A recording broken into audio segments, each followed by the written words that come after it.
my mic is on. God dang it. Well, I'm happy I didn't swear. I wasn't supposed to be heard right now. Ignore the voice that you're hearing. You're not supposed to hear me. Not yet.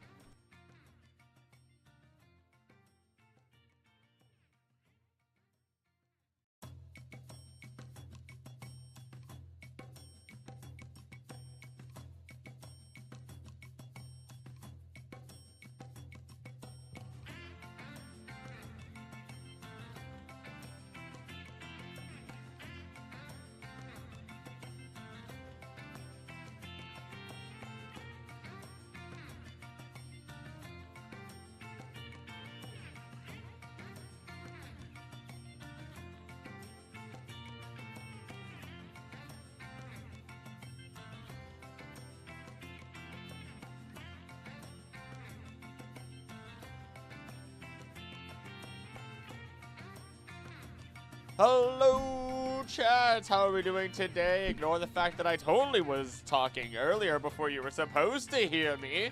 Hello, Jordan. Hello, Twilight Wings. You're new to the streams. Is that Twilight Wings a reference to? No, it's not a reference to Pokemon Twilight Wings. It's got to be you. Oh, it might be. I don't know. Hard to tell. You got the Reggie, though. You got the Reggie. I respect it. We got Biz. Biz, it's been a bit. How you doing? Yeah, hey there, Sayuri. Hey there, Mew. All right. Let me. It is a reference to. Ayo, let's go. All right, let me switch the full overlay right off the bat.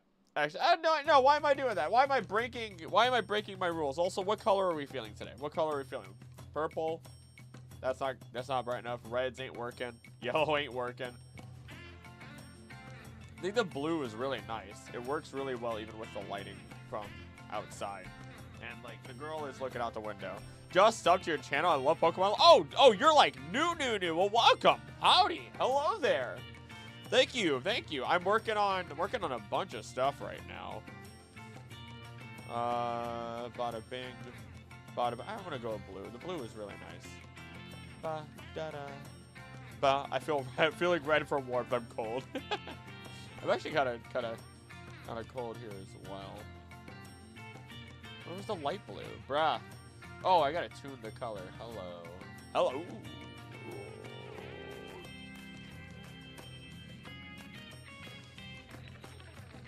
Let's take the same warm colors. Everyone wants warm colors? Alright. How about we go warm colors? Alright, let's go with a nice, like, orangish. We'll go with the reddish. That is not strong. Why are you not strong enough? Watches it playing Cobblemon and watches? Let's go. Alright. Let's see. That red is not red. That red is not popping as strong as I expect it to. But that's okay. Doing great. Promoted to manager. Moved into your own apartment. Got a girlfriend. Currently hunting for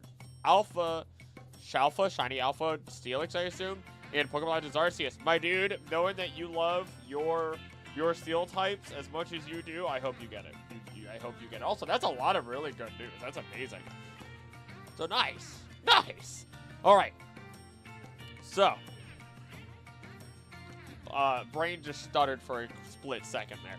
So, housekeeping before we get like actually started today, right? So, I am in the middle of editing the next Pokemon Ecology video.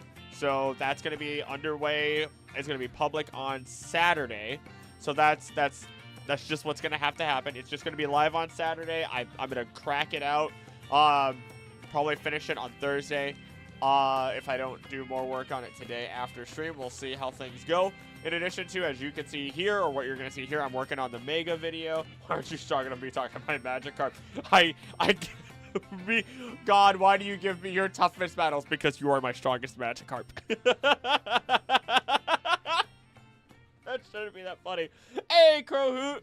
Oh my gosh, doing well today. So today's been a busy day. I finally got new headphones also, so that's been nice. Oh my gosh. But Mega Steelix is your third favorite Twilight Wings. That's how Biz found my channel, if I remember correctly, through this Steelix short. And then he came onto a live stream when I was playing Pokemon Legends Arceus. That's what if I remember correctly. I could be wrong. But I got that ecology video. Working on the Megas next. I have, for any of our members of the channel, you know the final, like, the big final Halloween, quote-unquote, video of the channel. So that's going to be really fun. I'm excited for that. That's going to be fun. I'm excited for this. I'm very excited. So yeah, let's get to first video. Yours are the Stealing Short. Yo, let's go. Oh my gosh, that Stealing Short was the first Pokemon short to pop off. All right, let's switch over to full overlay. Let's let you guys see all the goods. Bada bing, bada boom. We got some nice ducks on screen. I can't show research as per usual because it likes to try and reveal my location or places I've been. I have my nice coffee cup with Snorlax on it, ready with some nice coffee. But first coffee, it's great. Rating my favorite Pokemon series. I asked for Steelix. It's my favorite Pokemon of all time. Yeah! I sometimes miss those, but I realize, like, I do the same amount of work in those shorts as I do for my videos now, and I get so much more out of it these days, which is so nice, realistic, like, honestly speaking. Hey, Ren, how you doing? Mine was a while ago when he was playing It Takes Two. It Takes Two was so long ago. It Takes Two was so long ago. So, as per usual, this is just basically going to be me doing research. If we want to chat, we can chat. What is cool? I'll answer questions. We could just have topics. I don't have music playing. Why don't I have our nice chill music playing? Hold on. There we go. I'm going to have Pokemon X and Y full OST playing by Repost the OST. That's where you can find it. This is kind of loud. This is kind of loud for me. Oh, no. Oh, hold on. I messed up. You can't hear it. You couldn't hear anything. Hold on. Man, I'm supposed to be a professional. I'm supposed to be a professional. There we go. Favorite Pokemon is Archaludon. Really? You know what? I always said that everyone has a special Pokemon, and wait, actually, Archaludon. Oh, it's evolution? Wait, hold on. Archaludon. The one that actually, yeah, the one that becomes a freaking bridge. Let's go. Watch this and playing Pokerug. Nice way to chill after your chaotic day. 10 out of 10. Thank you. Hope the night treats you better than the day if the day wasn't as crazy. Or, I don't know how, I'm stumbling on my words today. Mine was a short in which he asked for everyone's favorite Pokemon and told a story how he never had a Gengar as a kid. I get emotional. That's okay. I got my Shoosh. Everyone knows Shoosh is my big boy. And, actually, I was already doing some mega This is loud. Hold on. This is absurdly loud. There we go. That's better. That was absurdly loud. Now, oh my gosh, the music. I was already doing some mega research. I went through the history of it and everything already, so I'm not going to talk about it here. But now I get to, actually, I went through Venusaur, Charizard, Blastoise, Alakazam, and actually, I'm now on Gengar, speaking of Swoosh. So now I get to look into his, even though I know all about it. I want to make sure I don't miss any details. That's the important part with all of this. You make sure you don't miss any details, even though what? Let's see, off the top of my head, Mega Gengar now awakens its third eye and can see through multiple different dimensions, even being able to travel through them at will, allowing it to then stalk its prey from the alternate dimensions until it is actually ready to strike. Its understanding of relationships are now warped, causing it to even put curses on its trainer. Yes. I'm trying to think if there's anything else related to that. I think that's it. Archaludon is number 4. Prefer rock to steel, but they definitely... Oh, dang it, I was close. Archaludon, Silvally. Respect. Mega Steelix, Duraludon, and then Steelix. Respect. Let's see how much of that I got correct. Hello, Gengar. Hello, my sweet boy. That has a shelf to itself. All right. Let's talk about Gengar. Gengar's 2 forms, Mega Gengar and Gigantamax as Mega. Body... Okay. It's body... Do you think Mega Evolution is ethical since they're all like in immense pain? Not all of them are. So, it turns out, the starters aren't in immense pain. The starters aren't in immense pain. Alakazam is not in immense pain. Gengar is not in immense pain, but its mental status is now warped. Our fire types have problems, so like you have Blaziken, which can move so fast, moves so fast that it can cause friction burns just from the air. Then you have Houndoom, which, yes, that one's in immense pain. Our dark types didn't have problems, so Tyranitar literally has his back split open and is only alive because of Mega Evolution. Or because of the energy flowing through it because of Mega Evolution. Abomasnow has a dislocated or broken jaw now, rather. Technically dislocated since it forms back once it comes back from being Mega Evolved. Consider myself somewhat of an expert on Mega Evolution. I'm a massive learner for Pokemon. I'd become a professor of the Pokemon world war real for sure. I probably would become a professor. I feel like I have no choice at this point, considering everyone starts calling me Professor Krillic. Hey, some guy, how you doing? I need to drink some coffee. Oh, that's so good. Oh, that's so good. I got a nice, like, Irish cream, like, coffee beans. And then from, like, a local cafe. And then just, like, a lot of them. Like, a lot. And they ground it up for, like, 14 bucks. It's lasted me over a month. And then I got some, like, Kahlua-flavored coffee creamer. Because Kahlua tastes great, but I don't want to drink. It'd be terrible. Especially on camera. Its body now sinks into the ground, and its arms and tail lengthen. A third eye now opens upon its forehead. The Adventures manga has some nice depth of Mega Evolution and Infinity Engine. Yes! Yes, I did look into the history of Mega Evolution looking at the Adventures manga. I think one of the coolest things that I saw there was that Mega Evolutions, you can do multiple at once, but it causes such a strain on the trainer that they can only focus on one target. So, I mean, yeah, that's great when you're doing like a 6-on-1. How are you guys doing? I'm doing pretty good, actually. Today's been a like a slowly ramping up day. Feels good to be streaming. I don't know. I might put out a vote and ask, like, if people just want research streams on Wednesdays. Like, I know playing Pokemon games is fun and all, but for a little bit, I might be fine with just doing research streams. It depends on how people feel. If you were in the Pokemon world, it could be any profession except Professor. What would you be? I think I'd personally be a pretty good Pokemon Ranger. Yeah, dang it. All right, I don't want to copy you, but at the same time, Pokemon Ranger probably would be what I'd be swinging at right now, like 100%. Because I was going for environmental, like, engineering, environmental policy and plan making. I did work at FJ Forest for a while as a Parks and Rec. So, like, I was close to being a ranger. There was the idea of being a ranger. So, it was very tempting. Did you change the camera angle? Oh, I changed so much more than the camera angle, some guy. Manga!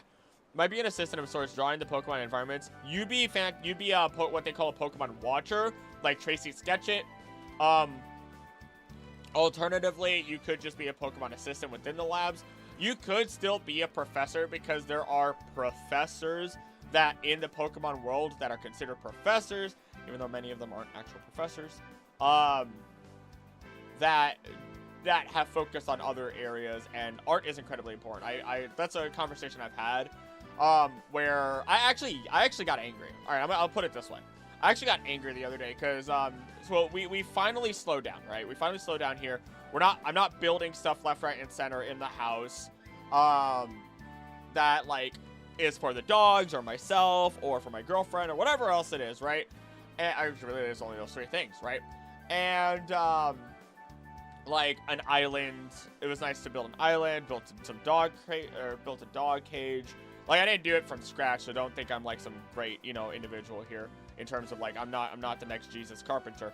But, nevertheless, doing all these things, and there was the dog cage was so absolute garbage in terms of its visual, like, how do you put this together, that I was actually angry and saying how they should have hired an actual artist to put a diagram together so that way you could actually put it together properly with ease. So I was angry. And the same thing goes for, like, biology books and all these other things, is that it needs to be done right. Proper visual stuff assists with the human mind so much. So, yeah. What did I miss in chat here? Pokemon Ranger is just, what if Team Plasma won? No. No, because the Pokemon Lasso, so the Pokeball catches a Pokemon that is willing or after being defeated in battle, right? It's one or the other. But it doesn't make them your friend. Alternatively, the Pokemon Loop what that does, like the Loop-de-Looper was the prototype name of it or whatever the heck it is. It makes a Pokemon your friend. That's why you have to keep doing loops. But yes, the Loop-de-Looper makes them your friend. Sure, start real early. Show up on time. You've already been at it for a quarter hour. Hey, Joe, how you doing? Whichever one wanted to make the new world without Pokeballs. No, you would have been right, technically. Plasma wanted to liberate, but they weren't true. That wasn't the truth behind it. And wanted to liberate Pokemon and live beside them. He's probably a half Pokemon himself. Meanwhile, Getsis and them just wanted to take over the world and have all the Pokemon of themselves. I mean, you are pretty great, my dude. Thank you, Crumbo. Thank you. You gotta pop this ego balloon. If I was in a Pokemon world, I think I'd just be Mr. Stone, the president of the Devon Corporation. You gotta be business is booming. Visuals are super important. Science, oh, so much. Put me in the same lab that Mew is in and watch me fawn at their in-depth drawings every single day. I'd love to work on Pokeballs, so ooh, that would be pretty fun. Hey, Draco, how you doing? Let me drink some. It's called Beefy. Third eye now opens on its head. Oh, wow. Unblinking yellow and able to see into other dimensions. It has the ability to access other dimensions. Chat is popping off today. Okay. With any luck, I'll finally hit the max research for your challenge before the first turning in the points of ours. You have to take a picture. You have to take pictures, share that in Discord. Hey, Soundwave, have you seen the cut Pokemon backstories? I have. So I'm willing to talk about them. I'm probably never going to cover them. And I might mention them here or there when I talk about certain Pokemon. And I've read a lot of it. Unfortunately, that came out in a really, really incredibly hard time. I know that was like, what, 2 days ago, 3 days ago, but it was an incredibly hard time when it came out. But I did read them. I'm probably not going to cover them. There's a lot of really good information that I could talk about. But a lot of it's like stuff we already know, exists in history already, is yokai stuff. I sleep. Most of it's whatever. With all the research that's happened and all the stuff we already know, none of it's shell-shocking to me.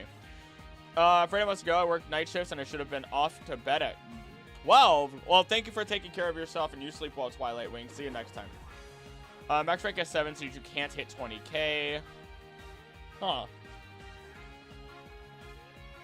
Interesting. Has the ability to access other dimensions. And has a vicious nature. It has no interest in opponents unless perceived as prey.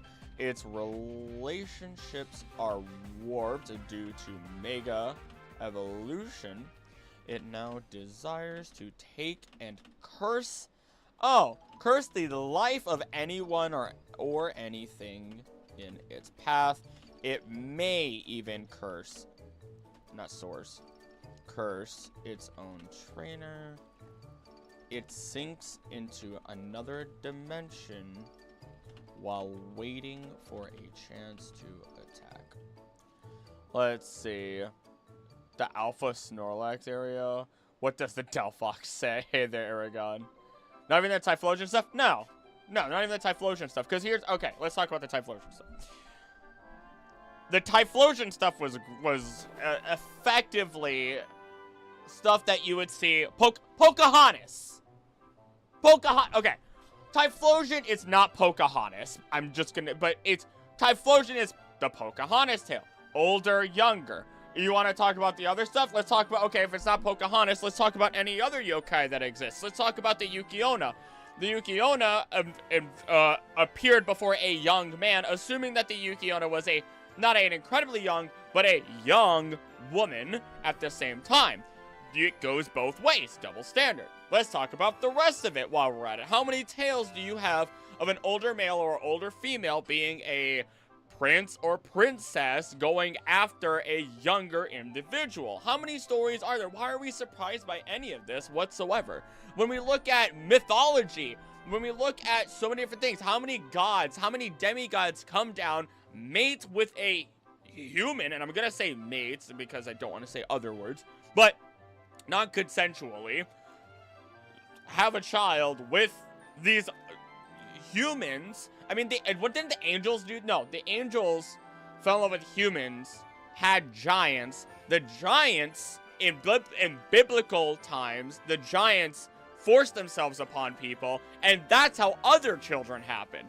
Like, our history within history itself and mythology and religion and everything has so much of this already. So why do I care about Typhlosion? You know who Typhlosion is based off of? Typhlosion is literally based off of the mixture between one of the gods of a volcano and its, like, concubine or pets or whatever it is. It's kind of unclear. Echidna. So it makes perfect sense, unfortunately, that a god of sorts would exist as Typhlosion, and it would try to have a child with a human.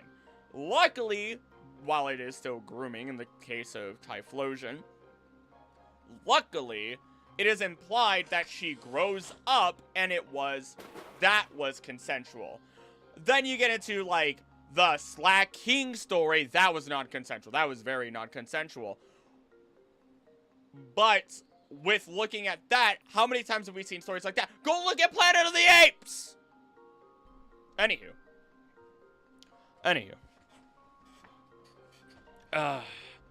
For Alpha's entry, it's your boy Gengar. If the term Yukiona, I am summoned. Isn't that just Sleeping Beauty? Yeah, Sleeping Beauty is you. Yeah, don't even at me. That's not consensual. She was asleep. I mean, yeah, whatever. I don't even know what to say to that. I'm not even. Let's see. Then again, the Yukiona is a ghost. Her being a young woman isn't really. No, I agree. I agree. I am not justifying Quilava's actions at all. Wow, this sounds really bad. I'm not justifying Quilava's actions. I'm just saying I'm not surprised, considering Pokemon has always found itself or its origins to follow along the lines and origins of ancient history or biblical nature or whatever else you want to say. It's just, I'm not surprised. I'm not saying it's good or bad. I'm saying I'm not surprised. They can never convince me to hate Typhlosion. Never! Zeus did his on grandkids many times. Yep. Just Zeus. No, not just Zeus. Yeah, there it is. But Zeus is effectively Zeus City. Boycott non-consensual Pokemon. Also, Snow White, now I think about it.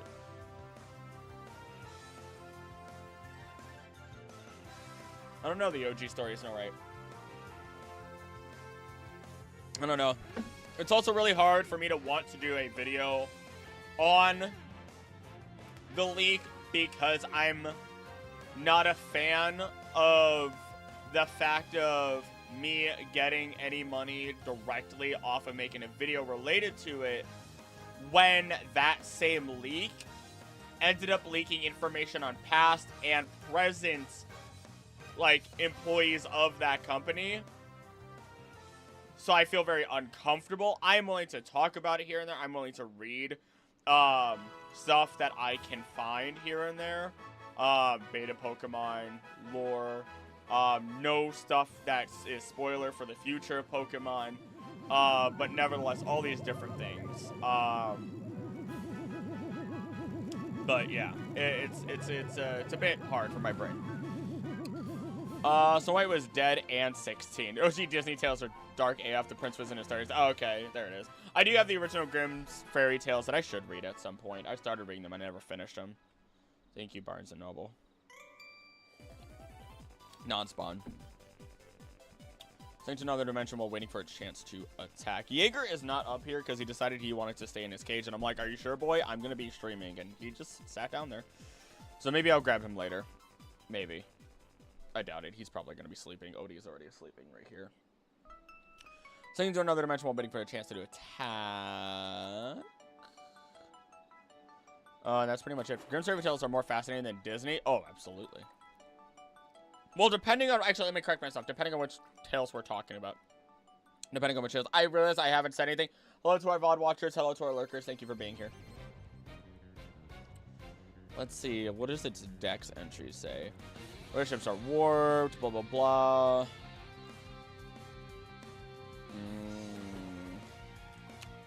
Let's see. Its entire body. Can pass through other dimensions and appear anywhere. It can also stir one time when it stuck just one leg out of the wall. Oh, okay. And it doesn't have to completely exit from the dimension it is watching you from. Can simply let a leg or arm out. And that's lights out. There we go. But yeah, no, that's been a very interesting thing. It's been very, very interesting overall. I was tempted. I woke up that next morning and I was like, man, do I want to make a video on this? Do I want to scour this and find something? And I'm like, you know what? I'm going to wait. Because I realize, what am I going to do? Make a multi-hour long video on it? No, I'm not going to be able to do it, you know, as fast. You know what I mean? Like, there's just no, like, that is what I'm known for. So what is my point on it? Let's see. Go on a whole rant about the dark implication origins and just darkness of Brothers Grimm and just old fairy tales. I know way too much about it. There's so much fun. There's so much fun and terrible. I mean, doesn't Ariel, or like the actual original Little Mermaid, just turn it to sea foam and die? I don't know the full story there, but I'm pretty sure that was it. Rad Red Hex. Playing some Rad Red Hex is cooking. I always name my Ghastly's Hex. Radical Red Oh, okay. I'm playing some Radical Red. Hex is cooking. I always name my Ghastly's Hex. Full name Hexmonger. But I was 5. It sounded cool, but it was too long, so shorten it. That's pretty fun. That's pretty fun. I don't know why I called mine Shoosh. But I kind of do, but I don't remember my original name. Mega Gengar can be seen with feet. It does have feet. Coolio. What else? Everyone's concerned about Typhlosion. Meanwhile, I was just there with the Octillery, like, oh yeah, you know, tentacles. You're still not surprised. Look. All I'm saying is I don't support it. I'm not the one doing it, nor am I interested in. But it's got a tube on the front of its face. What do you think people are gonna do with it? No, she ain't dead. She is Seafoam, though. Oh, okay. Not dead, but is Seafoam. Want a Pokemon based on Baba Yaga's house? Give me Chicken Foot. Give me Chicken Foot. Give me Chicken Foot. Anything in the Pokemon Adventures manga? Let's see. Turns to Seafoam, but still alive and spent 300 years trying to atone and go to heaven. Oh. That's not what I expected. Oh, God. Do not the octopus. No, not the octopus. Let's see. Helped battle Team Flare. Blah, blah, blah. Nicknamed Gamma. Wait, hold on. Obtaining the tree form of Xerneas. The tree from obtain. Oh. He called the Xerneas Garma, which is pretty close to Gamma. Okay, doesn't look like there's any additional information regarding Mega Gengar. Why not? Let's see.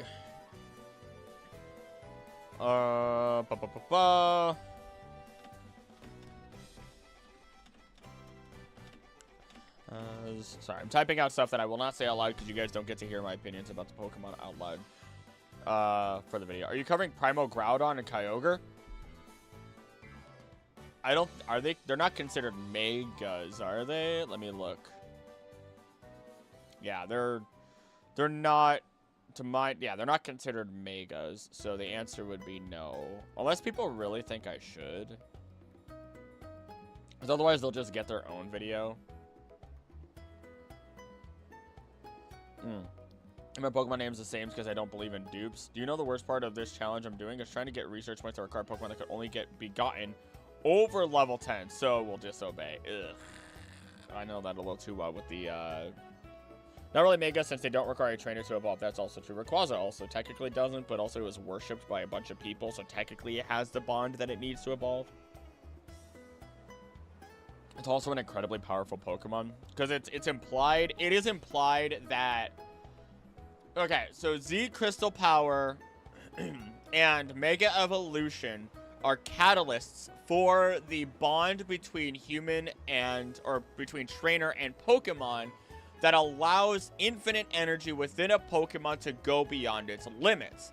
That is then expressed through the power of a move or the power of its Mega Evolution. This can be done because this has been explained before, the bonds between a Pokemon can be put to their maximum power through friendship or through, unfortunately, abuse in some capacity. That's why you have, like, these Mega Pokemon working under, like, big evil leaders and stuff like that. If you look at, Colress has expressed this as well. You unfortunately mistreat your Pokemon, and then they become incredibly angry. Anger is the real, like, emotion behind it all, right? So you have one of two pathways, but Colress has also stated that there is the chance that the friendship bond between a trainer and their Pokemon is actually stronger, and that's why he went to Alola to look into things more, in addition to looking at Z crystals. Now, infinite energy is the energy life force within a Pokemon that allows them to exist, use their moves, and that's why Pokemon watchers can use a Pokemon's move quality to observe the health of a Pokemon. So ultimately, if a Pokemon has enough infinite energy, Rayquaza, Mewtwo, Deontay are legendaries. I think Deontay is technically mythical.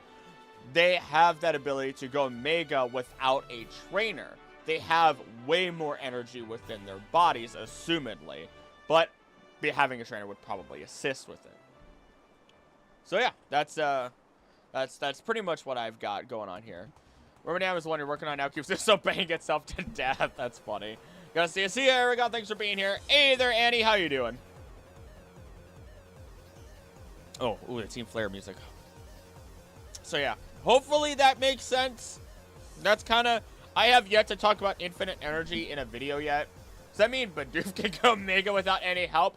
Bidoof can do things beyond our wildest imaginations. Good. How about you? I'm doing better. I'm doing good. I'm doing good. It's been a hard week. Past week, I'm ready. Doug. Okay. All right. Let me rip this Band-Aid off. Let me rip this Band-Aid off. I knew someone was gonna ask eventually. And this is not your fault. This is not anybody's fault. This is gonna be something I was gonna ask eventually. I was not ready to put it onto the YouTube because it's been an very unfortunate roller coaster, right? So I'm gonna stop the music. I do not want to listen to this while I'm talking about this. I don't want to listen to any music while talking about this part. I'm feeling better now. It hurts every once in a while, but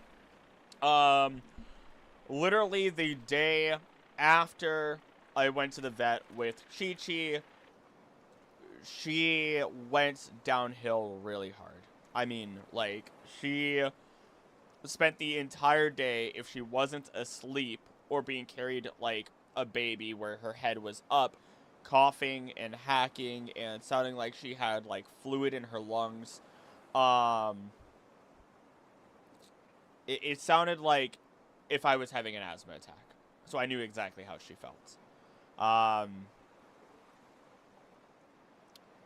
kind of looked into stuff, right? And because she did have, I was told that she has tracheal collapse, and I got to see the X-ray of it. And looking at it further, and I think I talked with my girlfriend a lot, and it really sucked. I've cried a lot.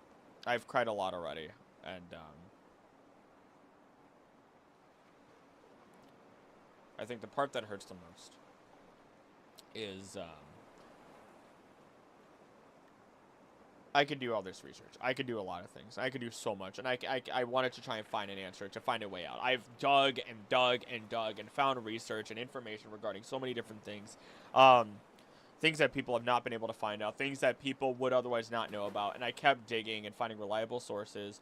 And I couldn't find a way out. The only thing I could find was that tracheal collapse is something that occurs in small dogs very commonly. And once it starts, it doesn't stop. Every bark, every cough just will make it collapse more and more. And eventually it'll close down your trachea, your ability to breathe, to eat, to drink. and you will just suffocate and die. And I've almost died in my sleep once because of lack of availability to breathe. And I had to talk with my mom. I had to talk with my girlfriend. I had to talk with a couple of people. And everyone, I got a lot of questions of, are you sure there's no way around this? Are you sure that the medicine won't help? And I sat down and I said, no. It won't. It's basically a broken muscle. And every time I would get home, because I had left the house twice, she would immediately get up and bark or try to bark, but because she's excited, she would start to cough immediately. And she would have a coughing fit. And she couldn't get excited. She was barely eating. Yeah. So I decided that it was time to say goodbye. So, yeah, that's where that's been. I plan to talk about it a little bit better in I want to do a special video. She lived a good life. She was old. I see the messages. She was old. She was 15 plus. To give you an idea of her, she is my pride and joy. She always will be. So I have 3 dogs. I still have Odie here. So there was Wolfie, who both Wolfie and Odie are her kid, right? And both of them we got Wolfie. I took Chi-Chi in because when Wolfie was born, we took care of Chi-Chi and the puppies that she had for a little bit, and I said I wanted her because she was attacking her own puppies, and I said I want to fix this. And so I took her in. She was a puppy mill dog that had her back legs broken before I even got to her, and we never knew her true age. The vet said she was easily over 15, towards the end here, and that, I was happy because she went from that type of dog to someone who would play and be happy and be willing to be near other dogs, and just such a happy, friendly dog. And, she was an old lady. She sat on the couch a lot. She did what she did. So I'm very, very proud of that. Wolfie unfortunately passed early. He was only about 9 years old. He passed away. He passed away a year and a half ago. So this one sucks. He passed away before his time. He started having seizures, and I had to eventually let him go because the medicine started making him unaware of who he was for the most part. So eventually I had to say goodbye to him. I had to make that decision. Now I have Odie, and I make the joke all the time. She's fat, so hopefully she doesn't just have a heart attack in her sleep and die. You know what I mean? So that's me trying to joke and get past this. So I'm very happy with the emergency vet that I took her to. I held her. You know how you hold a dog upside down, coddle them like a baby. I held her like that pretty much the entire last day that I had her. Tried to get her Taco Bell. She kind of ate the meat. Didn't really eat anything else. She wouldn't eat the potatoes. She wouldn't eat the cheesy burrito. And then I gave her, she was just eating some of the cheese that I gave her. So and Anna, I just said my girlfriend's name for the first time. Well, there we go. Whatever. She doesn't care.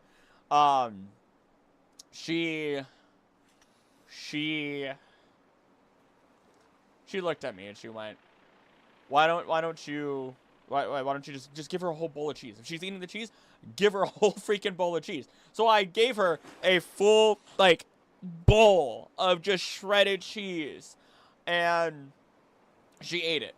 It was really she didn't even ignore it in the slightest. She immediately started eating it. And that was her last meal. I brought cheese and some treats with me when we went to the emergency vet, and she wouldn't eat it. But like I said, I carried her like a baby basically the entire last day that I had her. She was super calm.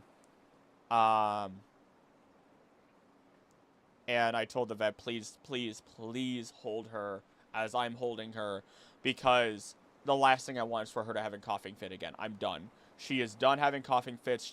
I do not want her. I can't hear it anymore. I don't want her to have this issue anymore. She deserves to breathe normally, and this is how she breathes normally. And they listened to me. I'm not going to talk about all those extra details, but they listened to me. They listened to me, and when they brought her back, she was still, you know, so it was like she was like a swaddled baby. And I had a good 15 minutes. I could have had longer. And they asked me if I did, and I said no. She happily ate her meal. She has a full stomach. Let's send her off. And I held it together. I cried a little bit here and there, but I didn't really cry until I got home. So yeah. Took a nap. And I kept myself busy. So yeah. That's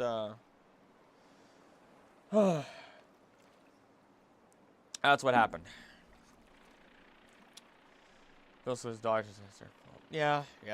I'm reading through the comments. Won't read them all. I won't read through them all out loud. Dark humor is a coping mechanism I'm very well. Yeah. Plenty of people who have the same name. Yeah, that's also true. I'm not super worried. Yeah. She enjoyed all food. You must have made her start. Yeah. She was a real happy dog. Eufin, that Gengar doll behind you. How much was it? Which one? There's two. I don't know how much that one was, because that's from Europe, from my girlfriend. That one I think was like $30. Content, happy baby she was. You have some good vets. Yeah.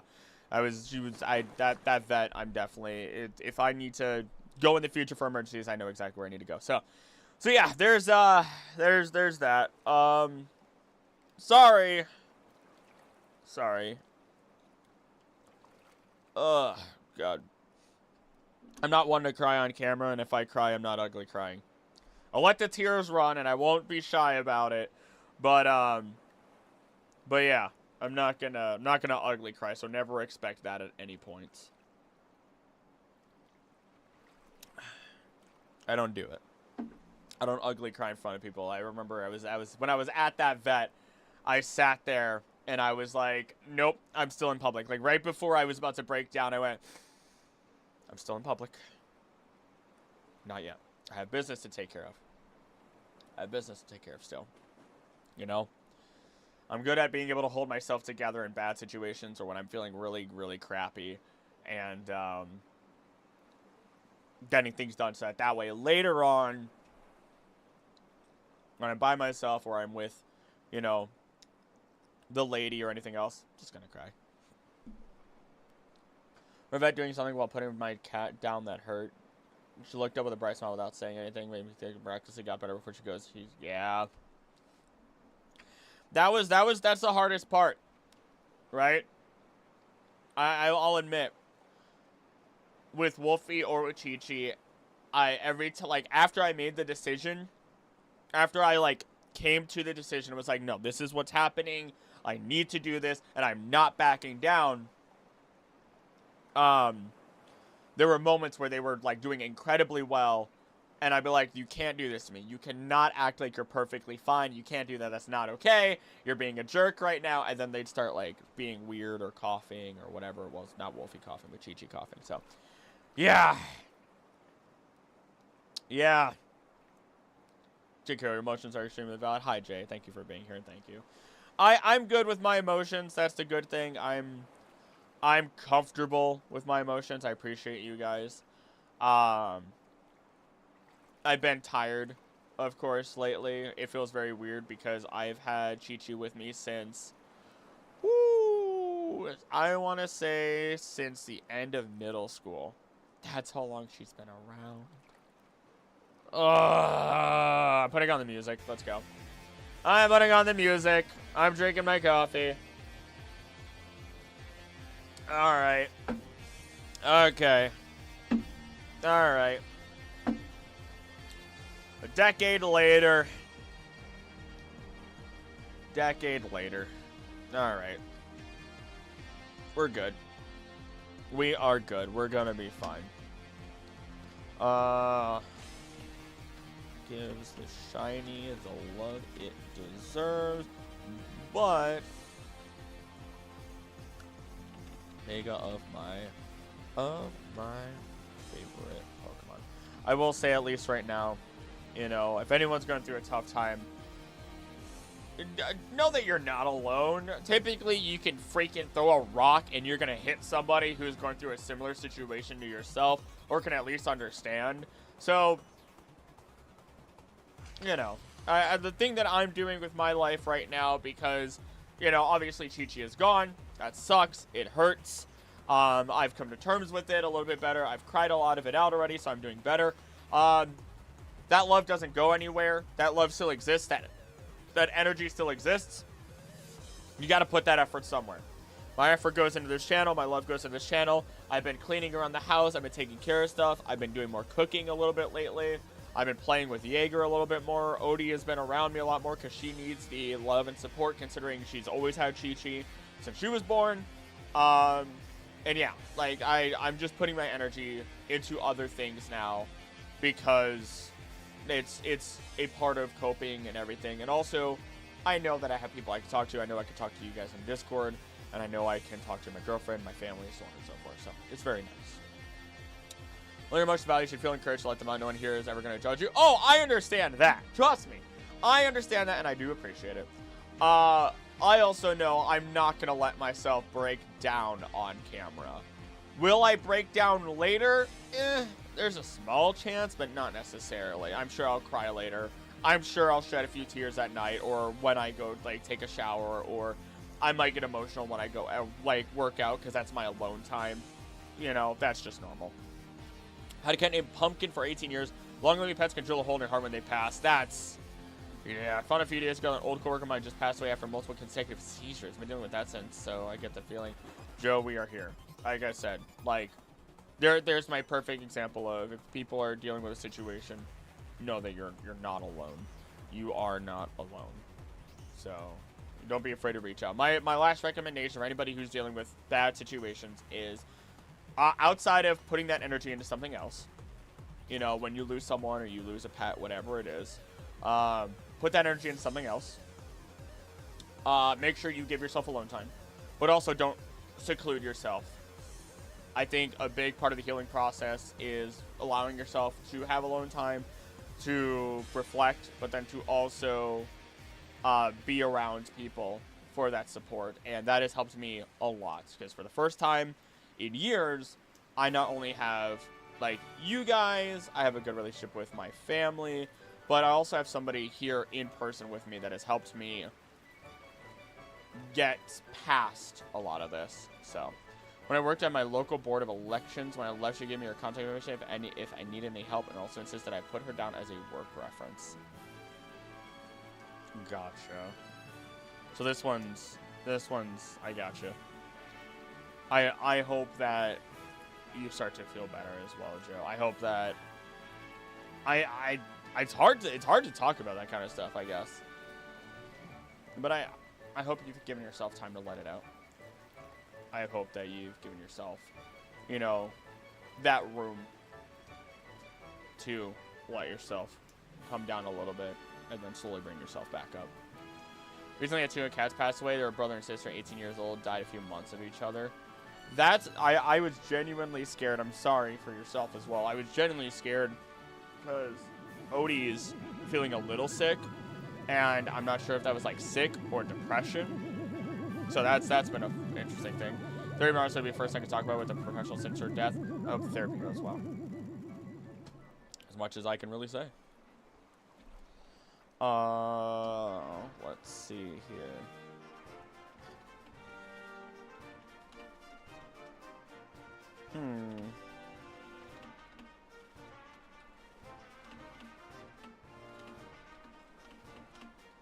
Why it can...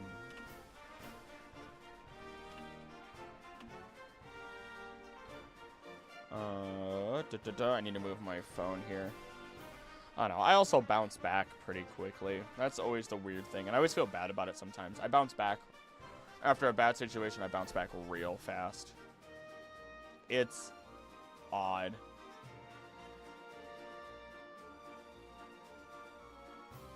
Let's see here.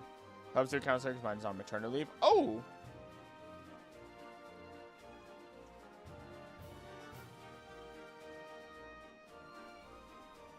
Baby.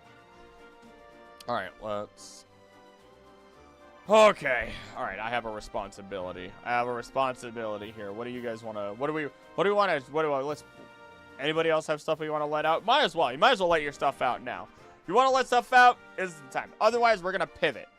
The feast of a dinner to eat while watching is 2 burger patties, half a bag of potato wedges, and breaded chicken goujons? What the heck is a chicken goujon?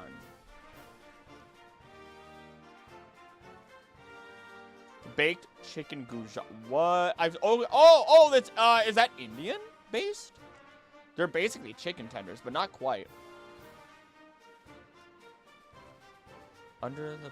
Oh, wait. How to cook chicken... Wait, no, they're chicken tenders? Are they chicken tenders? Best of luck to you, Joe. Mega Pokemon Research live stream? No. Emotion therapy session? Yes. Hey, I'm not adverse to it. I've done it before. I've been this person for people. Thoroughly combine yogurt, lemon juice, cilantro, parsley, and season to taste. Cover and chill until needed. Divide into 2 fillets. Cut chicken into diagonal strips. Mix the breadcrumbs with the spices and seasonings. Toast the pieces goujons in the flour. Okay, so they are... Okay. Ooh, man. I've had therapy session streams before. Oh, yeah. While we were being sad, this time last year, my sibling, cousin, and close family friend were all mugged and attacked, and people who did it are still walking free. I'm a public figure now, so I'm not allowed to say anything. But it's one of the few times where I say hope something. Nobody do any, like, people, you know, I'm a big... How do I put this? Oh, my Lord. Let's hope they get taken care of. I'm going to put it that way. Let's hope they get taken care of, because that's unfair. Starting last week, I'm officially considered disabled, cannot work anymore. Oh, what? I'm sorry, Annie. I always feel bad saying I'm sorry after stuff like that, but I don't know what else to say properly.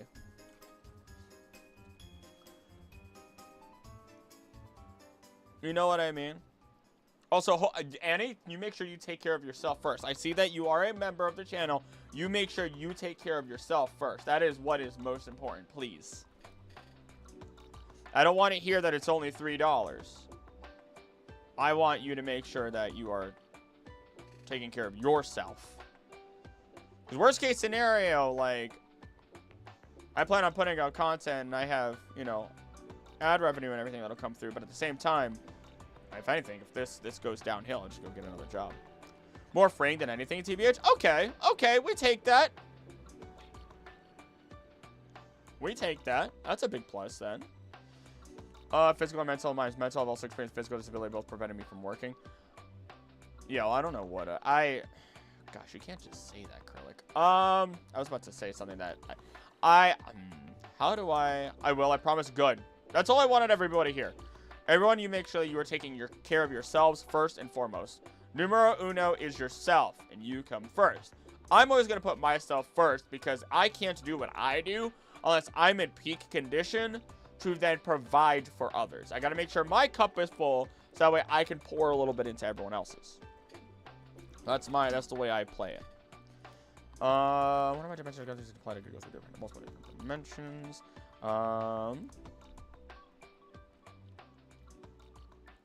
Let's see here. Also, neurological, so I guess it's half and half. Okay.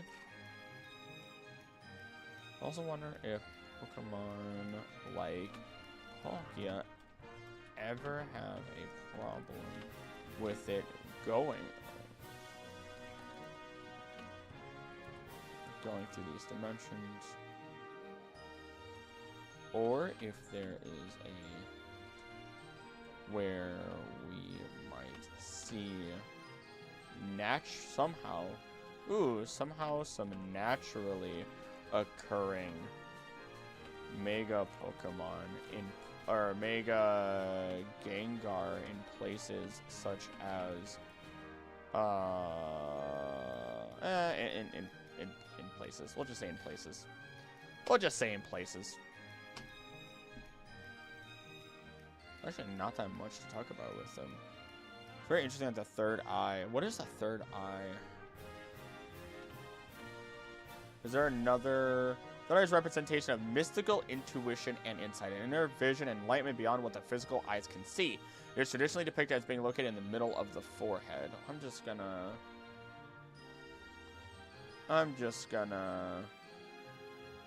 It's related, especially follows through with the god Shiva a lot. The third eye.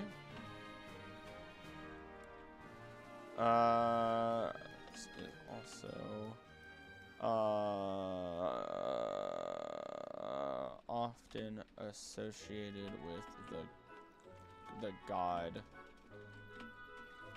Shiva. Debilitating anxiety for you, causing inability to function, even losing memory. I don't remember the memory part. That one's new to me. I gotta say, Shiny Mega Gardevoir is best Mega. It's a very pretty Mega. I also, so Gardevoir line, I respect, but I don't care about. But I do respect it a lot. And I like, the hard part for me in caring about a Pokemon sometimes is like, do I have a personal connection with it? Have I been able to use it in Nuzlocke? Have I been able to use it as a partner Pokemon? And like grow with it? Yes, no. If the answer is no, then I don't care as much about it. But I do incredibly appreciate Gardevoir and the like idea that as it goes from Waltz to Curly to Gardevoir, and then Mega Gardevoir, what it's done is it gets like that thing on it, that horn on its chest, and as it gets larger and becomes its evolutionary forms, that horn gets larger as well, and then it opens up into a heart, like an open heart in terms of its mega form, which is where it derives like a lot of its power from, because it's a Pokemon that is emotion. It's a Pokemon that like is like love, and in the innocent way, you filthy people. God, that was charged. That was super charged. Just love that Gardevoir can be male. Oh, it's fun. It's severe narcolepsy for you and partial temporary paralysis when stressed. Could use a paralyze you. You know what? I respect it. I respect it. Interesting. My brain immediately. I mean, do you want it?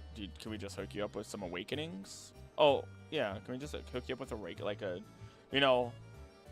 let's just.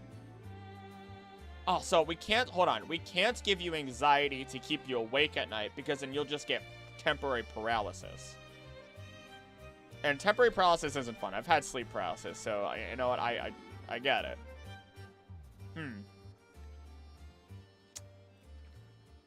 You got hit with the insomnia seed. Oh no, we can't hit you with. No, let's just hit you with. No, we can't hit you with the insomnia or worry seed, because that's the same thing. You gotta figure it out. We gotta figure this one out. Working at the law office kept losing time, which caused me to miss entering important court dates into lawyers' calendars. One of the original issues. Oh, I remember now. Wow, that's an old one. Got our opening a black hole to protect its trainer as Metal AF. Oh, absolutely. I thought Lantern could do the same, but I can't find any information stating that anymore. Just use Uproar. Relates to the memory loss for you. For Jay, it's narcolepsy. Sleep is where memories are ingrained, but quantities of sleep is not the same as quality. That is true. That is very true. Let me look up Shiva. Shiva is known as the destroyer within Trimurti, the Hindu trinity, which also includes Brahma and Vishnu. In the Shivite tradition, Shiva is the supreme lord who creates, protects, and transforms the universe. Someone use Uproar to keep me up, please. So wait. So wait. Are you telling me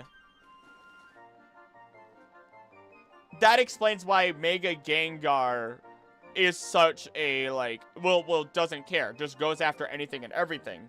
So it's just it takes some level of inspiration from the idea of the god of destruction. Can I say Shiva is the Giratina?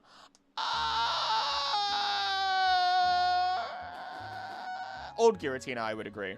Old Giratina, but modern Giratina, no. No, anything after Legends Arceus, no. Giratina serves as... Giratina serves as a keeper of balance and only attacks because it's an animal and sees the only reason or the only way to protect the material realm and the mirror realm that it resides in is by destroying anything or attacking, killing anything that would do... Actually, you know what? Is it... You know, I'm assuming that Shiva is evil, and that is wrong. Destruction is not inherently evil. Had my face frozen in a grin for 3 days straight. Look, what? Ren used Uproar. Nightbot for the hydration check. Not really. Okay, I was gonna say I didn't think Muse are I didn't think. Oh my goodness, I didn't think Shiva was inherently evil. That was wrong of me. As important as the other two of the trio, Giratina is like the Rayquaza of space and time post Legends.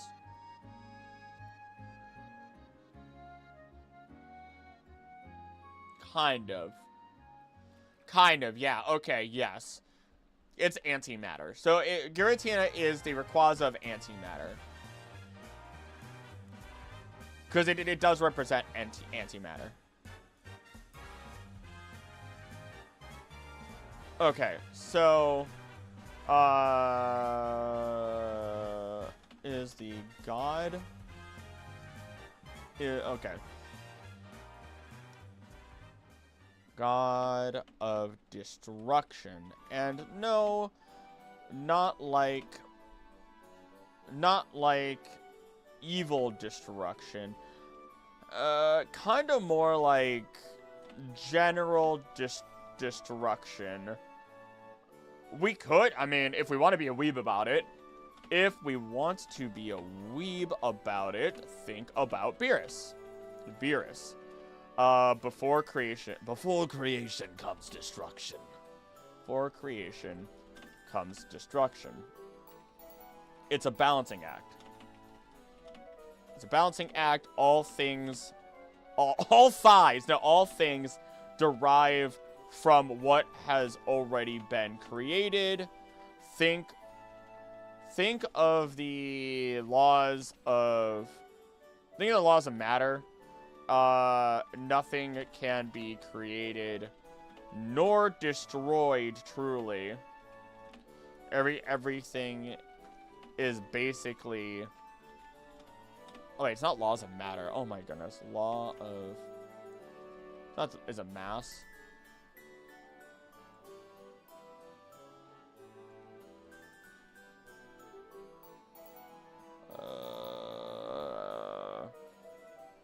Paralysis is more like temporary semi-locked-in syndrome. It can last for hours. Haven't experienced any partial paralysis or anything like that lasts for a day. Or anything that lasts for days. It's all mental paralysis. Hindu lore is definitely interesting. Plus, Shiva's wife is even more insane. Like volcanoes. Yeah. Conservation. Yeah, pretty much. Neither be created nor destroyed. I just want to make sure I quote this. Law of conservation of energy. Okay. Think of it like the law of conservation of energy. Energy can neither be created nor destroyed, only converted from one form of energy to another. Laws of conservation. Okay, Jay got me. Oh, I'm stupid. I'm so dumb. I'm so stupid. Jay, you tried to help me. All credit to you. You tried. You tried. By the way, Mewtwo, an artificial Pokemon, has Mega Evolutions. How and when were its Mega Stone made? Because Mewtwo didn't exist when the Mega Stones came into being. So, the other part about Mega Stones is that they are assumedly derived from meteorites, which meteorites also contain DNA, whether it's in real life or in the Pokemon world. I really should have made that video a heck of a lot longer. So, if DNA existed on a meteorite that could have helped create all of Pokemon, then that DNA already existed. Mew had it, we had it, whatever, and all that needed to happen from there is it needed to be used to or converted to a keystone, a mega stone, rainbow stone, whatever you want to call it. Technically, the keystone and mega stone are different, if I remember correctly. And then Mewtwo was able to use it. Though, it does raise the question, yes, when were they made? Because it is implied that they were created when Mewtwo was made because of the retcon that they basically did. Because you're given, or in the show, Red, or at least in the Origins. Was it Origins? Whatever. Red is given the stones, or somebody's given the stones, and then they find out about Mewtwo, they go in, blah, blah, blah, blah, blah. You know what I mean? It's such a befuddled mess. I'm gonna have to answer that question now. Thank you, Annie. No, actually, thank you. I sound irritated, but I'm not. So were they Mew's Mega Stones in reality? Could be. Since we're on the topic of diagnosed mild anxiety a couple of years prior, it's not nearly as serious as anything here, but I spent a couple months not talking to anyone at one point. I'm happy you're past that. And I hope that, like, the community helps with that a little bit. I know it's helped with a couple of people, but I have change anxiety and change depression, and I had to deal with that recently because of all the different changes happening, but I'm able to pull it up together. You getting a Buffsuki like form would be solid. Just, oh god, freaking, I gotta play Doki Doki Literature Club if we get to 10k before my birthday, which we're almost at 9k. At least now you have the proper reference for Mega Stones now that you've played Gen 6, right? Hey, Daniel, do you want me to say hi at a light listening on my way home from work? Thank you for listening, Daniel. Thank you for being here. Change anxiety sucks. I feel you, bro. It's a weird thing because it's assumedly related to ADHD, but I have yet to get properly diagnosed for ADHD. That's got to happen at some point. That's got to happen. No, I was very lucky because I expressed this to my girlfriend, and she was very understanding in the idea that, like, I told her, I'm like, I'm gonna have a lot of anxiety, a lot of depression if I'm a little bit quieter. If I end up being a jerk, call me out on it. You have every right to. I'm not gonna yell, but if I'm being a jerk at any point or I'm really uptight, tell me so that way I realize it if I'm not realizing it, and I can fix it. Because you don't deserve to have, like, that directed at you at all if I end up directing it at you. Rough time not being out of safe place, but I'm lucky that anxiety is not social. Oh, that's a pretty huge help. Currently awaiting diagnosis for ADHD and autism. Those are always so closely related together. Assuming Arceus made everything, it might have made Mega Stones. Mega Arceus Plus. I would piss myself because I cannot imagine a Mega Arceus. Test for ADHD is only slightly painful, but could be pleasurable. Wait, what? What stats would Mega Arceus have? I fear what it would have. Let's learn more about Shiva. Okay. The only difference here, though, is that Gengar definitely takes the way of more evil destruction rather than being an important balancing factor. Alright. That would be good. That'd be good. I'm also terrible with stats. I am not a stats person. That's the only thing I've realized in terms of, like, Pokemon. I'm really good with lore. I'm really good with speculation. I'm really good with, like, digging deep. Test that took us threefold, covered ADHD, anxiety, and depression, only passed 2 of them. I don't know why. See? Somebody saying they passed the test is for, like, anxiety, depression, so on and so forth is really funny to me mentally. And, like, I don't know why. Like, that means a good thing, right? I have no, it's like, oh yeah, you passed. So what does that mean? You have anxiety and depression. Damn it. That's funny. That's funny. I've sworn twice this stream. It's fine.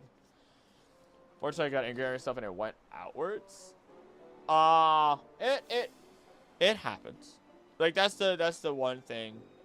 Like, I used to have anger problems. I used to have some nasty anger problems. But now I've definitely grown quite a bit. And how to direct it and not, like, my girlfriend has been a big help in that, because she's very chill. So, it's been a matter of, like, I don't feel forced to say things immediately. I can take my time, and I don't have to force myself to say things. I'm really happy that I don't have depression. I'd take this anxiety over going back to having depression. I don't know what I prefer.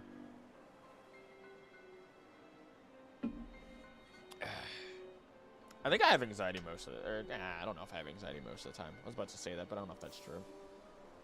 Alright, time to send your child out to fight with Mega Kangaskhan. I'll fight for you with Mega Kangaskhan.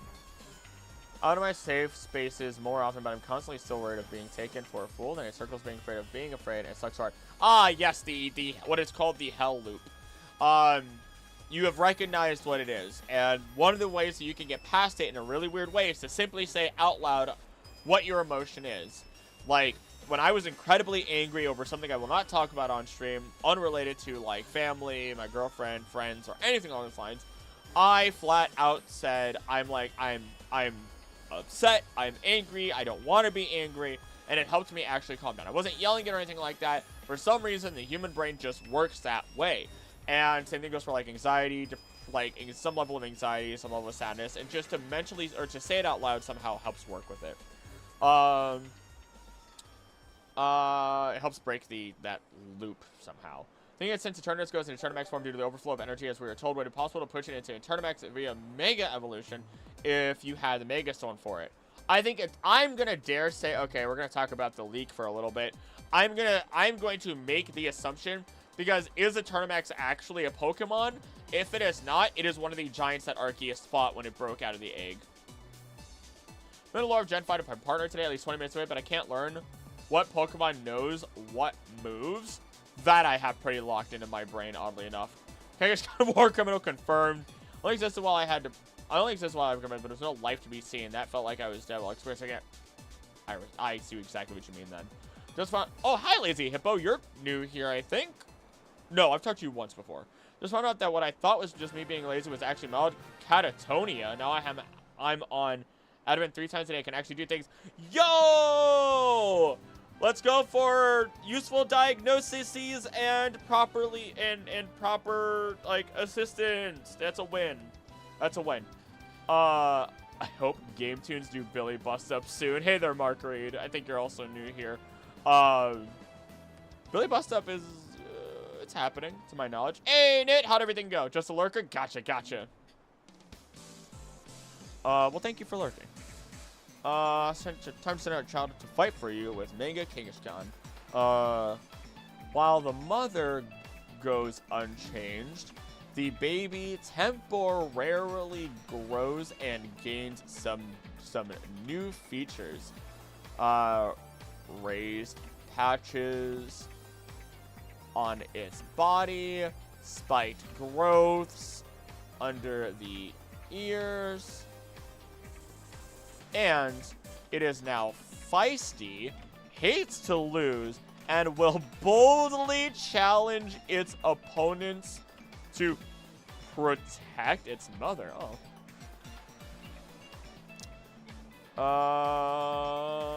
Another light. My last comment on this, and I should listen to myself. Therapy is very helpful. I can't talk myself into that, but I have my wife and a few great friends. I highly recommend, outside of obviously associating yourself with people who are going to help you grow and aren't going to encourage bad habits that are actually harmful, therapy would be great for. I know I want to go to therapy at some point, because with therapy, I know I'll be able to crack open some of these cans of worms I have hidden in my body and brain here, so that way I can appropriately heal from things that sneak up on me behind me here and there. This would be a great time to be sponsored by Not BetterHelp. I've heard things about BetterHelp. TV thing was a success. Let's go! Gotta start lurking as well now. See y'all by view, folks. See ya, Siri. Thank you for lurking and being here. What's a healthcare stream? A W Acrylic. Hey, it's what we do. It's what we do. I don't shy away from it. Why should I? Of course it was a success. It was a success with you. Nit's got this. Nit's got it. If N saw what Megastones according to Lolindex did, he would flip out. Oh, he would. and would lose his freaking mind. The mother's happiness over its child's growth is a source of its additional strength. That's cute. However, it feels uneasy about the child's future, as it is only skilled at fighting and nothing else. It is also saddened by the reminder that its child will one day leave. So basically, sounds like a parent's. Sounds like your average parent. Except now it's worried their kid will become a delinquent, possibly. I think everyone should go to therapy at least once, even without problems, so you can know what therapy looks like, and it's easier to look for it in the problem if you need it. Yeah, therapy in general, it just helps you just break things about in general. By the way, you mentioned the Giants RC spot and it broke out. How have I never heard about it? So, it's part of the Terra leak, and I've mentioned that I basically refused to do a video on the Terra leak because it involved leaking information regarding employees of of Game Freak, Pokemon, so on and so forth, past and present, with like a lot of their personal information, which makes me incredibly upset. So, I don't want to do a video on it, but I will use information from it. And one of the bits of info was the original lore, which was at the beginning of the universe, there was an egg that formed when it broke apart in Arceus. There were different names for all the Pokemon. Arceus, basically had to fight the giants of the world. Those egg pieces turned into Dialga, Palkia, and Rayquaza. From the shadow of Rayquaza, Giratina was born. Then we also had Esper, Azelf, and Uxie, which also represented humanity, Pokemon, and something else, which was supposed to basically be like the keepers of balance between them all. And yeah, that's what I've memorized so far. New Pokemon I want is a baby Kangaskhan that either level up to evolve into a Kangaskhan or be given a Skull Evolution item to evolve into Cubone. That would be lovely, but unfortunately, I don't think it'll ever happen. But, I mean, they've gotten as close as they can to confirming it without confirming it.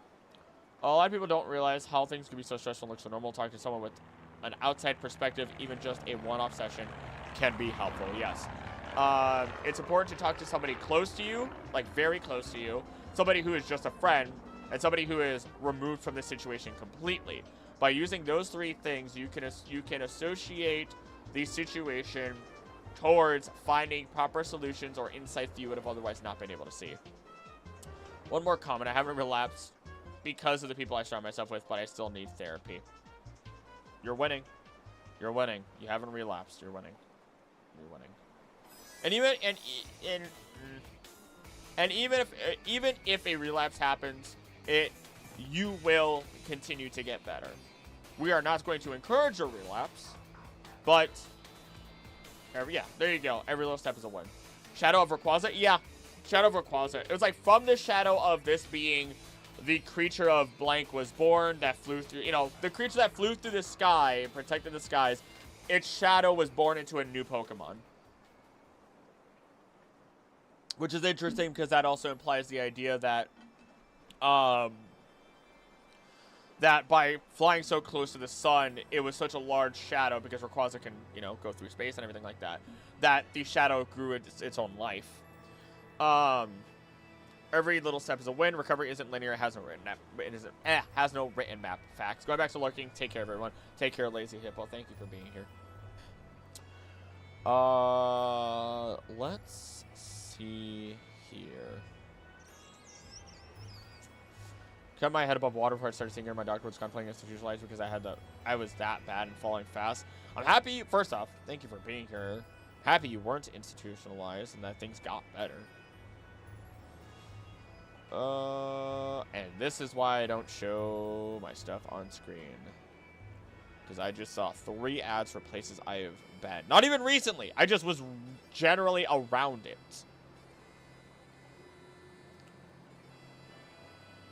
Let's see here.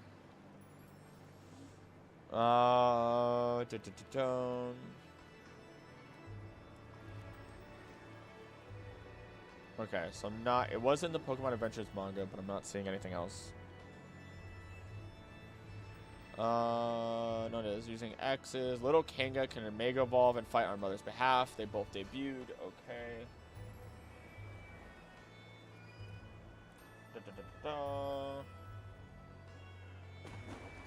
Okay, that's nothing. There's nothing worth noting. Oh, hold on. You may feel underwhelmed the first time you see the parent Pokemon Mega Evolve. What? The kid just jumped out of the pouch? Is that it? But take a closer look at his face. The child is brimming with a fierce determination to protect its mother. With this brave new partner, Mega Kangaskhan gains the ability to attack twice one turn. What happens when a Kangaskhan... This is for Smash Wii U. Parent Pokemon Mega Evolves, baby in his pouch jumps out and joins in battle. All grown up, that baby is ready to protect its mother. It's just a baby, you might say, but look into his eyes. Ferocity that'll be tough to beat. Here comes a 1-2 combo from mom and baby. Gotta go. Hope everyone's okay. I'll see you next year. Thank you for being here, Ren. Enjoy your meal, and you have a great rest of your night. Since I know it's pretty much bedtime for you.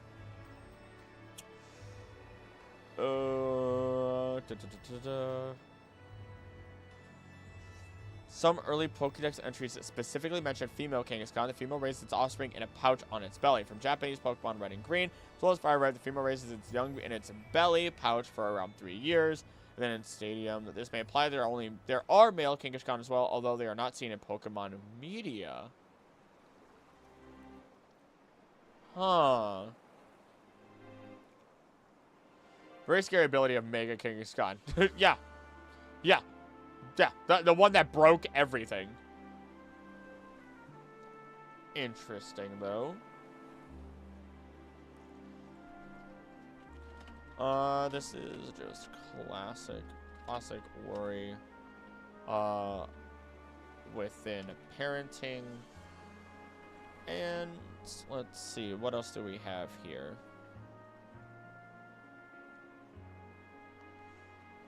And it is very interesting to see Mega Kangaskhan gain additional power through not Mega Evolution, but instead through its bond with its child. This is something that let's see, feats beyond one's self's normal abilities. Somebody say hello, just got back from work. Are you doing okay so far? I'm doing all right, Solar. Thank you for checking in. Also, hi. How are you doing? Feats beyond oneself's normal abilities are seen time and time again when trying to protect the ones they love. And just because I can, and we have a kangaroo Pokemon here, a great example of this is simply when a guy fought a kangaroo to protect his dog. Bread makes me happy. Bread is so freaking good. Rye has been fantastic. Sourdough. Oh my gosh, I'm just learning to love sourdough. A coffee bread though, those are also great. Oh, now I want coffee bread. Grocery shopping. I'm making tacos tonight. I made salads last night. A bit tired, doing alright. Aside from that, got any fun Absol facts so far? I will not have any fun Absol facts for... Oh, I don't know if it'll even happen this stream with how slow I'm going, but that's okay. Because I'm on Kangaskhan, and I've got 1, 2, 3, 4, 5, 6, 7, 8, 9, 16 Pokemon to get through. Woo, Nelly. Woo, Nelly, Nelly, Nelly. Hello to all of our lurkers. Hello, hello, hello. I could take a kangaroo. I wouldn't live, but I could take it on. I still claim I could fight a black bear and live. I might be able to fight 2 black bears and survive. Let's see. Okay, you know what? Why are there moments of super... Oh, wait. You seem a bit tired, Cody. You sure you're going to want to pry too much, make it uncomfortable so you don't have to answer? I mean, I am tired. today. Woke up a little early. I did talk about Chi-Chi earlier in stream, so I'm, I'm still feeling a little bit rough around the edges. I have been pushing it a little bit, but I just didn't sleep super well last night. It is what it is. Make sourdough bread each Saturday and last the whole week. Sourdough is great. Oh, Knit, you're gonna have to either you're gonna have to send it or I'm gonna have to figure out how to make sourdough. Cause I've told the lady, I'm like, you know what? I kind of want to start making bread at home. We can make so much bread for even cheaper than store-bought bread and not have all the sugars in it. Cause this is America. This is America. For your help before stream, go get some Z's. Oh no, I'm not gonna be able to sleep. Trust me.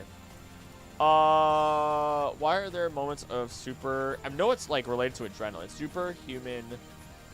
Superhuman strength. How your body reacts to extreme stress and National Geographic. Hello. In addition, we can explain the new strength as being derived from either of them, not really either of them, from the mother trying to protect the child as they fight together, as described from National Geographic in terms of what is called hysterical strength. That's what it is. As our body reacts to extreme stress in life-threatening situations, your body instantaneously recruits the largest and fastest muscle fibers needed for explosive force and power. There's a bakery near my place, and their prices are insanely low, but they're always sold out. They're so popular, it's crazy. I have not found a bakery near me yet that I have tried. I have found bakeries, but I have not gone to them to try them just yet. I have given my email to National Geographic so many times, but I've never actually, fully signed up. I really need to fix that at some point. 16-year-old boy lives in Volkswagen off his pit neighbor. Mother fights off a polar bear to protect her children. A daughter heaves an overturned tractor from atop her father. These feats are made possible by a rush of adrenaline and unlocking bodily systems and muscle capacity. They're only fully accessed in moments of extreme stress.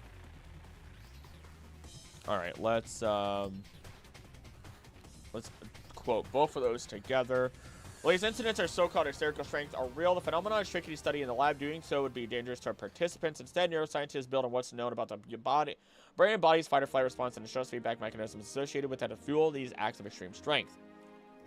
Bro, my copy of Super Mystery Dungeon came in the middle. Wait, Super Mystery Dungeon? Excuse me? Also, how you doing, Jacob? Pokemon Super Mystery Dungeon. Oh, okay. I don't know why I thought it was like... Dude, I need to play... Wait, hold on.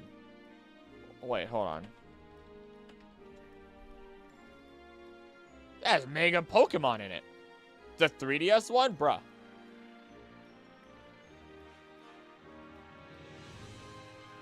I was playing Mystery Dungeon on this channel. Maybe I'll restart. Maybe I'll restart and do Pokemon Mystery Dungeon next week. How does that sound? It's the best one. Gotta see. Oh, I think it's the best one. Gonna see. Okay. Or Jacob, are you in the Discord? Are you in the Discord? Have we talked about this? Same response system that served our ancient ancestors. Situations like confronting or fleeing from a saber-toothed tiger that have evolved so that less extreme mechanisms are triggered in modern-day situations, like when we are getting troubling texts from loved ones, slam our brakes when an animal darts across the road, or faced with the prospect of public speaking.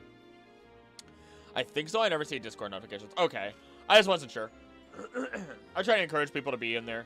I don't get anything out of it other than just making sure, lovely people of our community get to have people to interact with. Since we're all Pokemon nerds. In each case, it's the same stress response, but now more frequently activated in non-life-threatening situations, says Mark Dingman, Associate Professor of Biobehavioral Health at the Pennsylvania State University. to do with the amygdala developing more since that's the fear and stress area control if we're still on Mega Con? Could be. I have to look up the amygdala now. I have to look into the amygdala. Amygdala. Hey, Altair, how you doing? Everybody needs to play Emerald Crest. I've heard such good things about it. No, I'm a Pokemon geek. Get it right. Okay, Joe, fine. Spit your numbers at me, boy. So you've never played Pokemon, Lazy Hippo? Really? What brings you in here then? I don't have it. I'll take the next link you send out. We can hit that fat exclamation point Discord, and that'll give everybody the link right off the bat, right? I have it set up right. Thank you, Nightbot. Thank you. Thank you.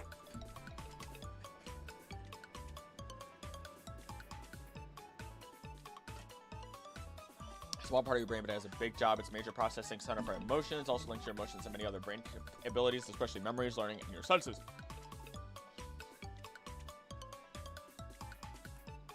I mean, probably not, because, oh man, no, because it could be activating fight or flight. Because for the baby, it develops more. Maybe that's also why it chooses fight instead of flight, but it's, ah, man. I'm gonna have to mention it at least then. Between two extremes exists a range of biological responses to stress, some of which are relatable, like when you lose your appetite or have trouble sleeping. Other responses are known to far less people, such as those who have experienced a moment of hysterical strength. Understanding hysterical strength in a fight or flight. I do not want to know what my hysterical strength would be. I can lift an incredible amount of weight. I am afraid of what my hysterical strength would potentially be. I'd probably break my body. Term sometimes used as strength feeds strength, occurring in high stress situations. The Great Lakes, you would normally imagine a person being able to produce, and which would be impossible to reproduce in calmer circumstances. People may experience this phenomenon when they're in extreme danger, such as falling through a frozen lake, getting attacked by a human or animal, being trapped by an object when facing a natural or man-made disaster.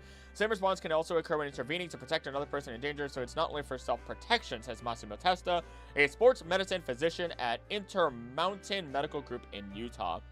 Like hearing the lore of games of all kinds, you put in the work and passion shows and sites. Oh, thank you, Lazy. I appreciate that.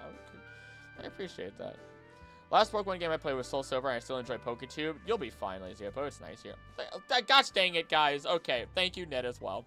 Why fight or flight is not the only possible response. It's actually fight, flight, feign, or freeze. That is actually, you know what? That's also incredibly important. Amygdala is the friend that comes out when your normal self isn't prepared. Also, since Mega Evolution is temporary, it also seems likely.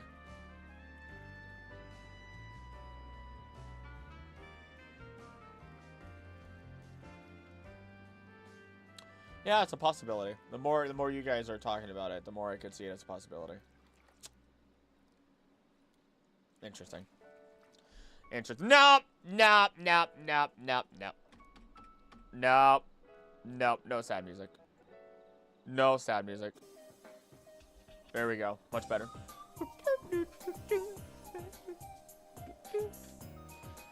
Hey, Bon, how you doing? What have you missed? I mean, we did some YouTube therapy. We talked about bread, and I've gotten not even two Pokemon done so far.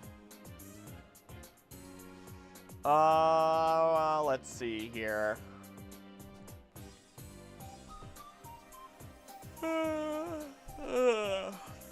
Any organism, human or otherwise, essentially has only 3 basic human responses to any kind of stressor: stay put, move forward, or back away. I mean, have we already covered how much pain the Megas are in when they Mega Evolve? Not all of them. Not all of them. So far, none of the ones we've talked about are in pain. Although it would be fun to talk about the sudden growth of the child. Fight, flight, feign, or freeze. Let's see.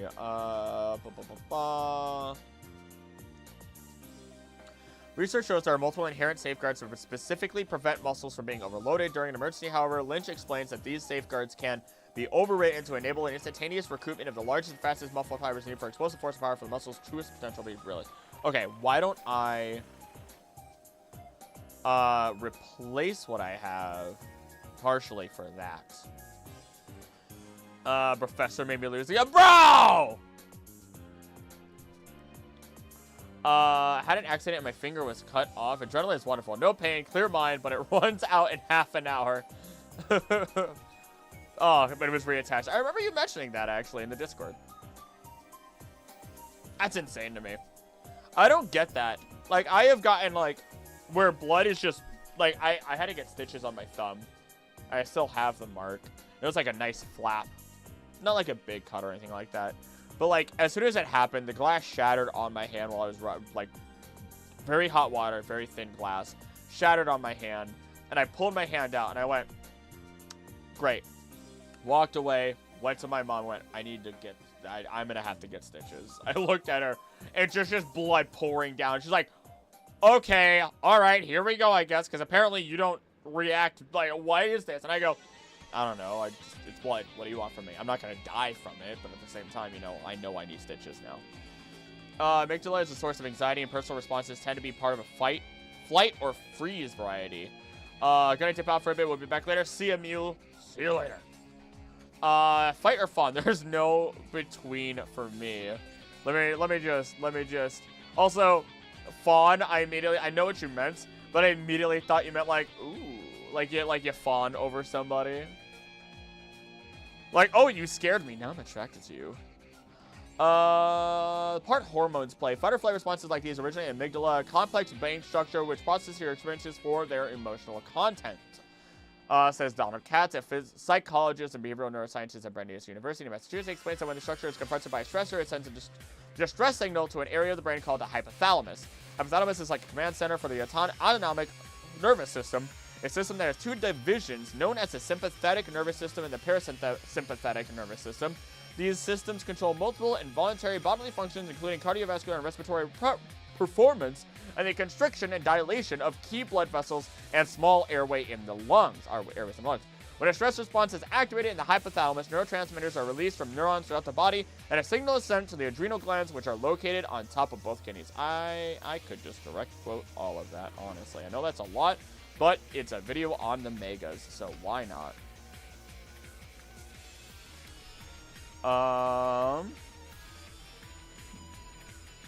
To explain this further and how this is attained through the brain, I still quote directly from National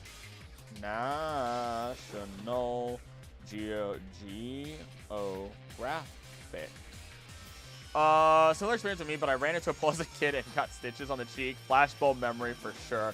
I got stitches on my lip, and I didn't get stitches. I almost got stitches.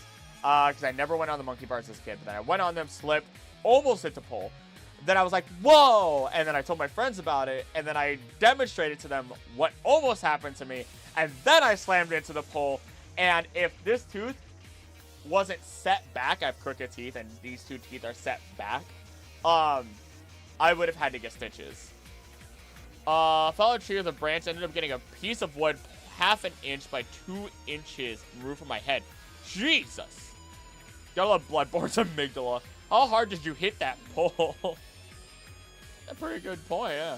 It's just a little kid running around a tennis court, not sure how fast. Any more Eldritch entities in my Pokemon games? Yes. Let's go back to Eternamax.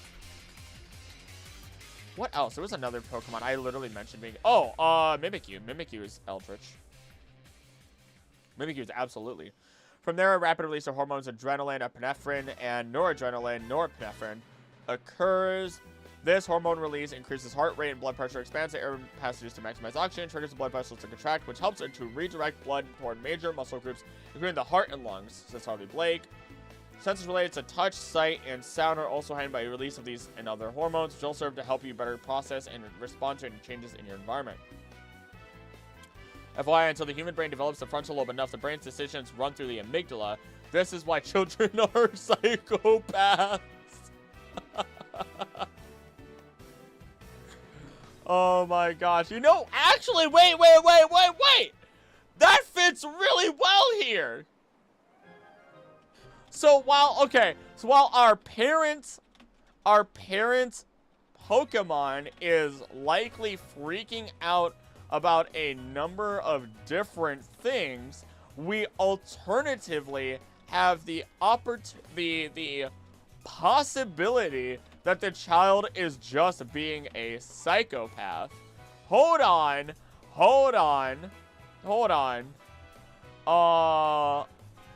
I need to find, like, Joe, do you have... Yo, hold up. Yo, Jay, you're on the same route. Hold on. Joe, do we have a source?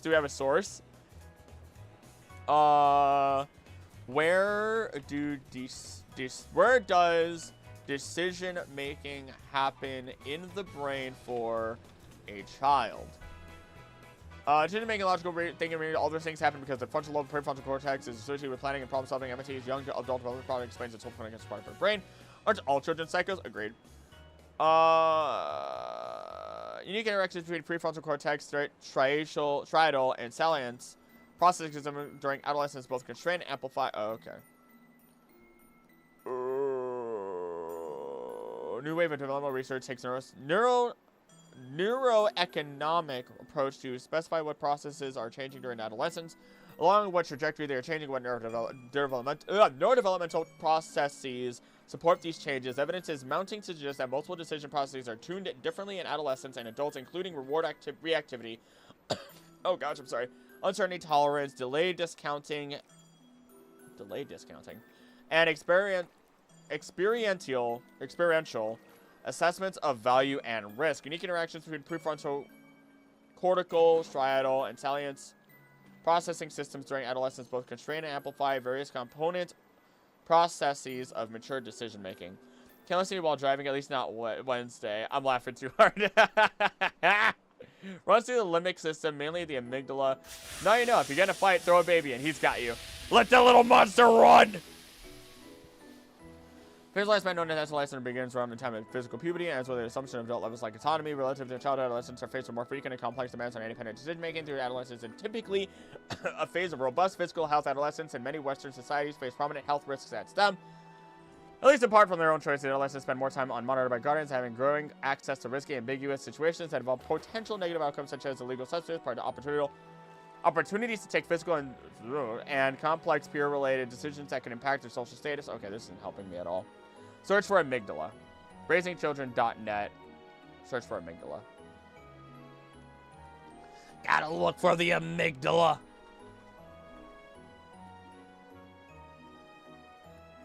Brain development, preteens, and teenagers.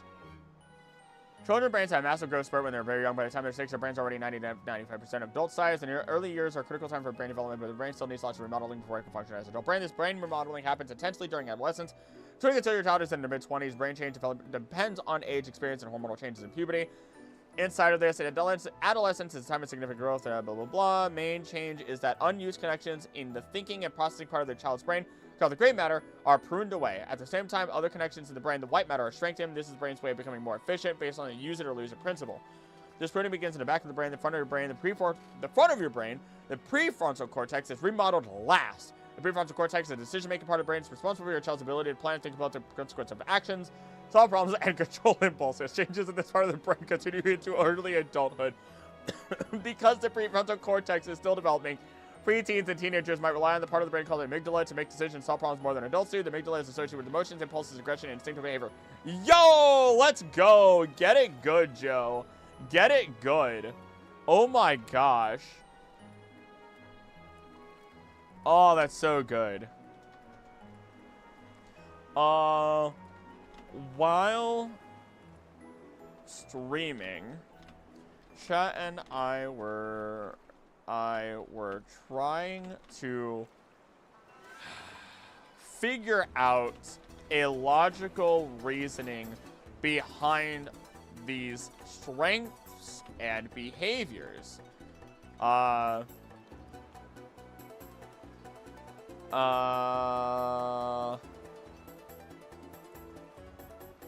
As we went down the line, Joe, this always feels weird. Joe had brought to my attention the amygdala, which giving the following info that we could source. From raisingchildren.net.au.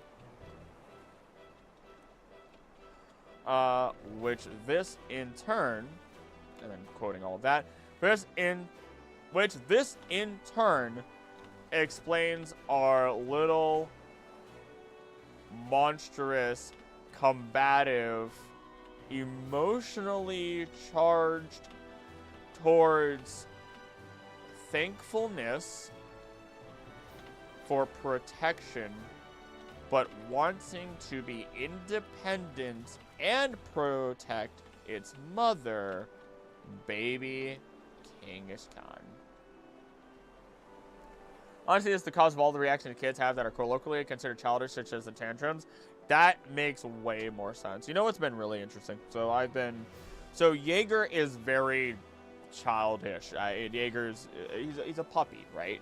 So he throws his he throws his tantrums, especially right before bed, and all these other different things. And like, the lady will ask me, you know, this, that, the other thing, like, oh, is he bored with his life? Oh, do you think he's happy? So on and so forth. And I'm like, yeah. Like, Jaeger is just a big baby. That's all that he is. He's going to throw tantrums. He doesn't want to go to bed, so he's going to throw a tantrum right before bed when he's getting tired. He's very intelligent. You know what? I'll tell you a story about that before I look at comments again. So we're teaching him to tell us to go to the bathroom by pressing a button. And every time that button is pressed, we hear... So we hear that button. And you can hear it throughout the entire house. Last night / yesterday, he has already learned what the button does. So not only was he pressing it to use the bathroom, he was pressing it just to go outside whenever he wanted to. And then he would start playing and running around outside. And I was like, no. I love you, but you press the button when you go potty. So I pick him up in 2 different ways, and he understands that when I pick him up in one way, I'm being very kind, and I just want to treat him like a baby. If I pick him up a different way, he is in trouble. If I pick him up like this, he's the baby. If I pick him up over my shoulder, he's in trouble. And no, he does not get hurt in the process. He just knows he's in trouble, and he does whine. Or I'll carry him like a purse under me, and like hook my arm so that way I'm not putting all the pressure on his stomach or all the pressure on his ribs. So yeah, he has learned a little too well what that button does. Isn't Kangaskhan more reptilian looking than mammalian? Yeah, it's like a weird kangaroo dinosaur thing. So for raising children, it's still important to discipline a child even though the reasoning is the brain's development, because if the brain continues to utilize the amygdala for their decisions without consequences, that habit is likely to cause the child to continue using the amygdala into adulthood for decisions. Yeah, discipline in general comes in many forms and is very, very difficult. The biggest thing is making sure discipline doesn't happen in like a way of anger. I don't think the amygdala is the same in reptiles. That is also true. But we might be able to... Oh, man. Procoptodon, extinct prehistoric genus of terrestrial kangaroo known for their short faces, specifically the species of P. gallia, the largest known kangaroo species to have ever lived. Okay, so they've always been kangaroo-y. Oh, my lord. Why is that kangaroo so thick? What is going on here? Excuse me. No, we take this with a grain of salt, as we don't know for sure how the brain develops in Pokemon, unless we look at Primeape, which just gets so angry it has a stroke or heart attack and evolves, quote unquote. There we go. All right. To the next one, Pinsir. This is fun. So yeah, I always do these streams because I'm just like, I know I'm not going to make a ton of progress, but like, it's, I don't know, I know I need to do a stream twice a week, and I know I'm already doing the research anyway, and oh, did not mean to do that. What was I forgot what I was gonna say. Completely forgot what I was gonna say. Oh, and also there's just so many more avenues that I can go down when you guys bring things to my attention. It's like a peer review almost. I'm hungry. I've been super hungry all day, even though I've been eating. Pirate lore is so dumb. I love it. Oh, it's so good. It's so stupid. It's so good. Its brain. What's fun is that its brain is protected from its anger, but its heart is not. Actually, so I should probably omit stroke from that then. Because, yeah, it explicitly states that its brain is, you know... Glad I can help with proper research. Thank you, Joe. Don't typically get you to use the random info you have in your brain. Oh, that's the fun part of all this research. Probably should learn self-destruct at this point. Honestly. It learns self-destruct after it does enough of the punching. That would be good. That'd be good. It learns it after it would learn. Scary anger punch move. Alright, Pinsir, you turn into the scary scarab beetle. What's up with you? What do you have going on? I know nothing about you. As Mega Pinsir, it gains a large pair of clear yellow wings. Okay, so this Pokemon makes itself reminiscent of scarabs and gains some big ol' yellow,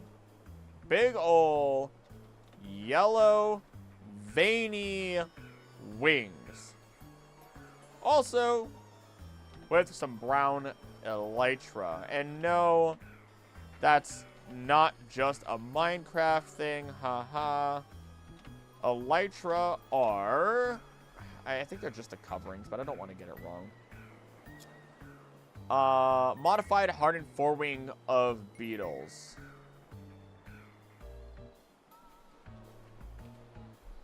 Rage Fist quickly became your favorite move in Pokemon. It's a great move. Should do more damage with recoil moves, but take more recoil damage. The wing covers basically, yeah. I should have just said that. I don't know why I made it so complicated.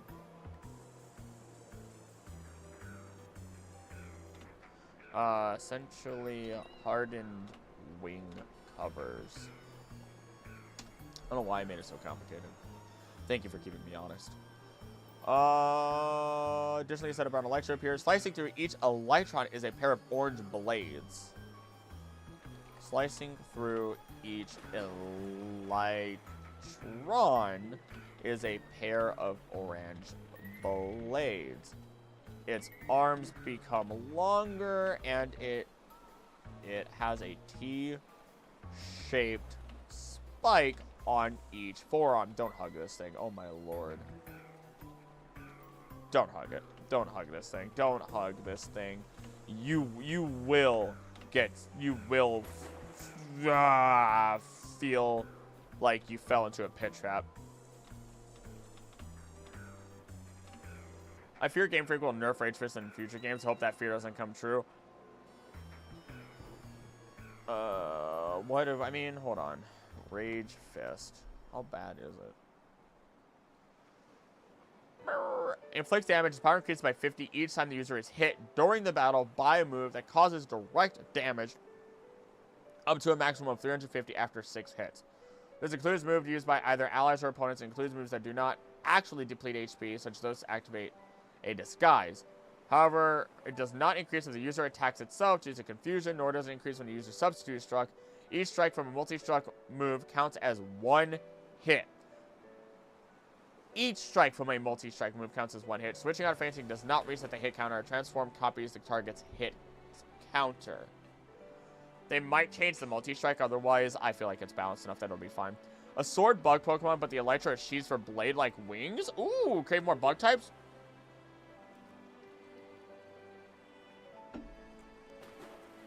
What are they called? There is a bug. I don't remember what it's called. But there is a bug that is in Wisconsin that looks absolutely freaking terrifying. Wait, do I have my bug book up here? Is my bug book up here? Hold on. If my bug book is up here, I might be able to talk about it.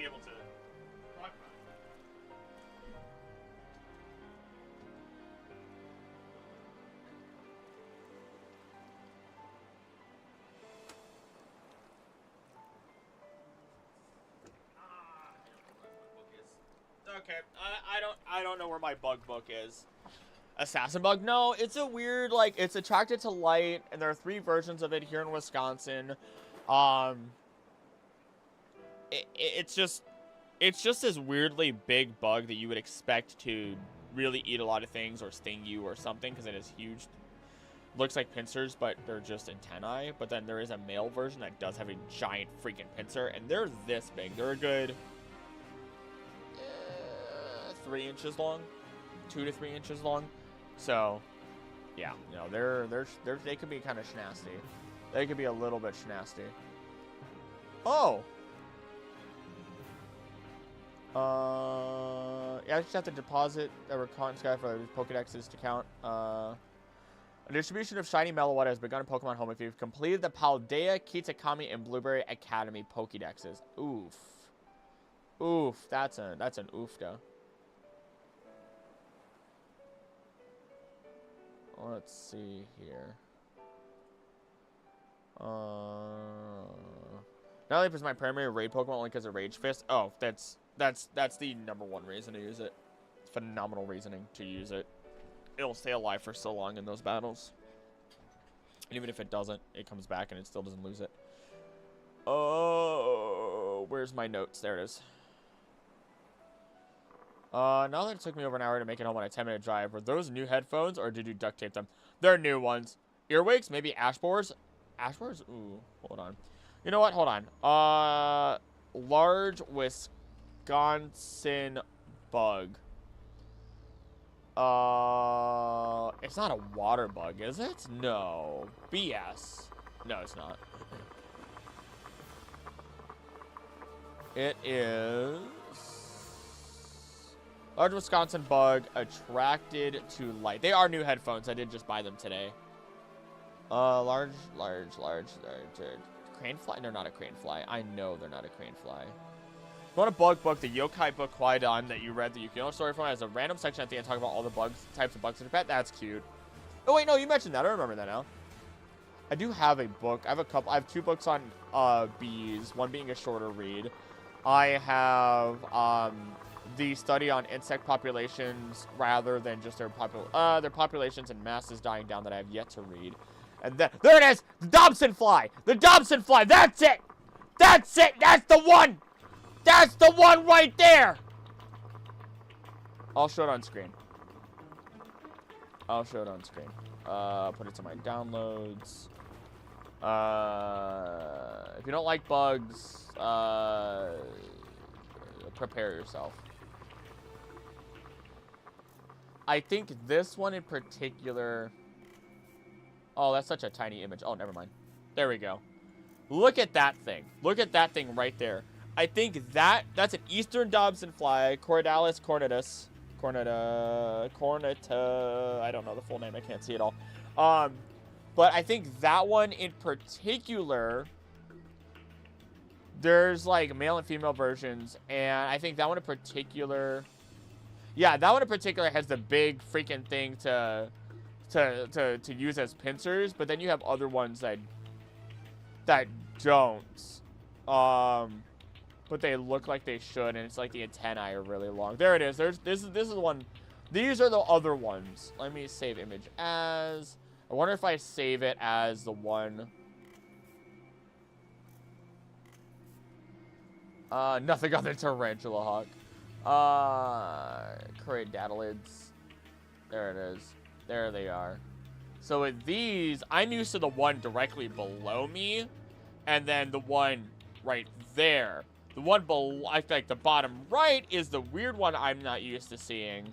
But then of course we saw the other ones that have like really, really big pincers that are actually way more like actually used. But yes, yeah, those are the ones that I'm used to seeing here and there. They're always around light. Bro, like kind of lanky. Nothing to do with tarantula hawk. I don't know why I read that out loud again. The larvae are pretty cool looking. Larvae are pretty cool, I gotta admit. I mean, let's look at the larvae real fast here. And if I did that right, yep, there it is. Look at that thing. That's a Pokemon. That's a Pokemon in the making right there. The neon cuckoo bee? Oh, aren't those like super tiny? Aren't they like this, like 2 millimeters? Like they're tiny, tiny. They are in fact size. 10 to 13 millimeters long. So I mean, yeah, that's it's a little smaller than I expected. A little smaller, a little smaller. No, not 2 centimeters. They look sick. Yeah, right? Do you have a favorite spider? Peacock spider, any jumping spider. Trapdoor spiders are sick. I hate how they look. They look disgusting. The albatross spider, I think it's an albatross spider. Albatross spider? Is it the albatross spider? No. It's not the albatross spider. It's not the peacock spider. The jumping spiders. Jumping spiders are great. God. Is it not the albatross? Is it the... Oh, my gosh.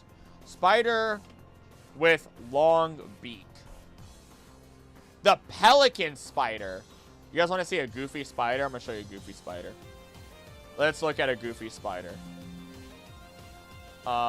Goofy spider, goofy spider, goofy spider. Bam. That's a pelican spider. That's a pelican spider.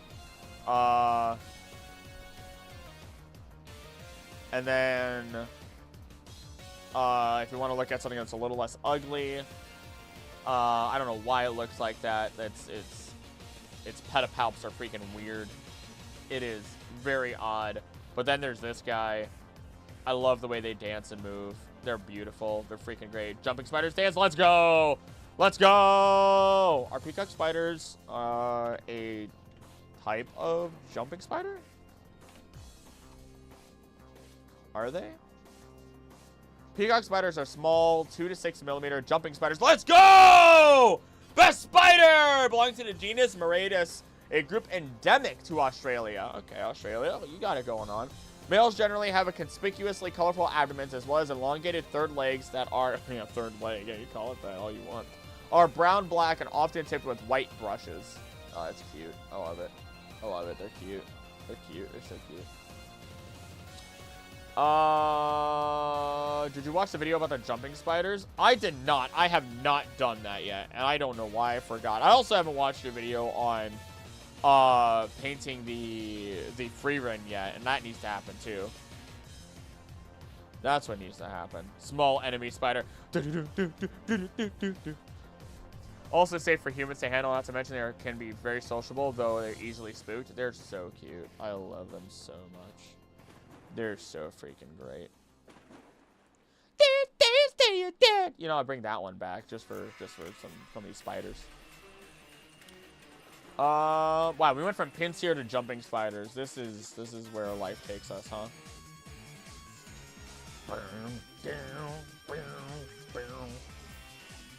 All right. The pincers are now longer with larger spikes on it, and its eyes are now yellow. Are they pure yellow? Hold up. Did this bro just go demon on me? No, it did not. When it mega evolves, it is left in a constant state of excitement. That does not make me feel better. It rarely touches the ground due to its ability to now fly. It can flying at approximately, this is like one of the only few Pokemon that say approximately and not just flat out, 30 miles per hour, which is 50 kilometers an hour. No, I did not do that in my head. Don't think about it. And uses its 2 large horns to pierce its enemies before shredding them. It can lift opponents up to 10 times heavier than itself with its horns and still fly around easily. Now, that's the scary part. That's the scary part. Want to nuzzle my cheek on a jumping spider? They're soft, or they have some hairs to them. If some insects were larger, we'd fear them less, like those. Scarab beetle nightmare fuel. It really is. What else does it say? Influence of Mega Evolution, constant excitement, based on the energy of Mega Evolutions, it becomes unusually developed. Perhaps it's so happy that it rarely... Perhaps because it's so happy. Oh, it's known as happy. Oh, it is actually noted in the Ultra Sun Pokédex to potentially be incredibly happy to be flying. How heavy is this? How heavy are you? Aerolate? What the... What? Aerolate causes all normal type moves by the Pokemon to become flying type moves. Oh, wow. Oh, wow. I have not been looking at all the Mega Evolution abilities. That's fine, though.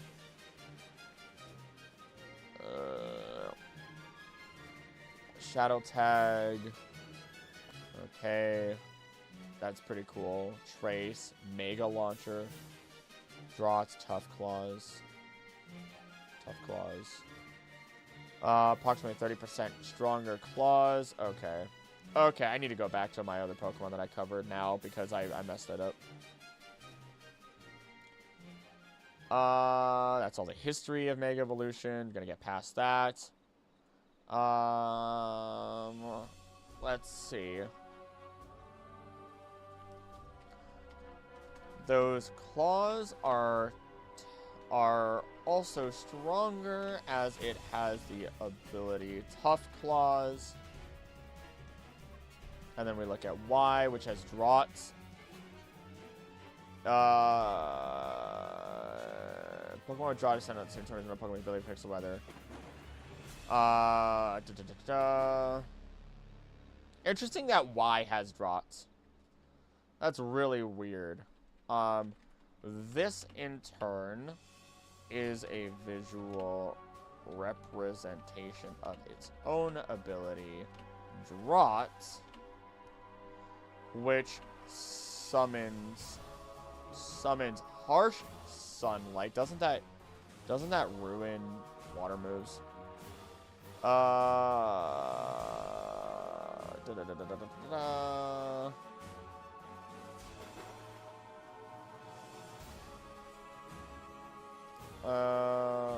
What in the world? What does it do? That's why New Hampshire made the jumping spider their official state spider in 2021. Go New Hampshire. You're doing it right.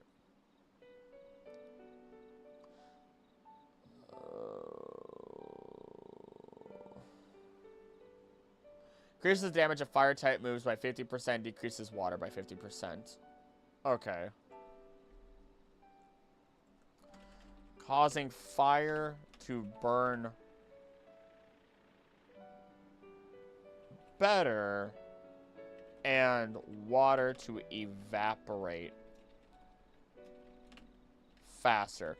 Very strange. Ooh, that's very strange. Very strange considering our X version has hotter flames. That is very weird. Okay, alright. I'm happy I looked this up. Alright, Blastoise. You have Mega Launcher. All water moves are probably improved. Damage dealing moves are boosted in power by 50%. What? Increases the strength of aura and pulse moves. Okay. Okay.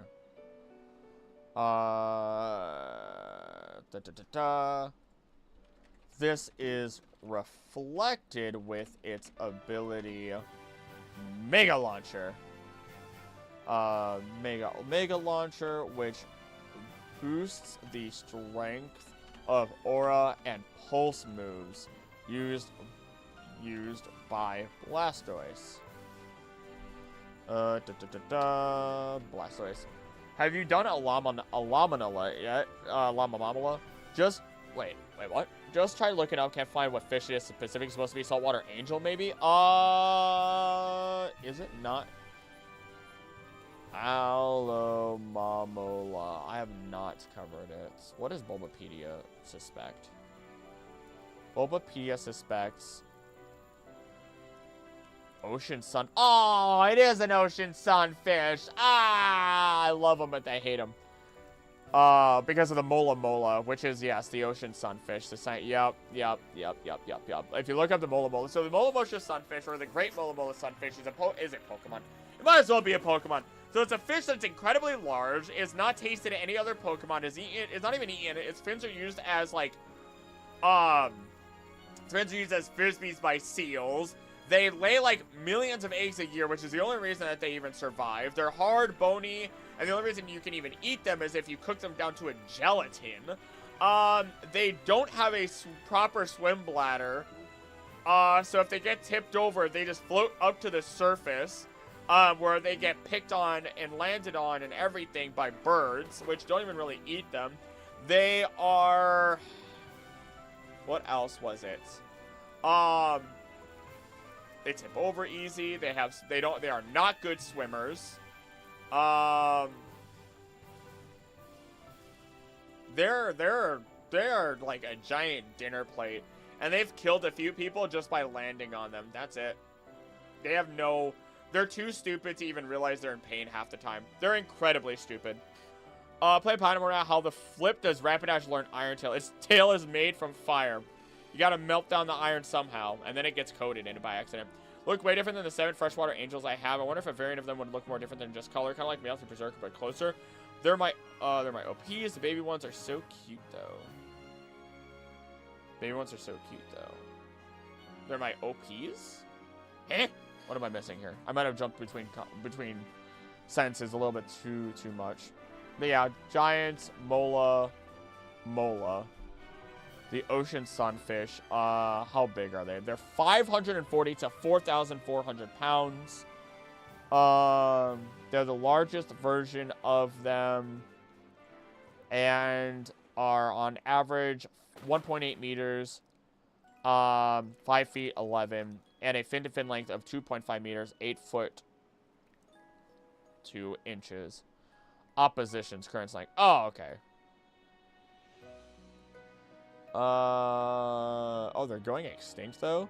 Their population is considered vulnerable. Sunfish frequently get snagged in drift gill nets and can suffocate on sea trash like plastic bags, which resemble jellyfish. Oh, yeah. They kind of... The baby ones are cute. Let me go look at the baby ones. Giant Mola Mola baby. Let me go look at the baby. Oh, okay. Yeah, they are pretty cute. Oh, that explains why they're called sunfish, finally. I never actually looked into that. That is actually really cute, I have to admit. I will admit they're pretty cute. Otherwise, they're freaking giant and they're just a monstrosity. I love them, but they're an absolute monstrosity. Oh man, I don't have it anymore, but there was somebody who did a rant on them. Mola rants. That's why I knew so much about it. Oh my god, I found it that fast. 8 years ago. Why I hate the sunfish. So someone in the group asked me to tell me why I hate the sunfish so much, and apparently it was too mean. It was deleted to perpetuate the truth instead for ethical journalism. I'm posting it here.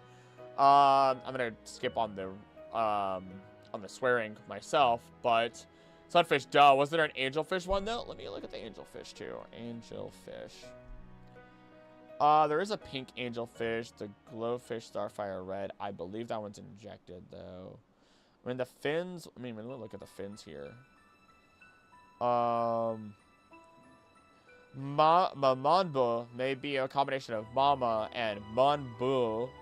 Ocean sunfish. So yeah, it's definitely sunfish related, but it does likely take some inspiration from maybe angelfish. What are some heart-finned fish? I mean, there's a couple of different fish here, I guess. I mean, heck, if you want to, you can even say beta fish.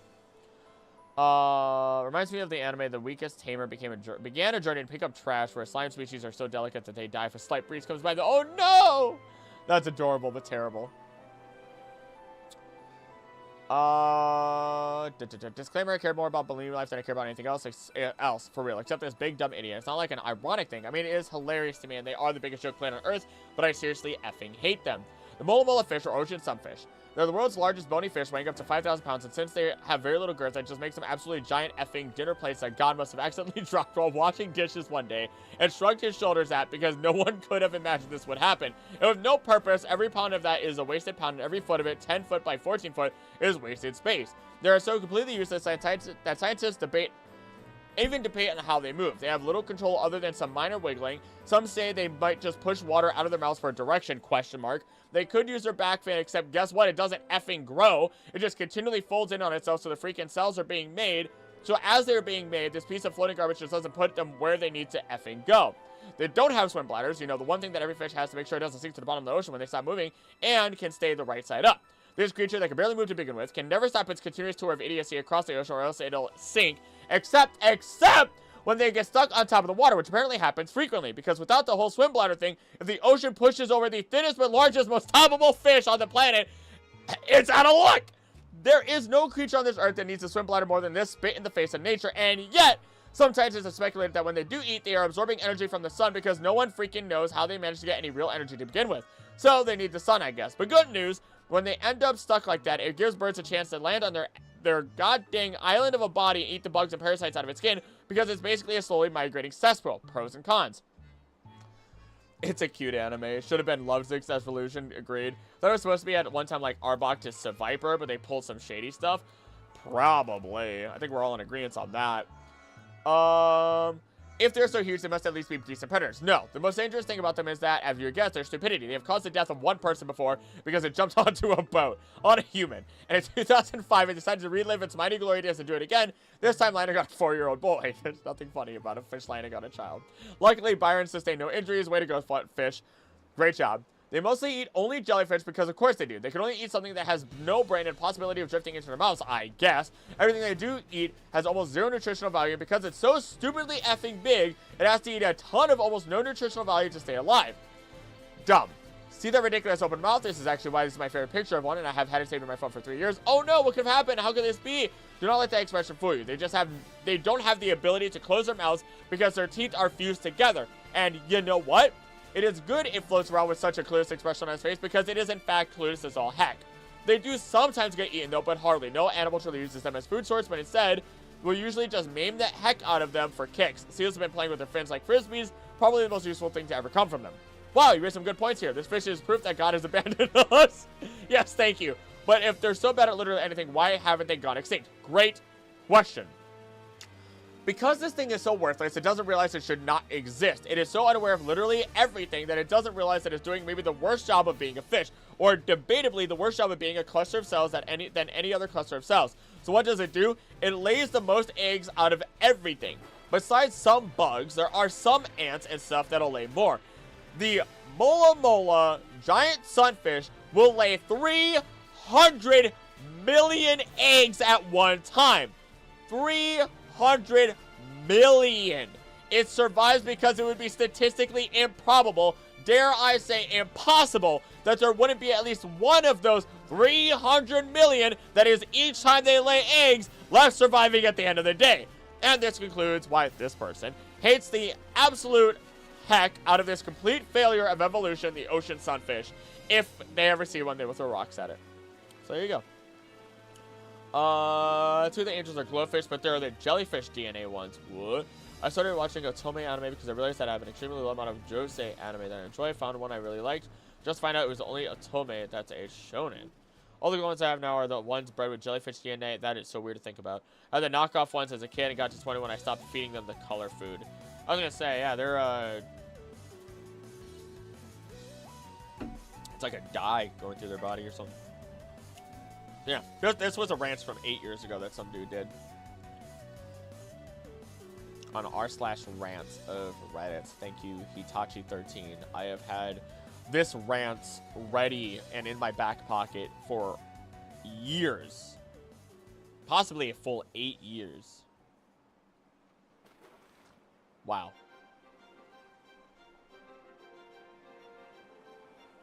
Just wow. I would have never thought it would come back. Never would have thought it would come back. I gotta clean up my tabs, and let's see.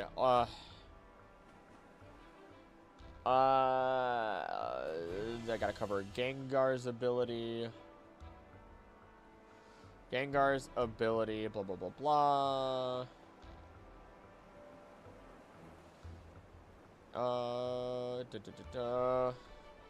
Which helps make sense as to why it has Shadow Tag as an ability. There is nowhere you can go that it can't. You are not escaping. In case you're interested, the anime is I'm the villain, so I'm taming the final boss. That sounds... Let me look at this. Oh!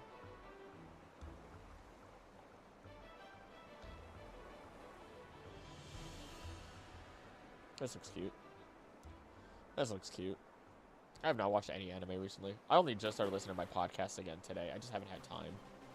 Or I haven't been making the time. I'm making tacos today. I just remembered that, and I got happy. Let's see. So we just get this Pokemon and its broken ability to attack twice every turn because we have a rambunctious child and a helicopter mama. Double check, double check, double check. Parental bond. New Pokemon Snap is a beautiful game. I started playing it on this channel, actually. I never finished it. I like Tim of the Boss and My Next Life as a Villainous. My Next Life as a Villainous. I've seen this a little bit around here and there. I've seen it here and there. I haven't watched it, though. Last thing I watched was Kaiju number 8. Which I thought was fun. It was solid. There's some good moments. It was nice to see an older protagonist, and then I just say I hope what happens in the last 2 episodes happens more often. It's a shonen otome. It's a comedy. I don't know shonen anymore, man. I swear. Oh wait, no. I don't know otome. Story-based romance. Okay. Targeted towards women with a female protagonist as a player. Well, as a main protagonist. Okay. I just take my weeb card away. I've lost my weeb. Mega Launcher. Let's see. Trace. Go back to Alakazam. Alakamamala.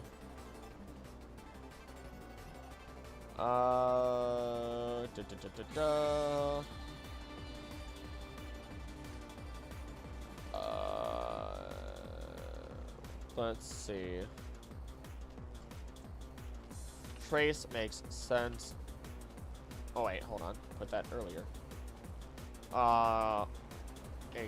Makes sense why its ability is Trace, as it follows the line of your life to its end. We have covered what Pokemon would benefit from the Mega. I say Mega Shuckle or Mega Dunsparce. Because it adds like 4 more segments. I want that Mega Dunsparce. I want it. Everyone, just give it more segments. I agree. Just give it more segments. Anime are isekais where the character enters the world of the Otome game. Oh! Just finished Tomo-chan as a girl. It was adorable. Tomo-chan. Is it? Tomo-chan is a girl.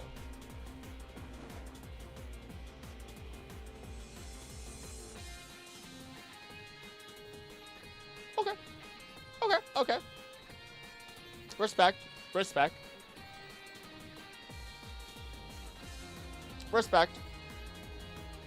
I have a weakness. I will admit, I have a weakness for tomboys. The lady is not quite a tomboy, but she has a more tomboy personality. Hold on. Hold on. I have to do 2 things real quick. First off, I am going to bump it up by 2. I'm going to bump that up by 2. Second off, I just realized I have to change a setting here because I haven't changed it back yet. Hold on. voice mod.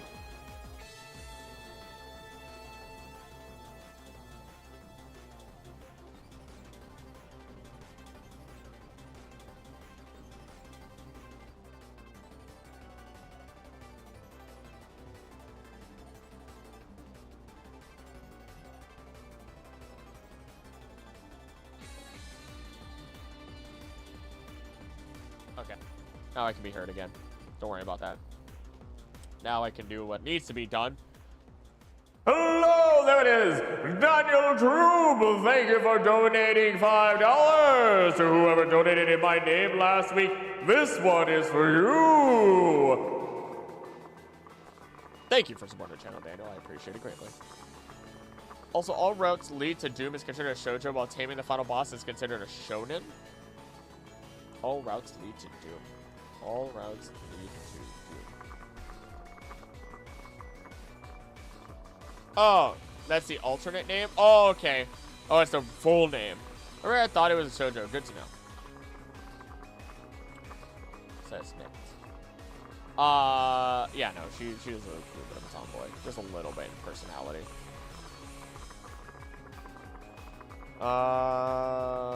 Okay, now I'm caught up completely. Flying.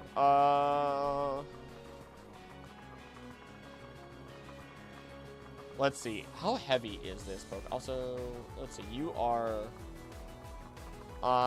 being 5'7", otherwise 5'7" or 1.7 meters, and at a weight of 130.1 pounds, 59.0 kilograms. This means it can lift only 10 times heavier than itself, 1,301 pounds, or 590 kilograms. The scary part about this is that it can still fly easily while carrying this. This is not its full limit. Meaning, what is 1,000? What like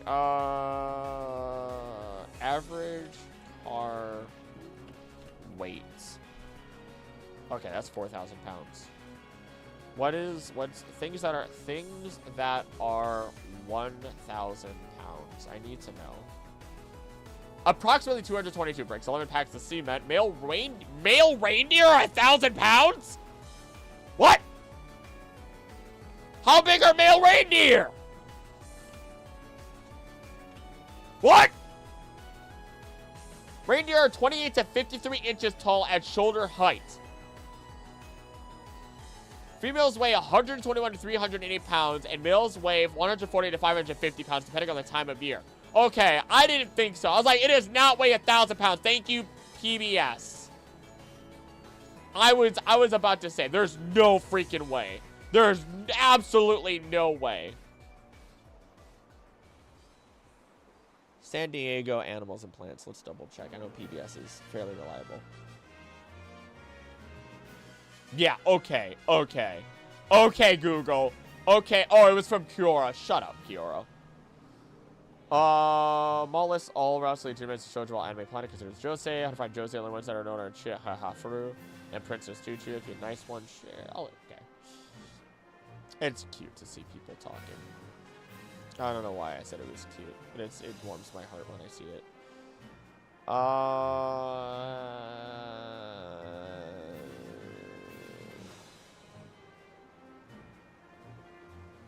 Concert piano?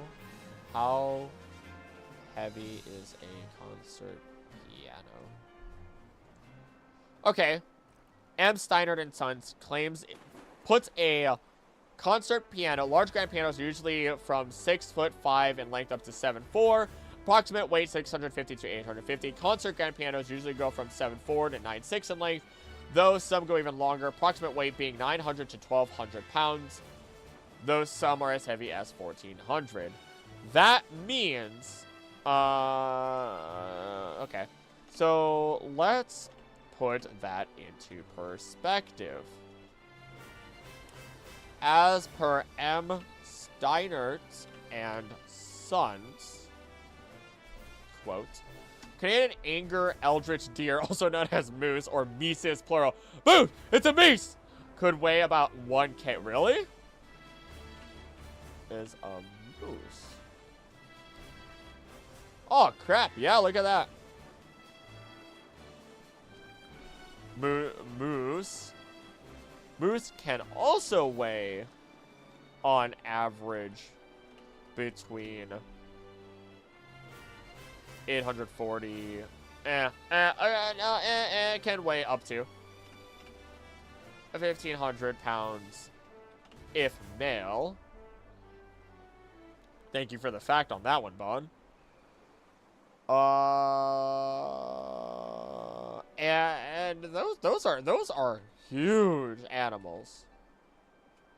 So yeah, just imagine a flying concert piano or moose carried by a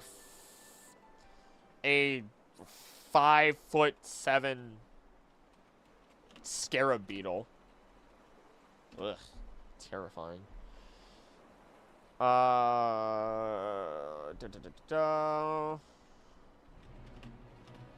Ability.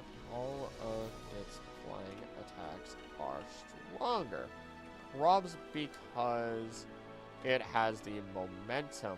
No, it's not flying. All of its normal attacks are now flying attacks, right? That's what it is. Double check, air rate, air relates. All normal type moves, yes.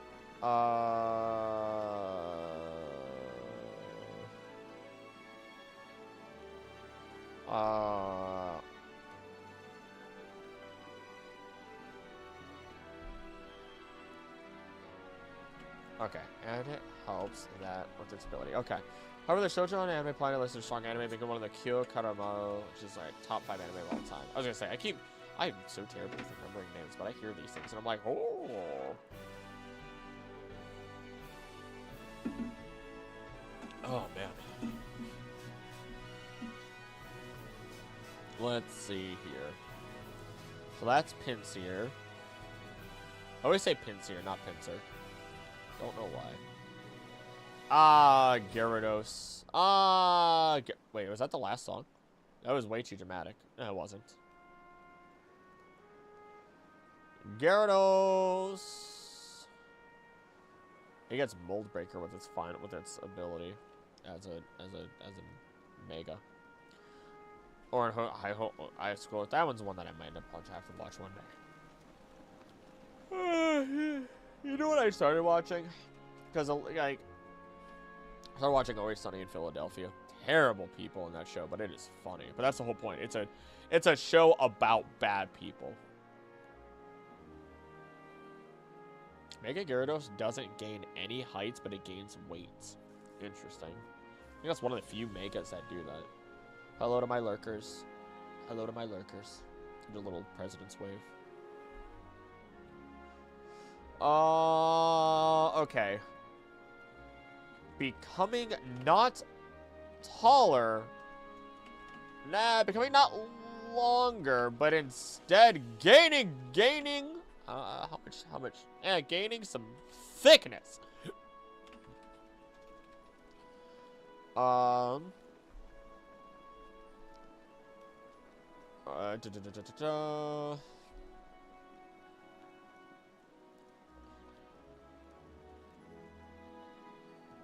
we go. We have Mega Gyarados. Alright, as a shoujo, as Full Metal Alchemist Brotherhood is the shonen. It is a perfect example of the genre. Okay, now that makes me... When will I find this time? When will I find the time? Because I don't find the time because I have a puppy. That's the new thing. It's like, I have time! And then I'm like, oh god! I'm feeling my time with puppy and relationship. Which is nice. That's not me complaining. It feels nice to have a life again. I haven't had a life for so many years. Gosh. Let's see here. Fins gaining a yellow tint. Underbelly becoming black. And even gaining red coloration. Red coloration in some of its scales. Let's see. The raised red scales on its sides help propel it through the water. Okay, if you say so. You know, no water, less water resistance somehow.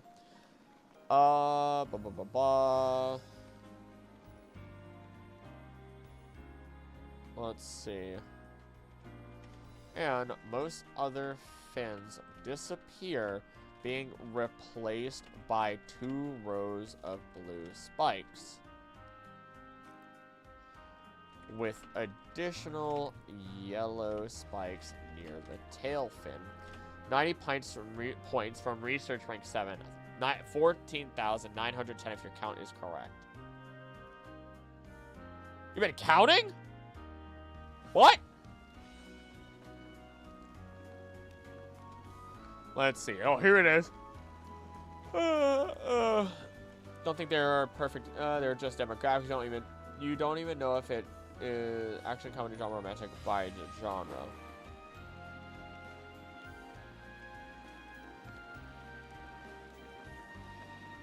I don't think they are a perfect example of shoujo, just say shonen, seinen. They're just demographics. Okay, I see what you mean. Since the game won't count until I tournament. Oh my lord, I forgot about that. Due to the stress of Mega Evolution on its body, we finally have the first one, it becomes even more ferocious than before. All other brain functions cease when Mega Evolution occurs, except for the destructive drive to burn down anything into cinders. Despite its brain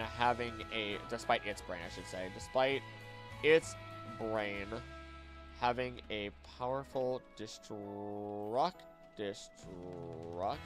instinct, it will obey a trainer it truly trusts.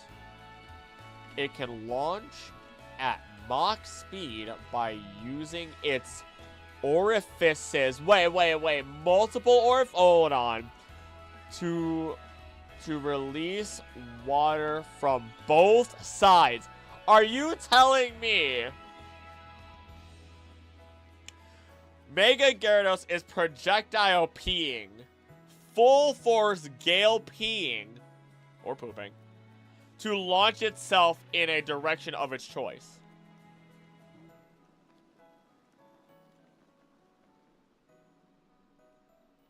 Gale force piss.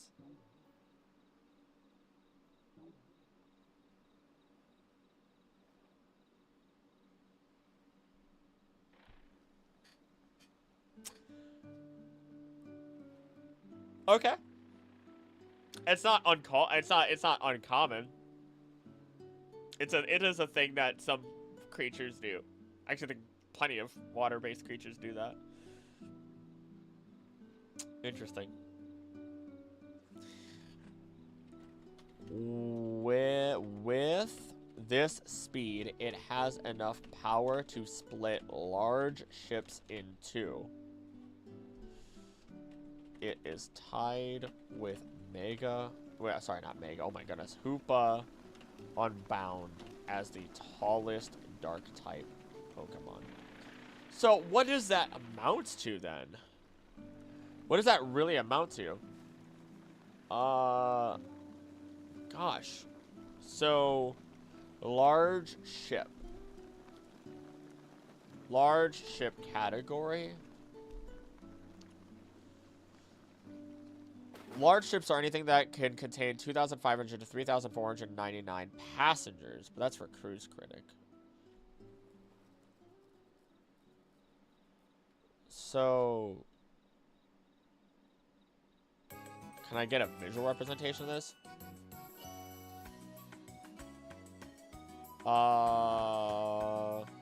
Do its height in Big Macs or washing machines? Broski. All right, hold on. You know what? Screw it. You got me. You got me. You got me. You tickled the stupidity button. Let's see. It's 21 and 4. So, height of Big Mac.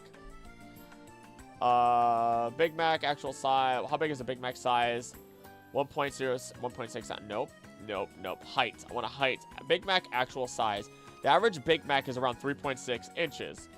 And because of my chat during the live stream, thank you, Annie Stone. Should probably make sure I say Joe earlier.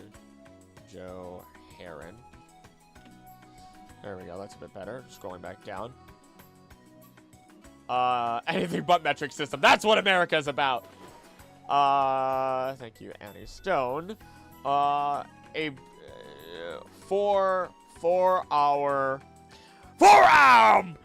patriotic, land is free singing, Big Mac devouring Americans, with Gyarados coming out to 21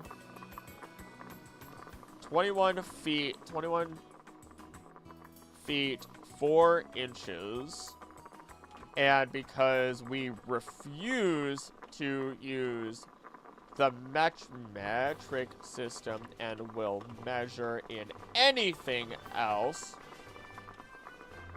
out of pure spite. Yes, I will be screaming this during the video, don't you worry.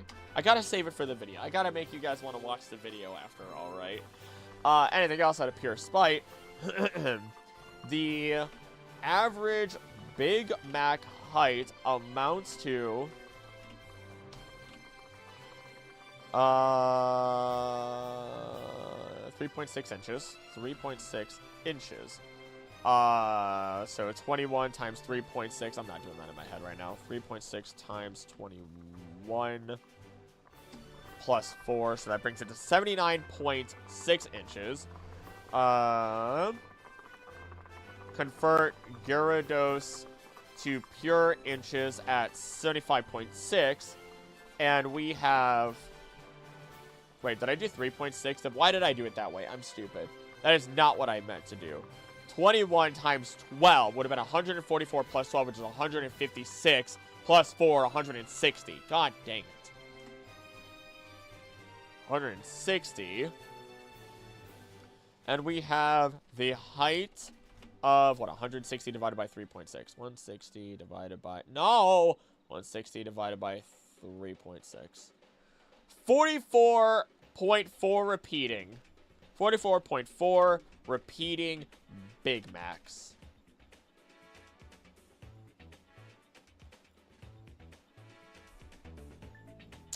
Wow then. Wow then. Which effectively would just make it 44.45. Or just round down. We're just going to say 44.4 Big Macs. The British use freedom units as well. Mainly the men use inches.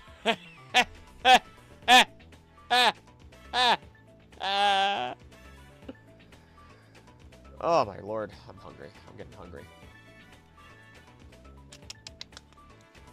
Wonder if I want to have dinner ready for when she gets home. I'll message her. She doesn't get home for a while, but I'm going to see if that's what she'd like.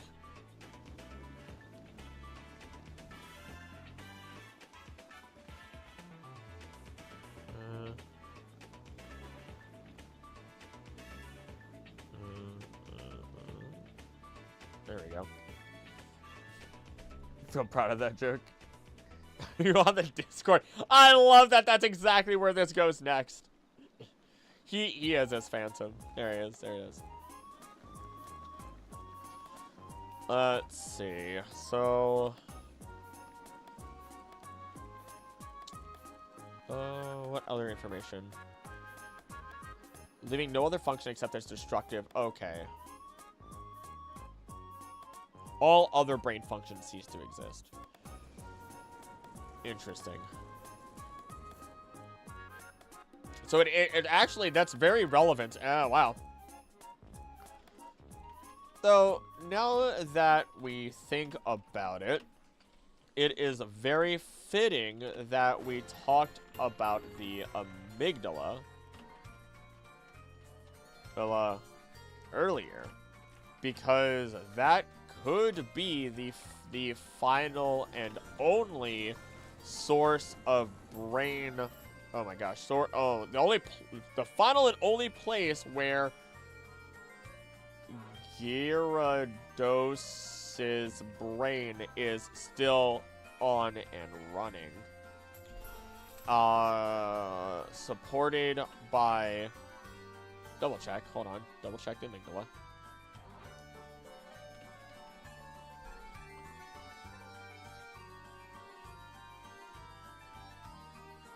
Maybe. I have to leave now. Thanks. Let's talk about anime another day. Bye, Tutor Like, see ya, Ned. Thanks for being here. When overactive, and overactive fear and anxiety related circuits. Maybe not.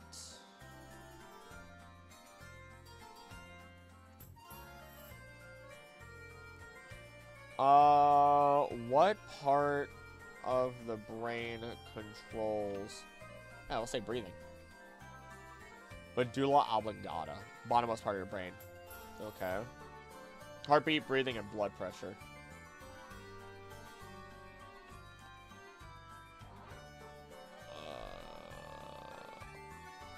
Oblong. Okay. Does it do anything else? Automatic processes. Nerve connections. Crossover points.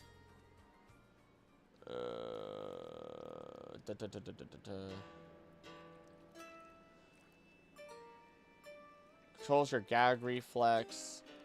Wait. Yeah.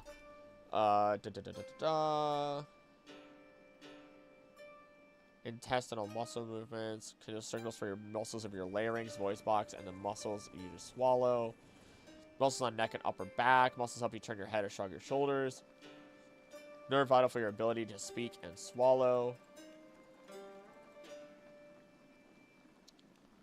Okay, no. Okay, no. Now that I think about it, the medulla could be the final place where the Gyarados' brain is still on and running. This is the part of the brain, according to Cleveland Clinic, that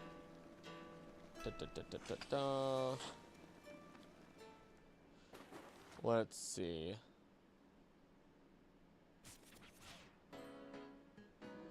That runs breathing, swallowing, heart, circulation, nerve connections,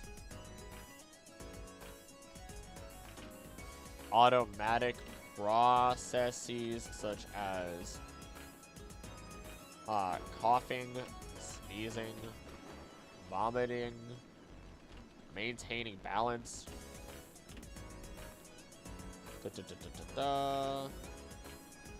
intestinal movements, larynx, muscles, movements, oh gosh, home row, movements of neck and upper back, so you can turn your head or shrug your shoulders, and even stick out your tongue. That runs or is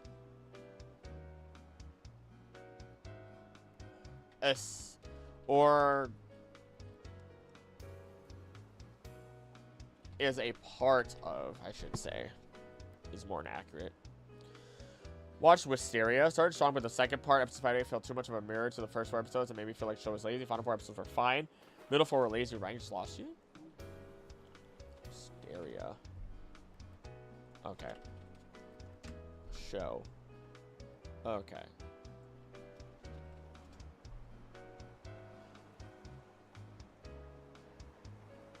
Okay. Okay, I cannot get whatever it is. Hysteria is an orphan girl. No kimono tachi no yoru. I assume that's probably what it is. Hard to say.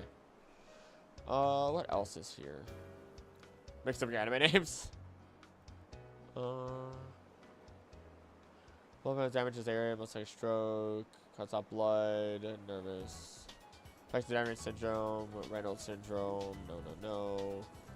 Common sign stroke, clumsiness, headaches, hoarseness, jerky, uncontrolled eye movements, nausea and vomiting, paralysis, trouble swallowing, vision problems.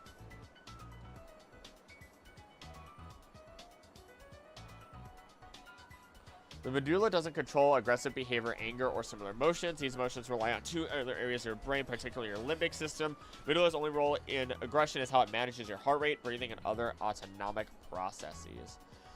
And you know what? I might as well include that. Then, let's confirm this further, as they had a FAQ section that asked if the medulla controls aggressive behavior. They answer it stating, holding in my opinion of the anime, which I started on accident when I tried to watch it upstairs, why I think I mixed them up. There it is. Butterfly life action relay station direct nerve signals for a part of body. Without you want to be able to consider your name and complete starting to catch a ball in order to body I'm gonna help you better understand your body, helping take care of brain and nervous system health.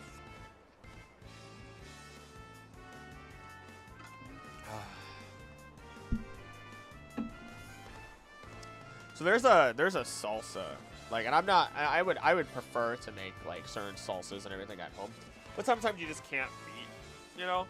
And there's this like guacamole salsa type stuff, and I can't remember what the name of the brand is because we both got it wrong before I went to the store today. And man, it is addicting with some Fritos like corn chips. It is absurd. Which yes, that is. We are not having like actual tacos. Although I could have a burrito that has crunchy Frito corn chips inside of it. And that does sound really nice. I might do one of that. I should have gone to the gym today. If I'm gonna eat all that, I'll just go tomorrow. It's fine. My legs actually are in incredible, like, not incredible pain. I should watch my language, but like, it wasn't enough. My right leg wasn't enough pain that I can't like put pressure on like a nerve found right above but behind the knee. Terrible. I was wondering, why does nobody remember me in this world? Oh.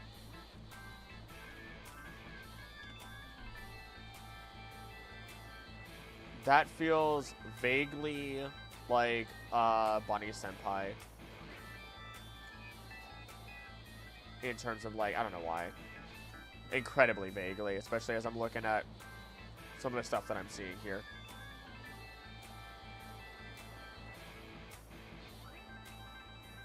I'm keeping my mouth shut. I'm keeping my mouth shut! I will not objectify! They're anime people, doesn't matter. I went to history and Crunchyroll to make sure I got the right anime. Gotcha. Well, I said gotcha, and I immediately thought of Kirby right back at you. When a Pokemon with Mold Breaker uses a move, the effects of all Pokemon's ignorable abilities are ignored for the execution of that move. Yeah. Yeah, that makes sense. So that very well could be the last. Oh, wait, hold on. Oh, that would also explain why it listens to a trainer it truly trusts.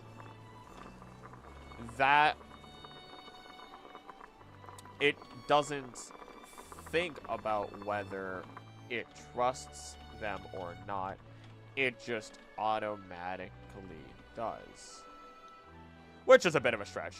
Which might be a bit of a stretch, but it helps explain a little bit.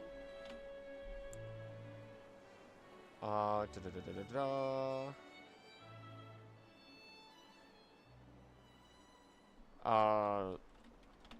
Mold Breaker as an ability helps it just use its moves and ignore anyone else, ignore anything trying to stop it. When you have that much power, oh my goodness, if you have that much power, after all, not much can be done to stop you in place. Tried to start Testament of his sister New Devil, but it was discussed before. I hate anime overtly since for content that serves no purpose. Yeah, I stay away from that too. Having a Pokemon as a pet would be really inconvenient. You take out your Growlithe for a walk and suddenly it digs a hole, finds a Firestone, and evolves. Yo, that'd be so good though. I have a giant dog and just 10 times the amount of food you need to give it, plus giant turds. No, don't worry about it. Don't worry about it. It's fine. It's fine. It's worth it. Such a big dog, go very fast. Fast dog, go fast. Big dog, go fast. That's where my brain goes. Let's see here. You'd have a legendary dog, though. Exactly. Legendary. Legendary dog. Alright, that covers Gyarados. And it's actually, does it have anything else related to it?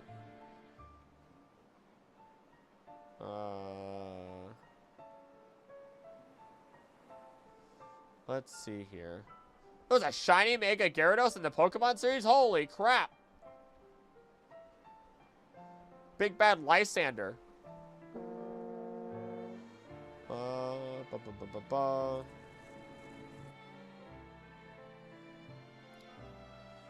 Lysander, shiny Mega Gyarados.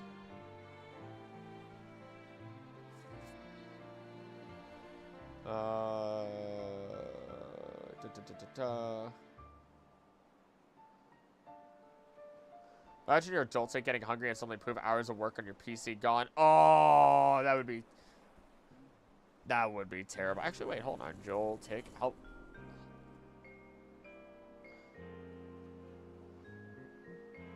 Yep, it has to. It does support. It does absorb. Well, hold on. It absorbs static electricity, though. Oh, wait, nope, there it is. Have learned the technique for sucking electricity from the outlets in houses. Yep, Detonate does the same thing. If you realize your electric bill is going really high up, it's probably Detonate feeding on your stuff. Bachiru? What the heck is that supposed to be in English? Bachi. Isn't that just the sound of a... Oh, for electricity crackling. Okay, so I wasn't... Okay. And Tarantura, which is Tarantula, might evolve from Chu for Bug. Joltik may be a combination of Jolt and oh yeah, of course, duh. Oh yeah, no. Oh, in general though, yeah. Pokemon, they have to do so many things. They have to do so many things to just prevent Pokemon from just causing immense, irreparable damage among so many other things. Oh, there's the AZ War right there. As shown in Pokemon Generations. Nightmare is the best Pokemon to screw all your electronics? Yeah. Oh, actually, I wouldn't even dare say Magneton, because the general area around that is a terrifying Gyarados. No, I'm showing that on screen.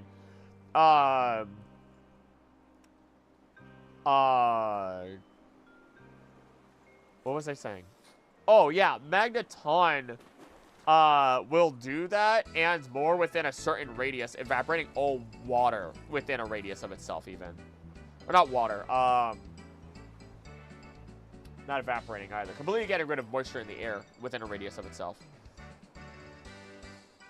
Where is... Check this out.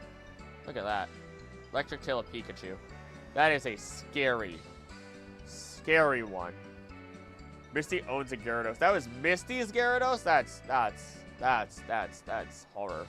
That is the scariest I've seen a Gyarados, hands down.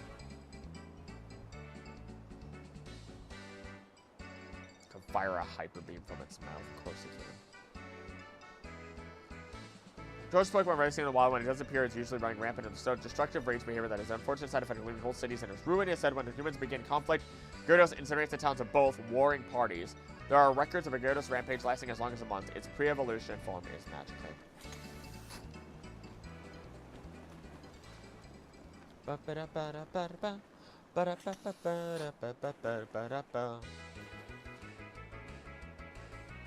Let's see. Aforementioned Koinobori, specifically its large dolphin. Making Gyarados' appearance bears the similarities to the aforementioned Koinobori. Thank you for the hydration check. Giant Carp Windsock.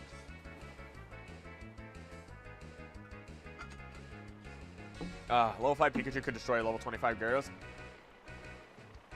Honestly, you're not wrong. You're not actually wrong at all.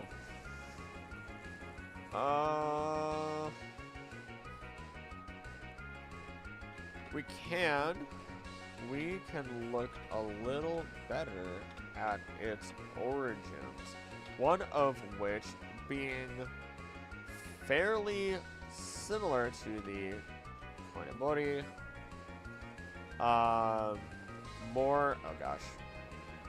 More specifically as we look at its fins.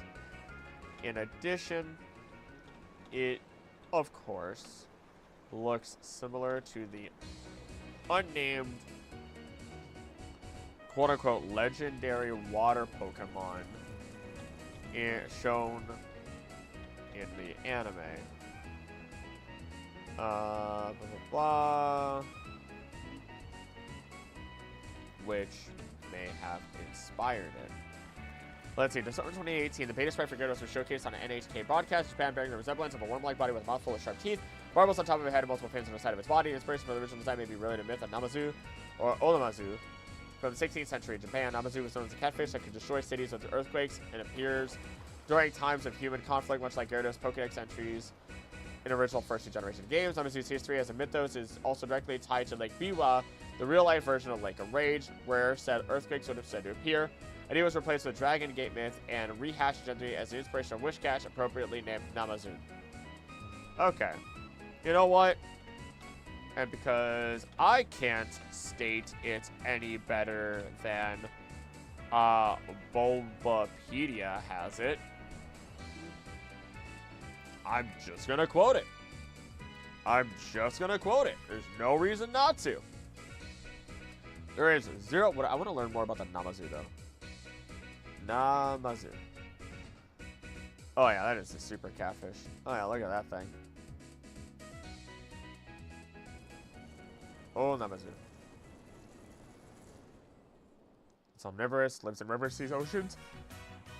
Oh, and subterranean caverns. Gigantic catfish lives in the muck and slime of the waterways around Japan, inhabit large caverns deep underground. Digging the muck and thrash about when disturbed or excited due to their titanic mass. The thrashing of Namazu is considered to be more violent than ordinary catfish, to the point where they're really dangerous to humans. Popularly depicted in newspaper illustrations in the Edo period. Usually these pictures showed a huge grotesque fish. Catfish subdued by a large number of people or even other yokai desperately trying to calm its thrashing. Ooh. And I, of course, had to read more on yokai.com about the Onamazu, finding that even other yokai would band together to try and stop its rampage. And stop its thrashing. Let's see.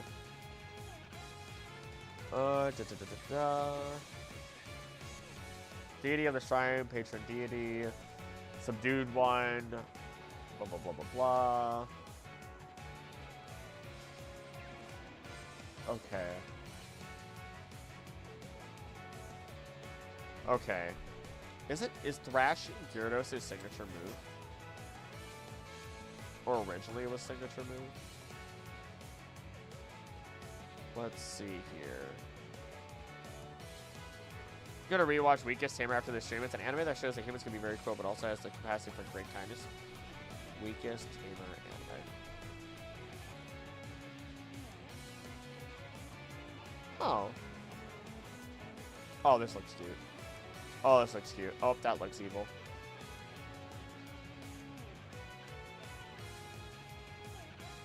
I like the little slime. The little slime is adorable. That actually looks adorable. I love that slime. That might be my favorite iteration of a slime. Like a monster slime, not like Remove. Was Thrash its...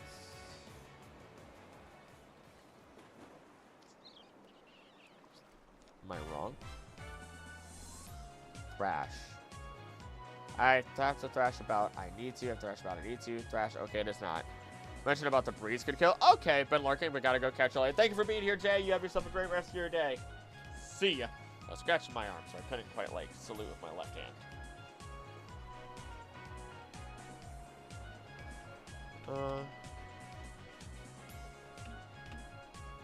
Was Gyarados' was originally Gyarados' signature move, but I was wrong.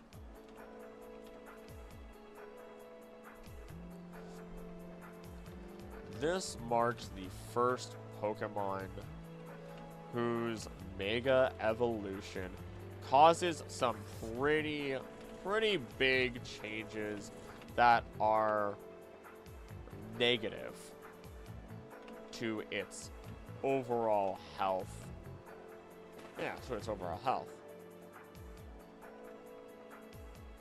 I think we leave it at that. First point goes to the dark type Pokemon. Since Gyarados' Mega is dark, is it dark water? It is water. Is water dark? There we are. Mega, it's a Mega. It's a Mega Evolution Mega. Big boy. Let's see.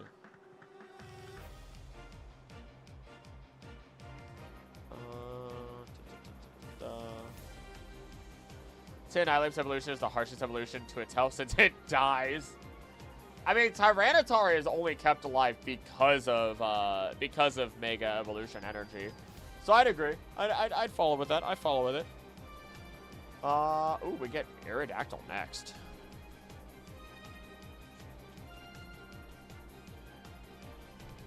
Aerodactyl.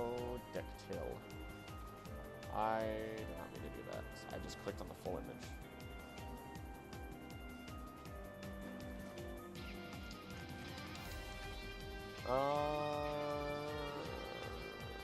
Let's see. Eyes turning bright green, and other parts of its body turning to stone. This is what researchers believe it looked like before it was fossilized. It grows larger and sprouts jagged black spiky rocks all over its body.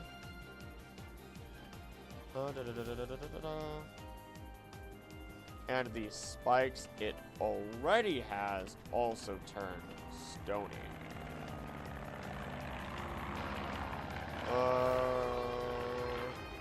Rocky plates protect parts of its body, all as its dormant genes reawaken. Some scholar, blah blah blah. Yep. Some of the rocks are harder than diamond. Some of the rocks are harder than diamond. and it is now fiercer and more irritable than before, attacking anything that moves. Why does it look like, to me it always looks like a villain. It has a goatee basically. Only question is, why does it look like a classic villain? Villain fit with a goatee. He almost Austin Powers he. Am I wrong?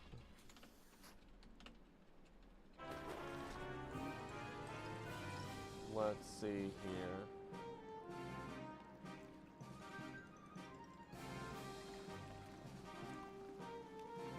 Like, it reminds me of Goldmember. Like, it has mutton chops and everything.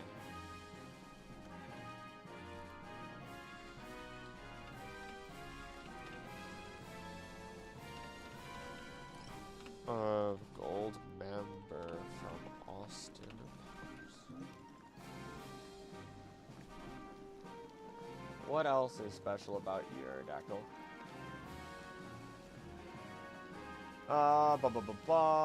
Oh, when it Mega Evolves, it becomes more vicious. Some say that's because of excess power causing it pain. Fantastic.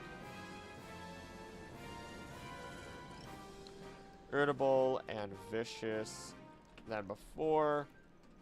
Some scholars claiming that this is because it is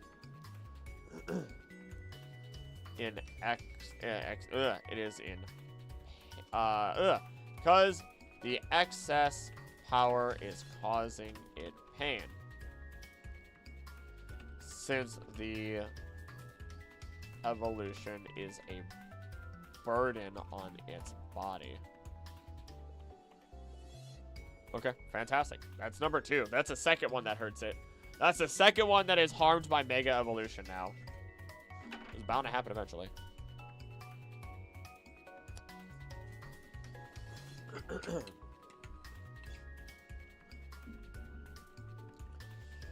You know, this thing already had saw blade-like teeth.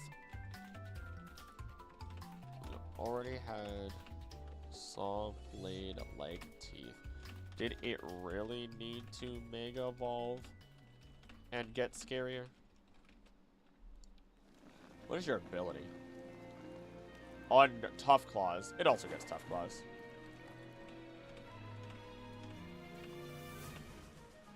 With all the... There we go. I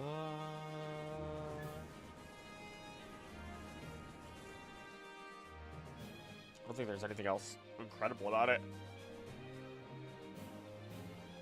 I really don't think so. Okay, so what did you decide about the friendship meter and Mega evolving? Hey there, Hag. How you doing? So, so I actually kind of briefly mentioned... Okay, let me recollect my thoughts. So, I forgot friendship meter was generally a thing, but I indirectly ended up explaining it. So, essentially, it is known and is supported by, like, not Cyrus. Oh gosh, I forgot his name. What is Evil Scientist Guy? What is Evil Scientist Guy? Evil Scientist, Pokemon White. Colress, there it is. So Colress even recognizes that there are 2 ways to draw out the, like, power of Pokemon to their maximum potential. That's either through anger or through, like, actually creating a proper bond. Lysander was actually a pretty good example. But Chorus even says this, and that's looking between, because he started studying Mega Evolution, and then he also started studying Z Crystals to seeing if there was, like, something similar between all of them, and he says that there is something similar. My theory is that Mega Stones and Z Crystals, while are from different sources, are catalysts for taking the infinite energy of a Pokemon, combining it with the bond that it has with the trainer, and Mega Evolving it or allowing it to use Z moves. but only in scenarios where the Pokemon trusts the trainer implicitly. Are there scenarios where, like, Gyarados, while Mega Evolved, losing its, like, ability to care or do anything else, will actually still listen to a trainer it trusts? Or maybe Mega Gengar will not try to kill you. But yeah, that's pretty much the fastball special of it. Aren't Z Crystal shards from Necrozma? Yes, they are. They are. But they're also still shown. Oh gosh, what is it? Let me try to find a direct quote to help with this, because I don't want to say the wrong thing. My exact thoughts. Nice. Let's see here. Having a Pokemon not try to kill you is a good goal race. I know, right? It's a pretty basic one, but, you know, a lot harder than you think. So... Pieces of Necrozma that chipped off and traveled through the low through wormholes, crystallized forms of Z power, stored in dedicated bag section, blah, blah, blah, blah, blah, blah, blah, blah, blah. This is contrary to lore, where trainer will need only one Z crystal on their Z ring, channeling the power of the Pokemon. Holding a Z crystal makes Rayquaza unable to Mega Evolve. If Arceus holds a specific Z crystal, its type changes to corresponding Z crystal, multi-type ability. Unlike with the plates, however, its signature judgment remains unaffected.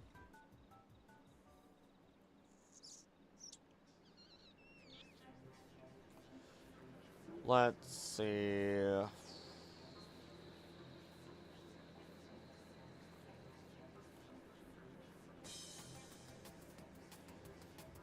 Choose the respective ones to perform Z moves against each other. However, Hollow interrupt the battle before either of them can be properly executed. Nope, nope, nope.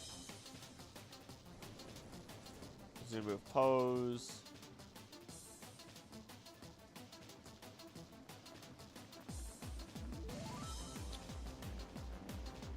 Where is it?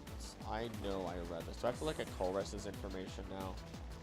I probably have to look at Colress. God dang it, Colress. Colress, Z, Chris. Wait, what? First Matt tells player research true Pokemon following the events of Black and White 2. He now believes that the source of Pokemon's true power is the bottom of its trainer. He has an Alola researching Z Ring or Z Power Ring, wondering if he can draw out the power of a Pokemon more effectively than the Mega Ring. He also expresses interest in the Pokepelago. In Ultra Sun, Ultra Moon, it's expanded, revealed to be one of the people who the Ultra Recon Squad reached out to help with Necrozma. Blah, blah, blah, blah, blah, blah, blah. Ooh.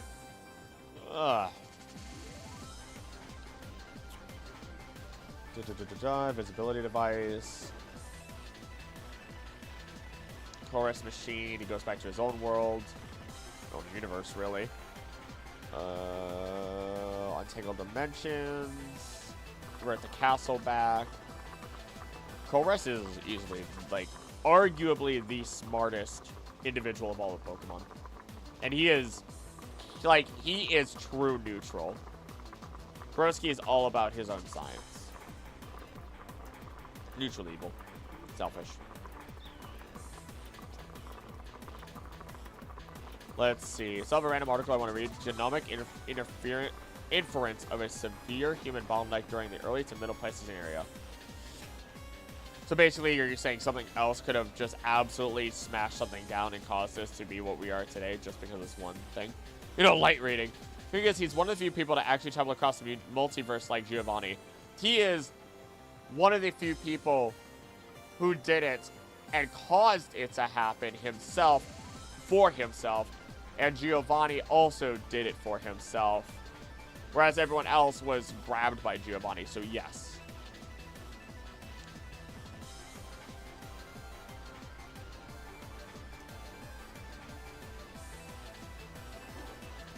Let's see. I could be wrong. I was pretty sure Z crystals. I mean, they do. I still think that they're a catalyst. Can you use Z crystals without having a bond with your Pokemon by lore standards? That's the question, I guess. You use Z crystals. Without a bond with your Pokemon. Because in the games, you can use Mega Evolution without a bond.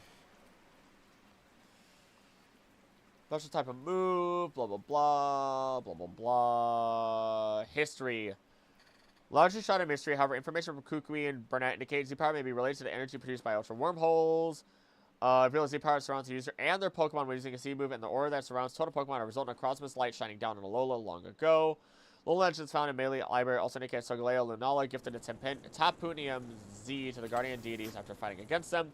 The letter Z at the beginning comes from the word Zenith, which is the full force, full power, as the action of deporting Z-move is done through a trainer and their Pokemon combining their strength and vigor with one another.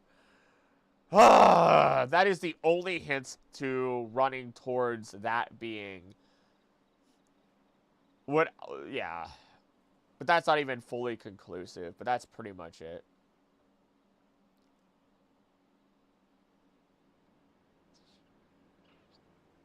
Let's see, is there anything else?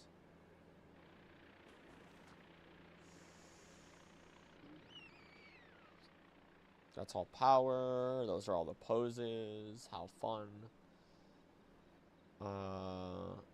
Very cute. All these different poses. Very cute. Oh my lord, all these different. Not according to the anime, except Kukui did it with Tapu Koko without a real bond between them. That's true. That is also true. Legendaries seem to just kind of always break the rules. Basically means that there was a time when the total amount of breedable human pairs were very low, which caused the human genes to bottleneck into a small group of varieties. Okay, that makes sense then. So I was close, but not quite.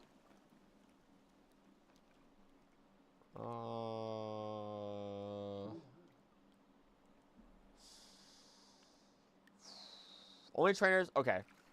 According to Professor Kukui and Alola New Adventure, only trainers who are successful in the Island Challenge can use Z-moves. As seen with Ash's Rowlet, Z-moves drain a lot of the Pokemon's energy, but with adequate training, the Pokemon can reduce the amount of energy necessary to execute a Z-move. In a similar manner, Lana's Poplio failed its first attempt at Hydro Vortex since it was not strong enough to execute the move. And in Showdown on Pony Island, Gladian's Lycanroc, having endured Ash's Lycanroc Splinter and Storm Shards, was able to take advantage of its opponent's fatigue by finishing it off with a Z-move of its own.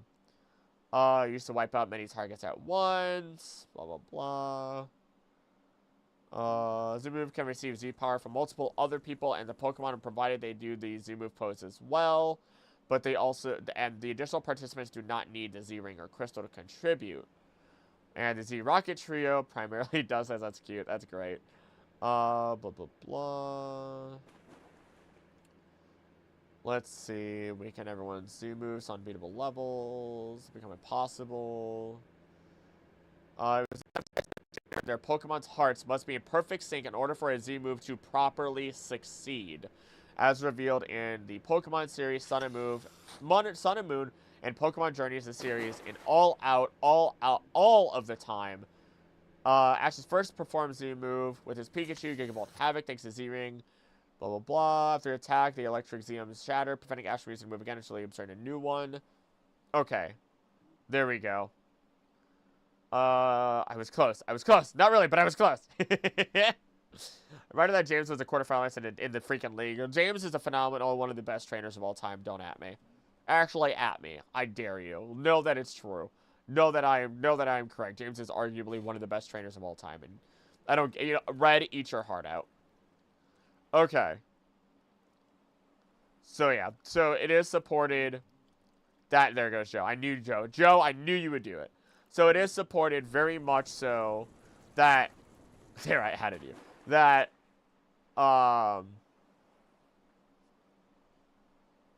that the trainer and Pokemon have to at least have their hearts in sync. So there is some sort of bond. And it does take energy. Dude kicked a Tentacruel in the face.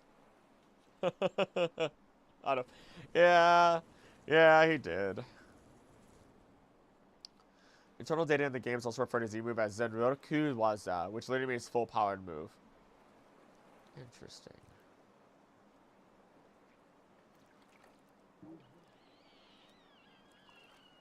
Despite Z-moves being unusable in Pokemon Scarlet and Violet, I don't know. Briefly mentions 10 million volt Thunderbolt, the exclusive move for Pikachu and a Cap. Huh. But Ash threw a rat at a god. James has nothing on us. There we go. Maybe I should do a video on James. That sounds fun. That just sounds really fun. I should just do a video on Team Rocket in general one of these days, or just covering the antagonists of Pokemon. That sounds fun. I just don't want it to become like a full history of this guy, because like so many people do that already. So I don't know. I gotta figure it out. Ash also threw hands with a demigod, freaking trying to punch Mewtwo. Did it? Hold on. Hold on.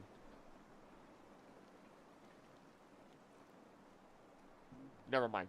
I had an idea.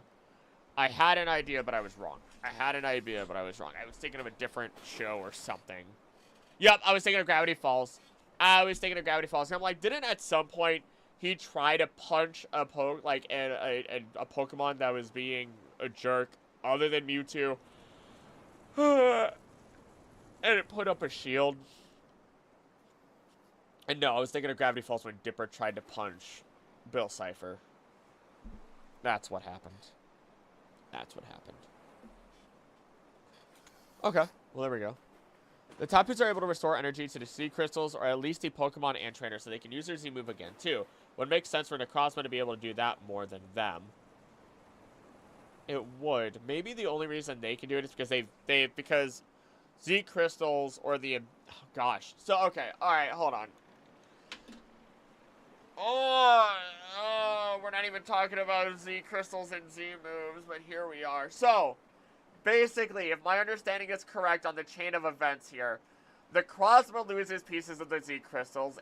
Necrozma's light shines upon Alola. It affects Alola as a whole. The Tapus have existed on Alola since the beginning, being guardians of the land, possibly even being a reason why Necrozma has fallen to pieces, so they've been affected by its sunlight the most, being exposed to it the most, possibly even being exposed to the original Ultra Necrozma, allowing them to, now having been mutated in some capacity, I guess, have the ability to replenish these crystals and moves and the energy, allowing them to do it multiple times. And it explains why Necrozma might not be able to do it, because it doesn't want to give off that light. It doesn't need to. It doesn't want to replenish. It wants to absorb. They are the opposites of each other. The sunlight and Z crystals having their own energy and being a catalyst do require the hearts of Pokemon and Trainer to be in sync with each other as the bond between Pokemon and Trainer is established, and it uses a Pokemon's infinite energy, which explains why a Pokemon does get tired after using a Z move, and if it doesn't have enough infinite energy, it becomes tired afterwards or is unable to use it. Sorry. That is... Oh, God! Oh! It's so freaking... Oh, God. I'm not even supposed to be talking about Z stuff today.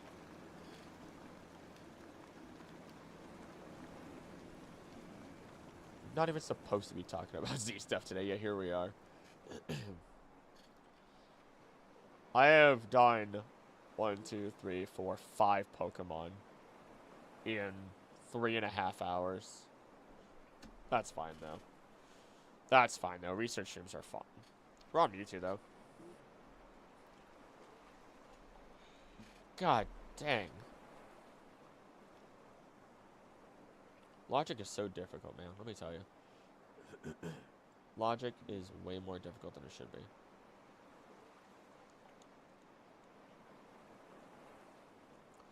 Let's see here. Alright, Mewtwo, what have you got? You're the only other one with 2 forms, right? Yep.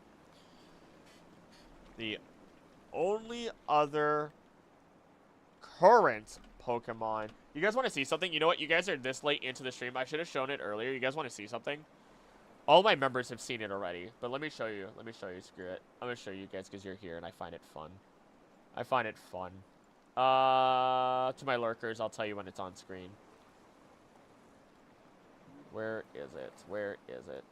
Where is it? There it is. So I did some art, and if you like a nice Jujutsu Kaisen reference, you're gonna enjoy this image. This image is freaking huge. I need to make this a lot smaller before I reveal it. I took some time to draw this. 3, 2, 1. I'm happy with that. I'm pretty happy with that. Look at that. Look at that. There's your Jujutsu Kaisen reference. I almost put Mewtwo's tongue out, and I decided not to. About the book and count alive. If humans and Pokemon used to be the same, are the Keystones actually Mega Stones for humans?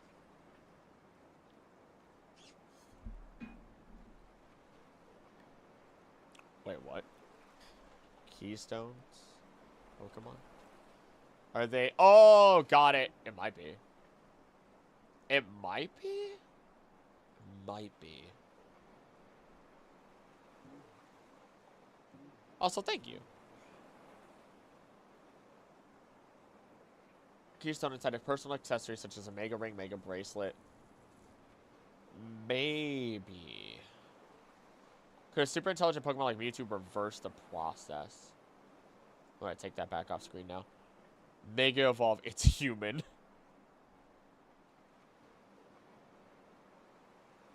Possession of Mega Ring is offered.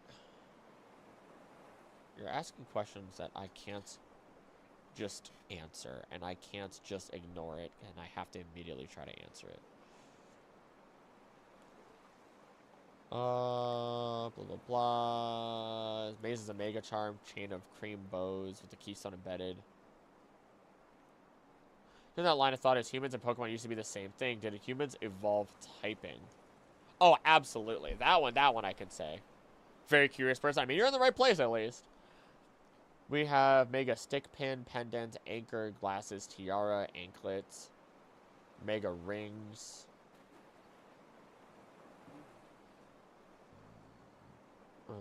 Excuse me.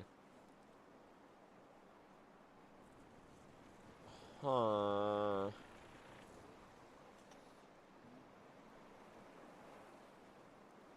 Or wielders humans might be normal fighting. Yes. Yes. Yes. Yes. Yes? Ah, this is all a mess. Sabrina's normal psychic. Oh, absolutely. That one I can't even relatively argue in the slightest. Now I'm looking at Mega Rings and everything again. Keystone along with a piece of Garchomp Bite. Know that Blaziken Mask keeps his Keystone embedded in his belt buckle.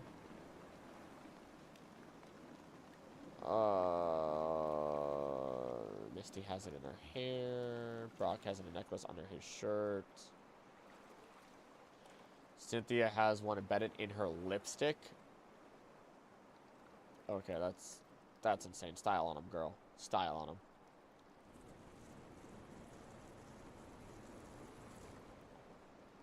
Drowsiness, Keystone located on the bracer. Your team leaders might be that way because they are normal dark. Yes. Yeah, actually, huh.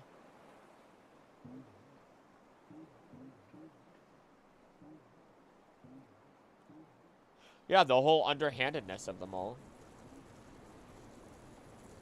The heck? Did I just imagine that? I imagine that. Was anyone starting to possess a Mega Anklet and 4 stolen Keystones, which you used to summon Rayquaza? Oh! Oh my! Oh! Gosh. So inside Gherkin aside from Gherkin as a child, Mega Evolve his little Kanga, Salame, Elec, Igarma, and Roots. Mega Kangaskhan, blah blah blah blah blah blah blah blah. Taught by Gherkin, the Mega Evolution Guru tend to use Mega Gloves. This includes Karina, 3 unnamed students, and Gherkin himself. Gherkin stated that gave Keystones to 60 people through a Mega Evolution Successor ceremony, X being the sole exception. Later gave his Keystone a Y, thus making her a successor as well. Last Center Cafe in Lumio City, Ludentia. Diantha shields Y and her friends from Last Ender's Pokemon by using her Mega Charm to Mega Evolve her Gardevoir into Mega Gardevoir. Last Ender later obtains a Mega Ring from Malvo, outfitted with a Keystone, stolen from Karina at the Lost Hotel. Y is made a Mega Evolution successor by Gherkin, given a Mega Ring outfitted with a Keystone from her Gherkin's Mega Glove. With it, she can evolve her Mega Evolve her Soul into Mega Absol. That's adorable. Blue is later revealed to be a successor as well, keeping his Keystone on a ring when not used. Blue wears the ring around his neck as a pendant. With it, he can Mega Evolve Charizard into Mega Charizard Y. Blaine later appears in Pokemon Village, revealed to have reunited with Mewtwo. He had gained a Keystone sometime prior and placed on its cane, using its Mega Evolve Mewtwo into either Mega Y or Mega X. Draconids like Zinnia are obviously a normal dragon. I could keep going. I don't think you're incorrect, and I feel like, if anything, we're just learning it more and more. Now I gotta learn about Gherkin. Gherkin! Grandfather of Korrina, descendant of the first trainer to Mega Evolve a Pokemon. Okay. I saw you in the games.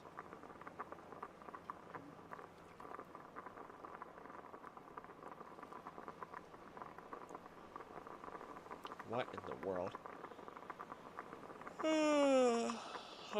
Test Korrina's training. Mega Evolve Lucario. Whoa, hold on.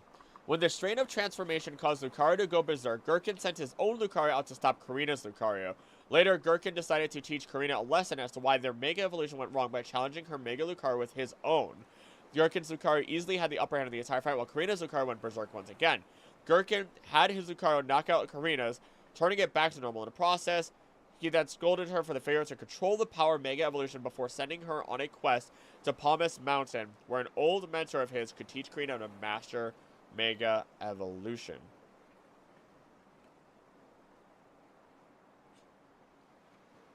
So it is very much up to the trainer to really pull on the reins of your Mega Evolved Pokemon. Okay. Draconids Mega Evolved Rayquaza thousands of years before. Yes! And I made the assumption, or I make the assumption, that the reason why Rayquaza is able to do that, if we're assuming that it has to have a bond, is because it has multiple, quote-unquote trainers, but multiple people worshipping it. And so there is a bond there. And it can Mega Evolve, and having known how to Mega Evolve, that's why it can eat meteors and Mega Evolve on its own.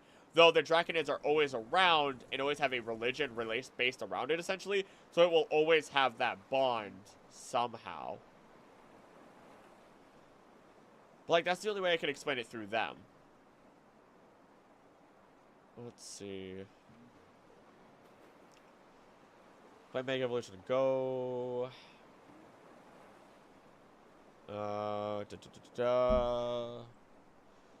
Passionate, maintains certain exterior, blah, blah, blah, blah, blah. Okay.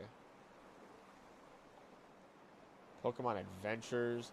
Jesus! So tiny compared to, what's his name? Makes sense? Okay. I was wondering if there would be a hole to poke. Arceus is the father of all legendary and mythical Pokemon, but Rayquaza is the daddy. He's the daddy. He doles out the punishments. Gherkin defeated Trevenant Pokes years prior to X and Y arc, rescued X from a pair of intrusive reporters, and he gave X a Mega Ring after seeing the bond they both shared with his Kangaskhan. What the heck is going on here? Continuing.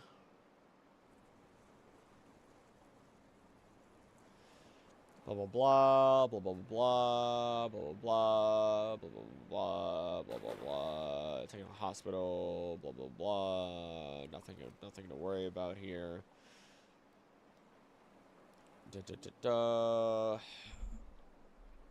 Gherkin may be a descendant of a Draconid that moved to Kalos. The Meteor Village Elder speculated this. Don't make me come down there. I'll tail whip you. Okay.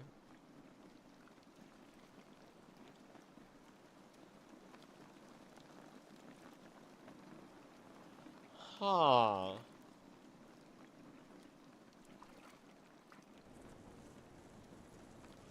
Age unknown.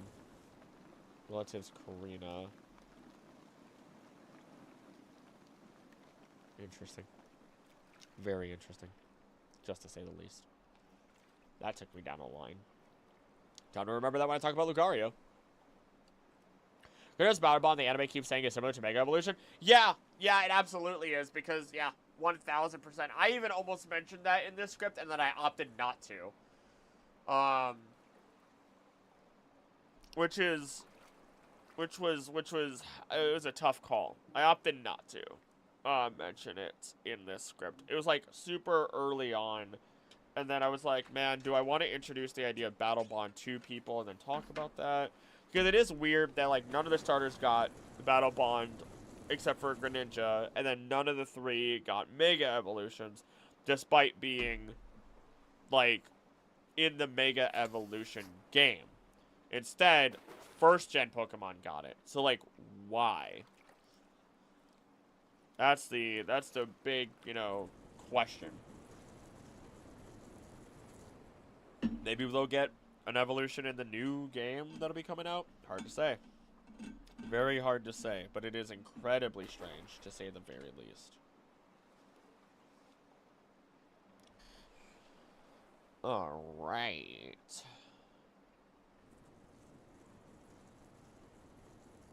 You If it needs a battle bond due to what happened between him and Ash, it would be so good. Let him unleash full Sun Wukong energy. Give him his battle pole. Give him his battle pole. The only other current Pokemon that has 2 Mega forms. Also, the only one of 2 Pokemon that can technically Mega evolve on its own. I think it sort of implies any Pokemon could develop it if you're in sync enough with it, like beyond a normal bond between trainer and Pokemon. Yeah, not Nerf Battle Bond. Yeah, I would argue that as much. Like, gosh, Battle Bond could get its own video probably. Battle Bond could probably get its own entire video.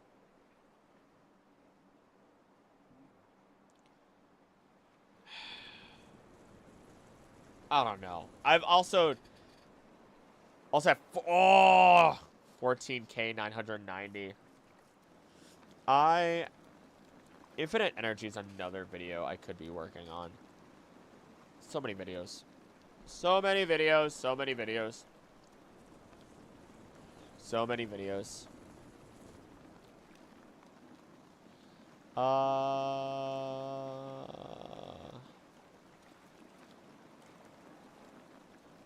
Okay. Let's see here. Hello, Shadow Mewtwo. Oh, Shadow Mewtwo can do the same. Technically, there is... Wait, using Synergy Burst? Hold on. Synergy Burst. Pokemon-related phenomenon that only has ever been confirmed in Farum region. Occurs when synergy between human and Pokemon reaches its peak level. Many mysteries surround phenomenon postulated to be related to Mega Evolution. As Pokemon with Mega Evolutions will appear to Mega Evolve when Synergy Burst. Okay, that's from Unite. These 3 EVs up until I can evolve them into Espeons to get me 60 points and put me into rank 7. You got this, man. It is a, like I said, it's a fun YouTube-esque challenge. I'm not gonna mention Mewtwo.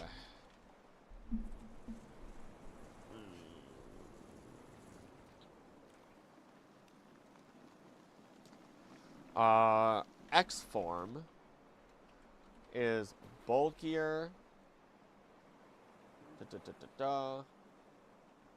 and has longer V-shaped horns that curve upward. Also has tubes behind its neck. Its eyes are light blue. I need to catch this super often. I'm having a good time here. Hey, well, that's good to hear. Friday, I should actually be playing Alien Isolation and getting the crap scared out of me, because that's gonna be oofty boofty. That's for sure. That's gonna be, ugh. Buh. You know what I mean? Its eyes are light blue, and it has purple growths over its shoulders. Da, da, da, da. Its tail has become shorter, and has been fewer scary streams than last year. Yeah, yeah. I was really punching through some horror stuff last year. This year I just didn't. I don't know. It's hard. I think it probably doesn't help that it's been a little rough this month, and there's been a lot of changes. So that's probably a big reason why. Also because I've focused so much on Pokemon instead of 2 streams a week on whatever I'm doing. So shorter and stiffer, now gaining a curled tip. It now augments its muscles with psychic power, giving it a grip strength of 1 ton and the ability to sprint 100 meters in 2 seconds. We're putting that in perspective. We're putting that into perspective. What does that mean? Can't play hard games anymore. Watching the stream is probably fine. If it raises your anxiety, I am not gonna take any offense to you missing it. Do not worry whatsoever. I usually, when I get really scared, I will either sing. I will sing. When I'm usually very happy or really scared, I tend to sing, just to give you an idea. Toys also become more focused. Last year was more of an emphasis on the shelf and streaming with others. Yeah, there was. I think part of the big changes that happened is just the unfortunate personal fallout that happened behind the scenes. And in addition to me wanting to take steps back and be like, no, I want to do this. This isn't me just trying to have fun. This is me trying to make my dream come true. And that was a part of it, and I didn't want to suck people who live their lives normally, like, I'm gonna say normal people, trying, like, you know, I didn't want to suck people into that, which is a really hard thing. So, like, obviously I lost some friends, and then looking at, like, other friends, my other friendships have grown stronger because it's like they understood, they respect it, and so on and so forth. Like, it was a whole thing. I used to love Outlast. Lovecrafting horror doesn't scare me, though. I just freaking love it. Horror in general doesn't tend to scare me a lot of the time. Usually I do pretty fine, but that's just because of the comedy in my head.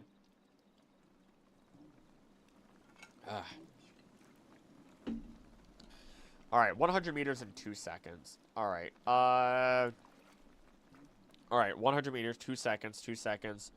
Alright, hold on. 60. Okay, that is 50 meters a second. 60 seconds in a minute puts us at... my brain is tired. My brain is too tired to actually do any math in my head at this point. Alright, so 50 times 6, that should be 3,000. Yep, it's 3,000.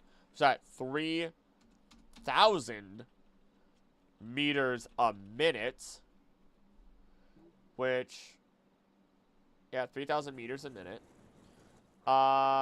which 60 minutes in an hour puts us at 18,000. 180,000. I'm sorry. 180,000 meters an hour. Is 180 kilometers an hour? 180 kilometers an hour. And what is that translated to? 180 kmh to mph. 111.847 or 111.847 miles per hour. Jeez. Like, yeah, like, forget playing Subnautica anymore. Oceans are scary. I was talking to one of my professors recently, or my old professors, because I visit the college I used to go to every once in a while. I was having a good catch-up conversation with him, and I noted that, like, I'm getting more and more scared of, like, certain things, whether it be, like, the deep, deep ocean, being on, like, high rides, like, super high rides, or just so many different things that otherwise wouldn't, like, cause fear in me in the past. And I'm like, part of it's because of common sense and the fact that I'm getting older and I know I'm a little bit more subjective to these things sometimes. And I'm like, I'm good. I choose life. I'm good. You know, I think that some of this is common sense. You know, he laughed. He laughed. He's like, yeah, that'll come and then go again. Don't you worry. Things can happen, and that can be multiplied when you live a semi-public life. Yeah. Hope you stay positive for your future with the good memories of friends lost. Yeah, that was happening back in February primarily. Yeah, that was happening primarily back in February. It still hits me every once in a while, and there are things that I'm healing from with it still. But I think the biggest thing is when I look back, I'm happy that I made boundaries the way that I did when I did, and don't turn back once certain lines are crossed, out of respect for myself and the people that are respectful towards me in my life as I am towards theirs. That is fast.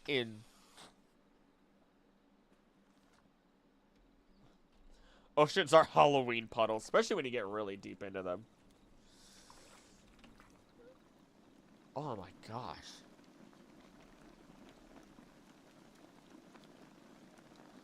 It is instantly going from 0 to over 100 in 2 seconds.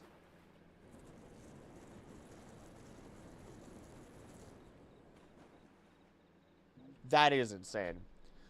Pools of water full of skeletons. Sometimes it chases you online. Okay, on land. I don't know what oceans you've been near, Annie, but I'm just gonna tell you right here, right now, get away from them. I don't know what skeletons are chasing you onto land from the ocean, but you might want to check where you live, okay? You might want to report that one into the FBI or CIA or something. That's not normal. That is not normal. I'm just saying it right here, right now. Let's see. Ferrum, Mewtwo. Okay, back to Mewtwo. In battle, it stretches out its arms and legs. Ooh, excuse me.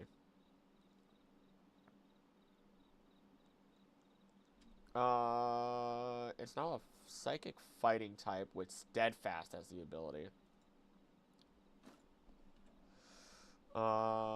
Let's look at Steadfast real quick just to make sure. Oh, wow. It's all, okay.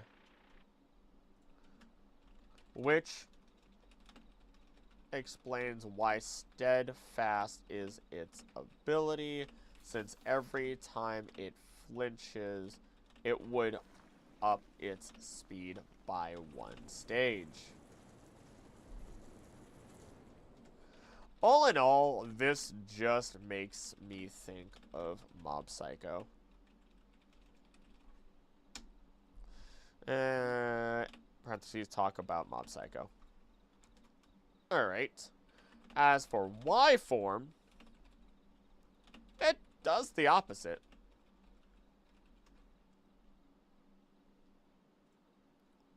Bada bing, bada bing, bada bing, bada boom. Getting smaller, lighter,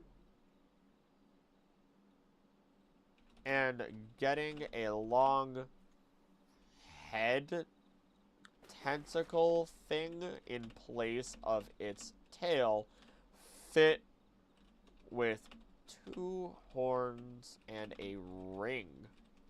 Yeah, half ring above its, as part of its head.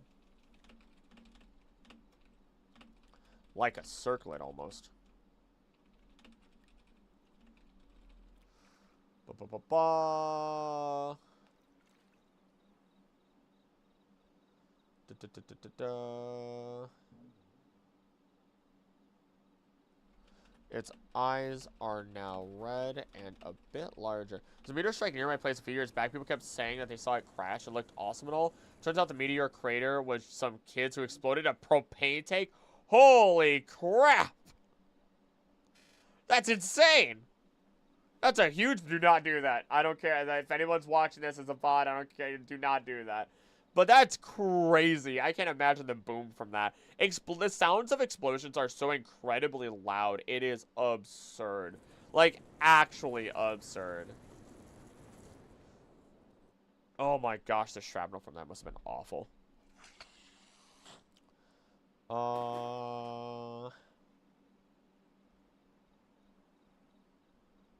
Let's see. It now has a phenomenal mental power and is capable of smashing buildings with a mere thought. That is terrifying. Lots of liars that time, though. Lots of liars back then. What? What the heck? Smash a skyscraper to smithereens. Okay, that's more descript. Capable of smashing skyscrapers to smithereens with, oh gosh, with just a thought. That's big yikes. Sorry, that's just big yikes. What is your ability? I should have looked at it. Hold on. Blah, blah, blah, blah. Trapped by Mewtwo. Someone's anime series. Mewtwo was created by Team Rocket and Pokemon Adventures. First appeared in Toro, so complete, blah, blah, blah. Escaped hideout, completion process, Blaine cells from his own arm, and randomly places some of Mewtwo cells into it. Blah, blah, blah. Further appearances in manga, assisted, blah, blah, blah, blah, blah, blah, blah, blah, blah. Reunite Blaine, protect our village. Whenever I hear Smithereens, I think of Smithers in The Simpsons. Smithers, release the hounds. I can't do his voice. No, nor can I do it, especially right now. Well, yes, sir. I know why so many of the people in, I'm gonna switch my way over to Chief Wiggum here. I had so many people in, Simpsons have such nasally voices. Actually, no, Smithers does not have a nasally voice. God, it's been forever since I've watched The Simpsons, even though I just watched an episode the other day. Ooh, which was the first time in, like, years.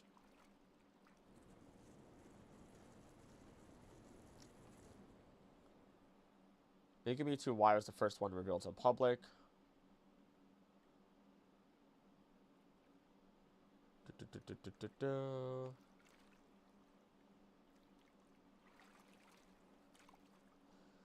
Let's see.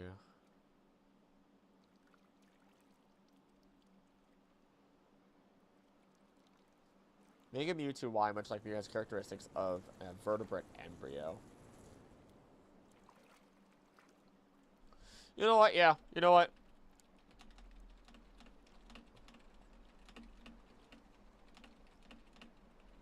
There we go. Not gonna say that one out loud. That's for y'all to hear about in the future. It's getting close to 5 o'clock. No, usually I used to go like 2 to 7.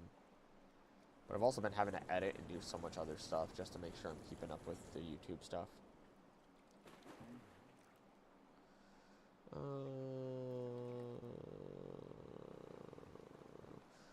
Mewtwo appears having Mega Evolved and Mega Mewtwo Y in order to telepathically link up the Pokemon of the world together, try and stop the Tree of Life's descent into space. Like all the other legendary Pokemon gathered for this effort, Mewtwo is turned into stone when dark matter is able to regenerate itself. Blah. Huh.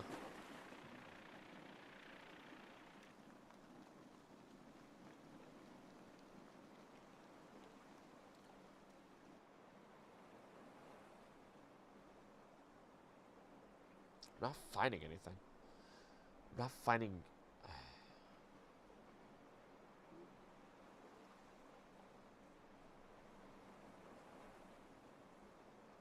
So what... Why can't it Mega Evolve on its own?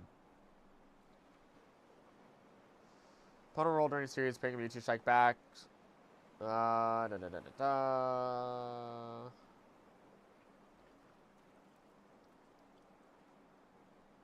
Evolution.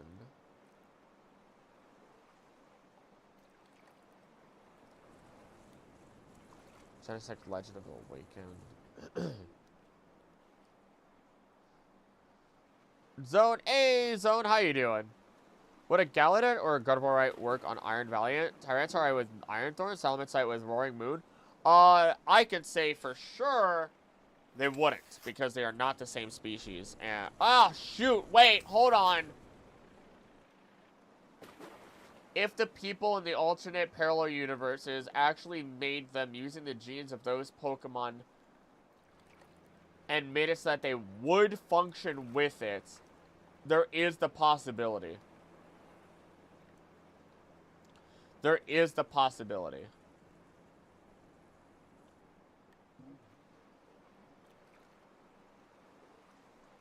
And I don't think...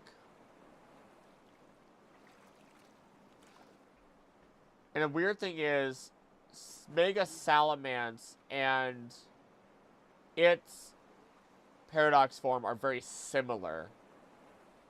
Which could be something of convergent evolution. New PFP, let's go. Roaring came before Salamence. Salamence could have been for Salamence originally. Couldn't have been for Salamence originally. True. Meaning that it is based on their genetic makeup.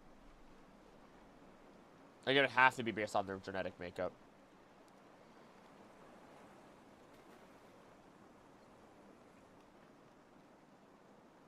Wait. Two Mewtwo capable of Mega Evolving appearing in the opening of Mega Evolution Special 1 was... Okay, hold on. It was... Okay, don't worry about that. Mewtwo strikes back. Mewtwo creates a powerful thunderstorm, rips up the seas. I'm just gonna... Hold on, let me just find a Mega... Okay, does not Mega Evolve in that. I thought it Mega Evolved in that. Apparently not.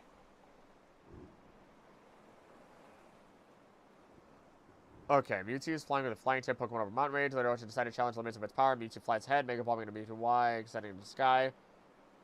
How?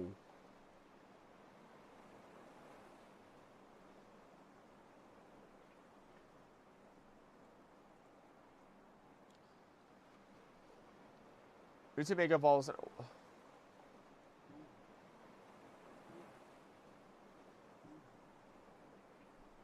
Oh, god dang it.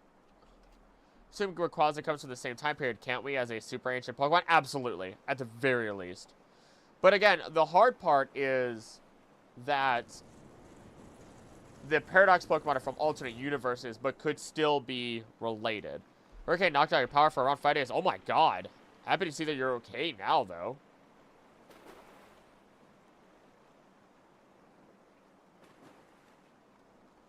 Let's see here. Mega Mewtwo, Mewtwo evolving. I'm just gonna mute that.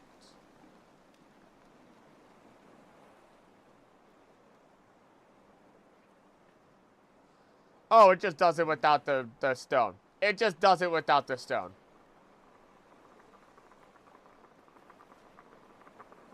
It just does it without the stone. Good to see that you're doing good then.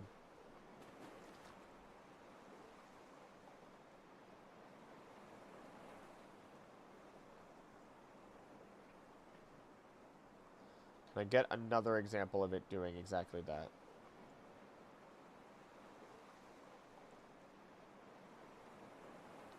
Can I get a second example of it Mega Evolving without a stone? Yep, there it goes. There it goes, right in the Jurassic movie as well. 2 different movies. 2 different things, and it Mega... Oh my gosh.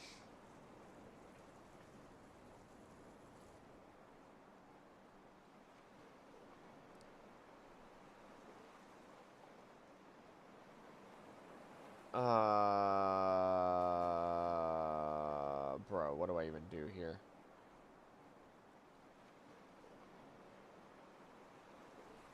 What do I even do here?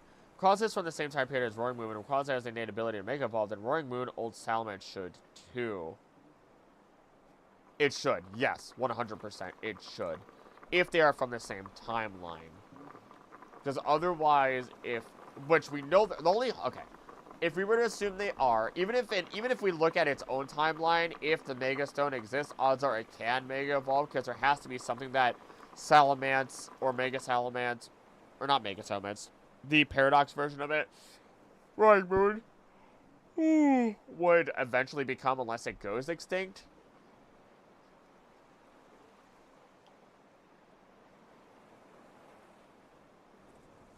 Gosh, that is incredibly difficult. I'm also scrolling through a bunch of Mewtwo stuff. Go through a bunch of Mewtwo stuff.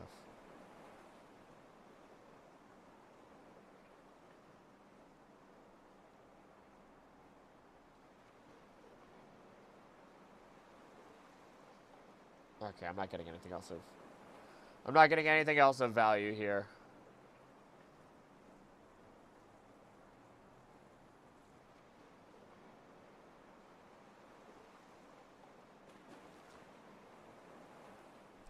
Interesting, though. Unless past Paradox Pokemon are in a constant state of Mega Evolution and regressed over time. That could theoretically be it, because we do have Aerodactyl, where when it Mega Evolved, it became what researchers in the world believe to just be its original form. Which, I'm going to throw this theory out there right now.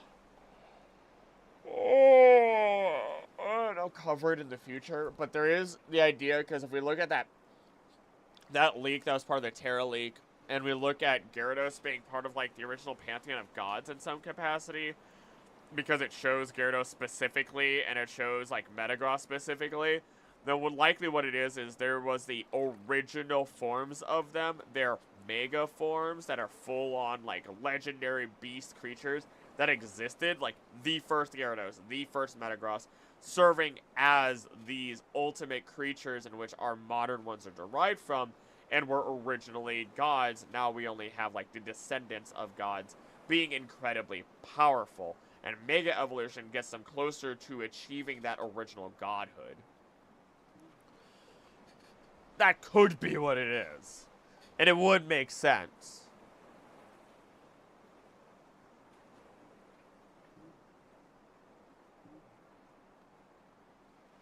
Okay, I'm just scrolling through stuff mindlessly at this point. I need to stop that.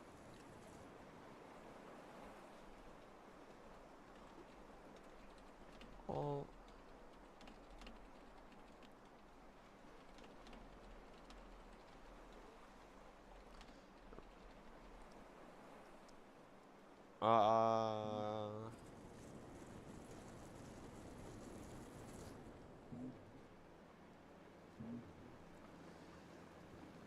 Does it have Mewtwo?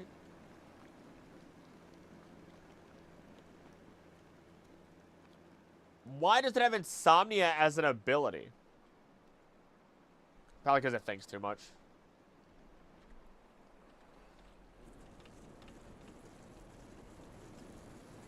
Alright. And of course, since it's so smart, it has Insomnia from overthinking.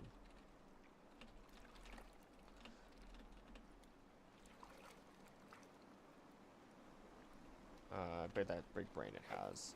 And yes, there is some correlation between insomnia slash anxiety. Actually, is there? I should look that up. Bot Metagross. So if a human is able to find out how to time travel, it's probably able to compute exactly how to do it too. Yeah, absolutely. It's smarter than any supercomputer. That's why it's evil. That's why Metagross is evil. It's like, I'm smarter than a supercomputer. Also, the only way I'm going to make sure that I'm not even talking about Mega Metagross, but just regular Metagross. It's like, the only way I know how to kill you is by pinning you down and then biting you to death. Like, what is wrong with you? You're evil. You can't tell me otherwise. You're an evil Pokemon. Anxiety, related to intelligence, question mark? Relatively high anxiety in patients with GAD predicted high IQ, whereas relatively low anxiety in controls are predicted high IQ. Correlates positively. Alright. Low degree of worry in healthy subjects correlates positively with intelligence. We have also shown that both worry and intelligence exhibit an inverse correlation with certain metabolites in the subcortical white matter. Here we examine the relationships among generalized anxiety, worry, intelligence, subcortical white matter, metabolism. The original study were combined with results from a second study to create a sample comprised of 26 patients with GAD. Subjects were evaluated using a pen, state, worry, questionnaire. Subcortical white matter, compounds. Relatively low CHO, predicted relatively higher IQ and worry scores. Relatively high anxiety in patients with GAD predicted high IQ, whereas relatively blah blah. Collected data suggests that both worry and intelligence are characterized by depletion of metabolic substrate in the subcortical, blah blah. And that intelligence may have co-evolved with worry in humans. So the time machine in Skivvy could just be a Metagross. Could just have been a Metagross. Are Metagross and Alakazam not dominating the world anyway? Alakazam chooses not to. Metagross. Good question. I don't know. It's a really good question.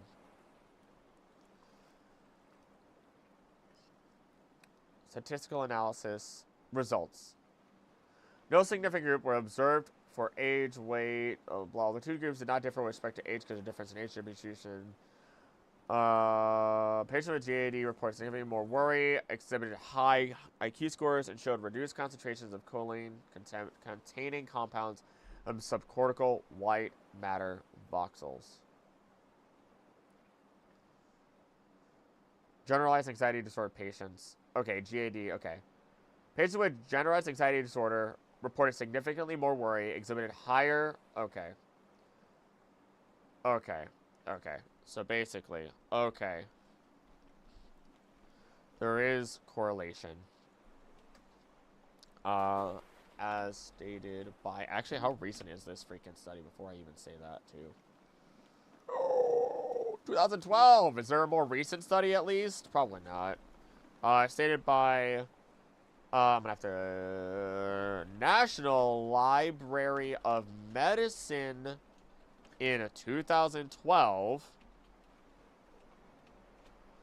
GAD. I'm gonna have to generalized anxiety. Bless you, Odie. Disorder. Bless you.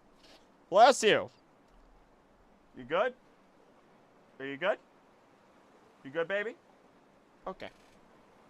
Remember that season 1 of the anime had a past paradox version of both Gengar and Alakazam? Past paradox. Get out of here. They were giants. They were Gigantamaxes with tribal markings on them, basically. So technically, you're not wrong. Technically.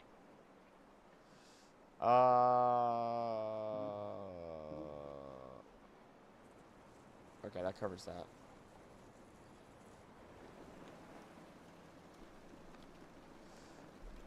Considered ancient versions of both. Ancient, but Paradox is still a paradox. It's from a different timeline. They really, like... Scarlet and Violet was complicated in terms of its final piece of the storyline, and it just... None of it, like, it's clear, but it's not clear, and it's only clear if you read through on things, like, a bunch, which they expected people to do, and not everyone did, and I didn't even do that. I only found out because I did a bunch of online research, not game research. And it's ridiculous. I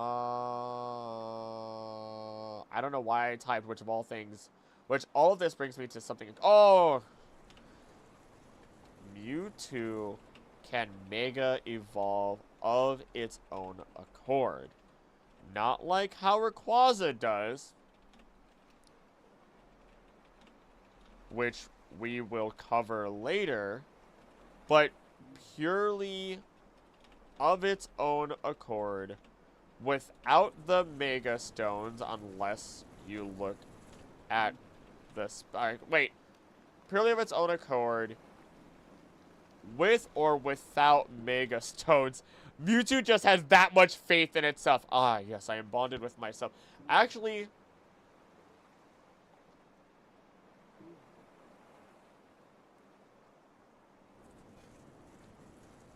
doesn't Mewtwo... Hold on. Hold on. Hold on. You might be onto something, actually. You might actually be onto something. Ugh.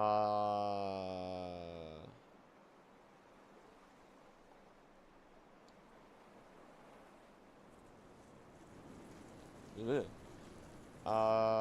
da da da da da da.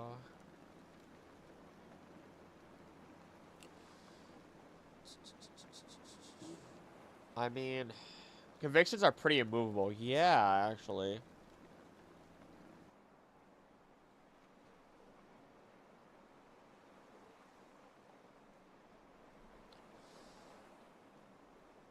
Got my evolutions. Going to double check the research points total and submit. Let's go. Legendary. Okay.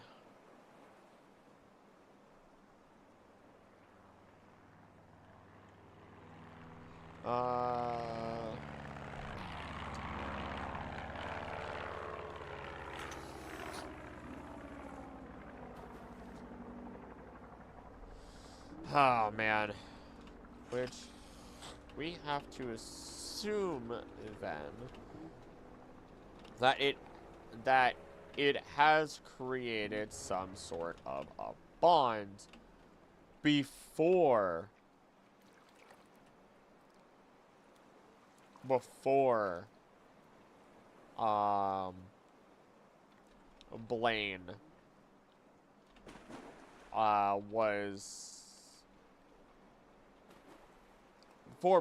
was before Blaine attempted to make up for what he had done wrong by taking Mewtwo in.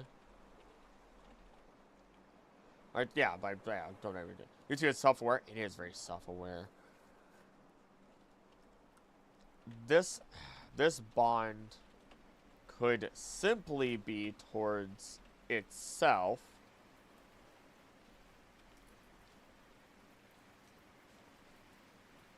Ooh, this bond could simply be towards itself. Alternatively, the amount of effort that went into Mewtwo could also be considered a bond, but not one originally of happiness, as you would expect. After all, even Colress has proven immense power can come from Pokemon when they are enraged, drawing out their full potential. This could actually, and pair this, hold on.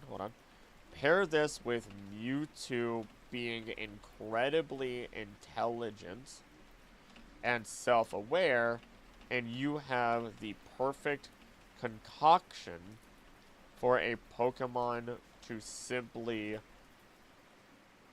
go beyond its normal form. That would be it. That would be it.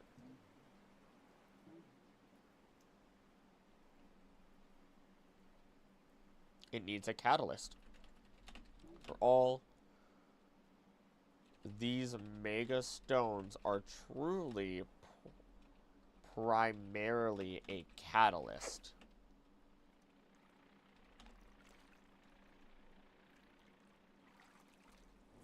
for the infinite energy and the bonds and the for the infinite energy within the Pokemon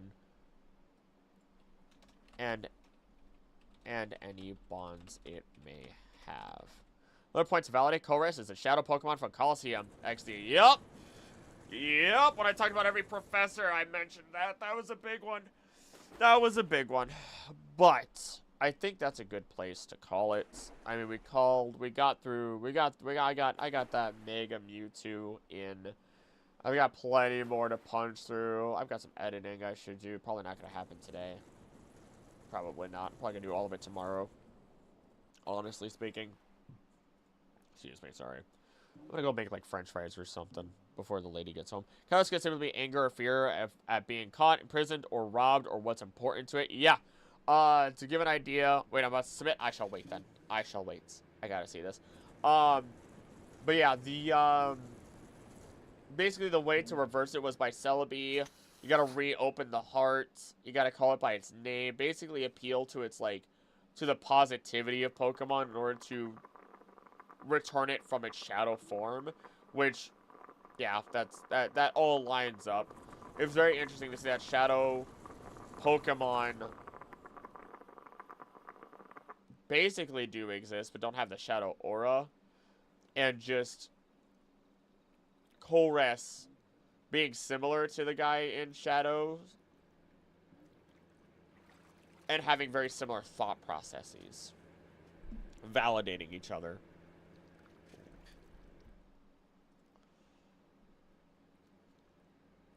We got 13 pages for the Megas already. 13 pages, Maxie. 13 pages.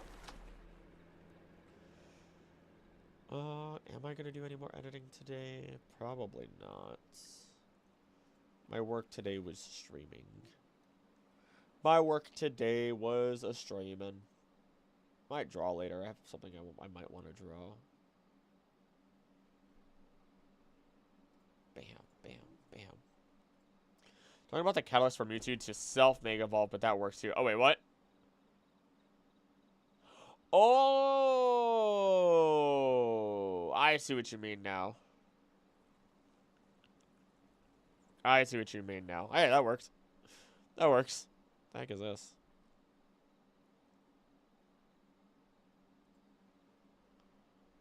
Let's see here. Sorry, I'm getting distracted by Discord stuff now as I look through it all.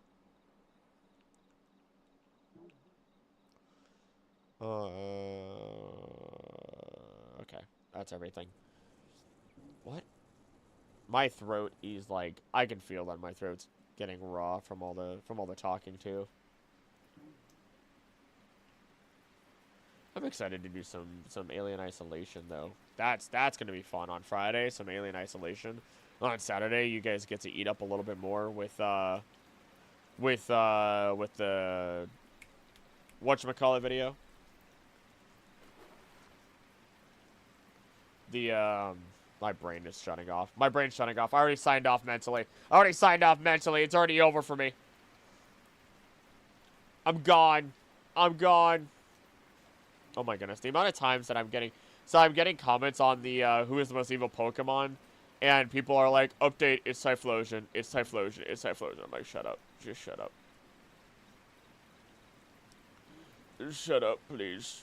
You're just saying the same thing as other people.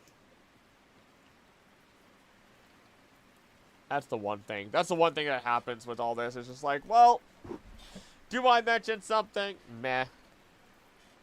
Meh. You know what I mean? It's not worth even covering. I don't know. That's where my brain always goes. What is all this now?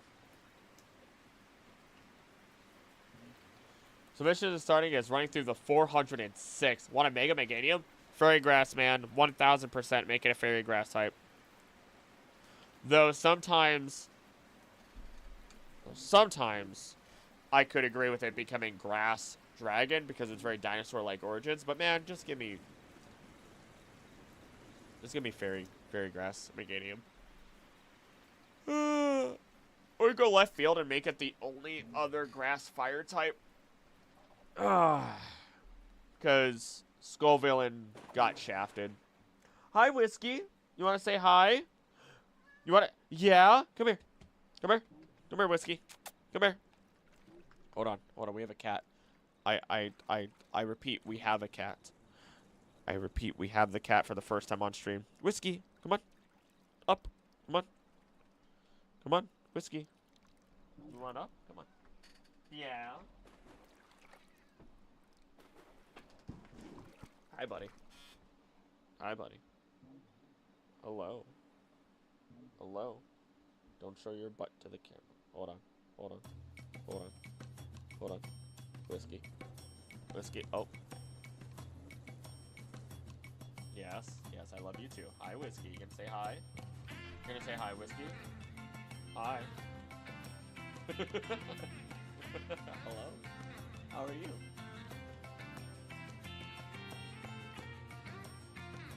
Hello. You gonna do it again? No? Are you getting down? You're already getting down? You're going on my lap? Is that what you're up to? Is that hello? Hello? Yes. Yes, hello. Hello. Hello, yes, you're smacking the mic. Yes. Yes, hello, Whiskey. Hello, Whiskey. Careful now, don't show it! Let them get the OnlyFans if they want that. Meow. What? You grumpy? Are you grumpy because I'm picking you up this way? Huh? You like to be held like a baby. Okay. Whiskey! Whiskey! Don't show the public! Don't show the public! Sir, if you would. Oh. Orange cat. There's a brown cat, not an orange one on this one. Bye, Whiskey. I love you. Bye. Bye. Let me just send them on my phone so I can post. Yes. Yes. Give the goods. Give the goods. Whiskey. Bye. Odie's been just sleeping real well this entire time. I am so hungry. This is going to be a nice dinner. This is going to be a nice dinner. I gotta see this. I just have to see this, though. I gotta see this. Posted? Let me see. Let me see. I gotta see this. Posted. Posted. Posted. Waiting. Waiting. Waiting. Waiting. Waiting. Waiting for it to happen. Oh, I closed the music. I just realized. The intro music's playing. It's fine. It's fine. Nothing to worry about there.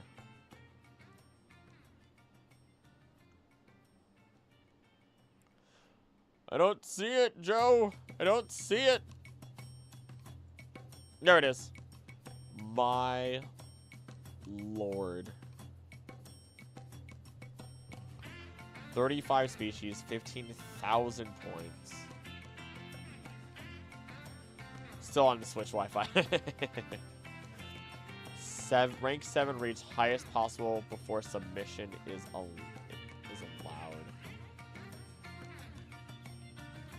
From 0 to 7. That is insane. Well freaking played, Joe. Well freaking played. Alright. That's still shocking to me to visualize. But I shall go. Today has been a good day. Today has been some fun. And so I'll see you guys on Friday with the Alien Isolation stream. Should be starting at 1 p.m. CST. And on Saturday, you will be seeing that ecology video. I don't care if I have to stay up. I shouldn't have to stay up a ton on tomorrow. I should be able to get up tomorrow and just blast through it. So with that, as always, thank you so much for watching. Don't do anything I want to do. Don't do anything I want to do. Please be nice to each other. I love you, and I'll see you next time. Bye.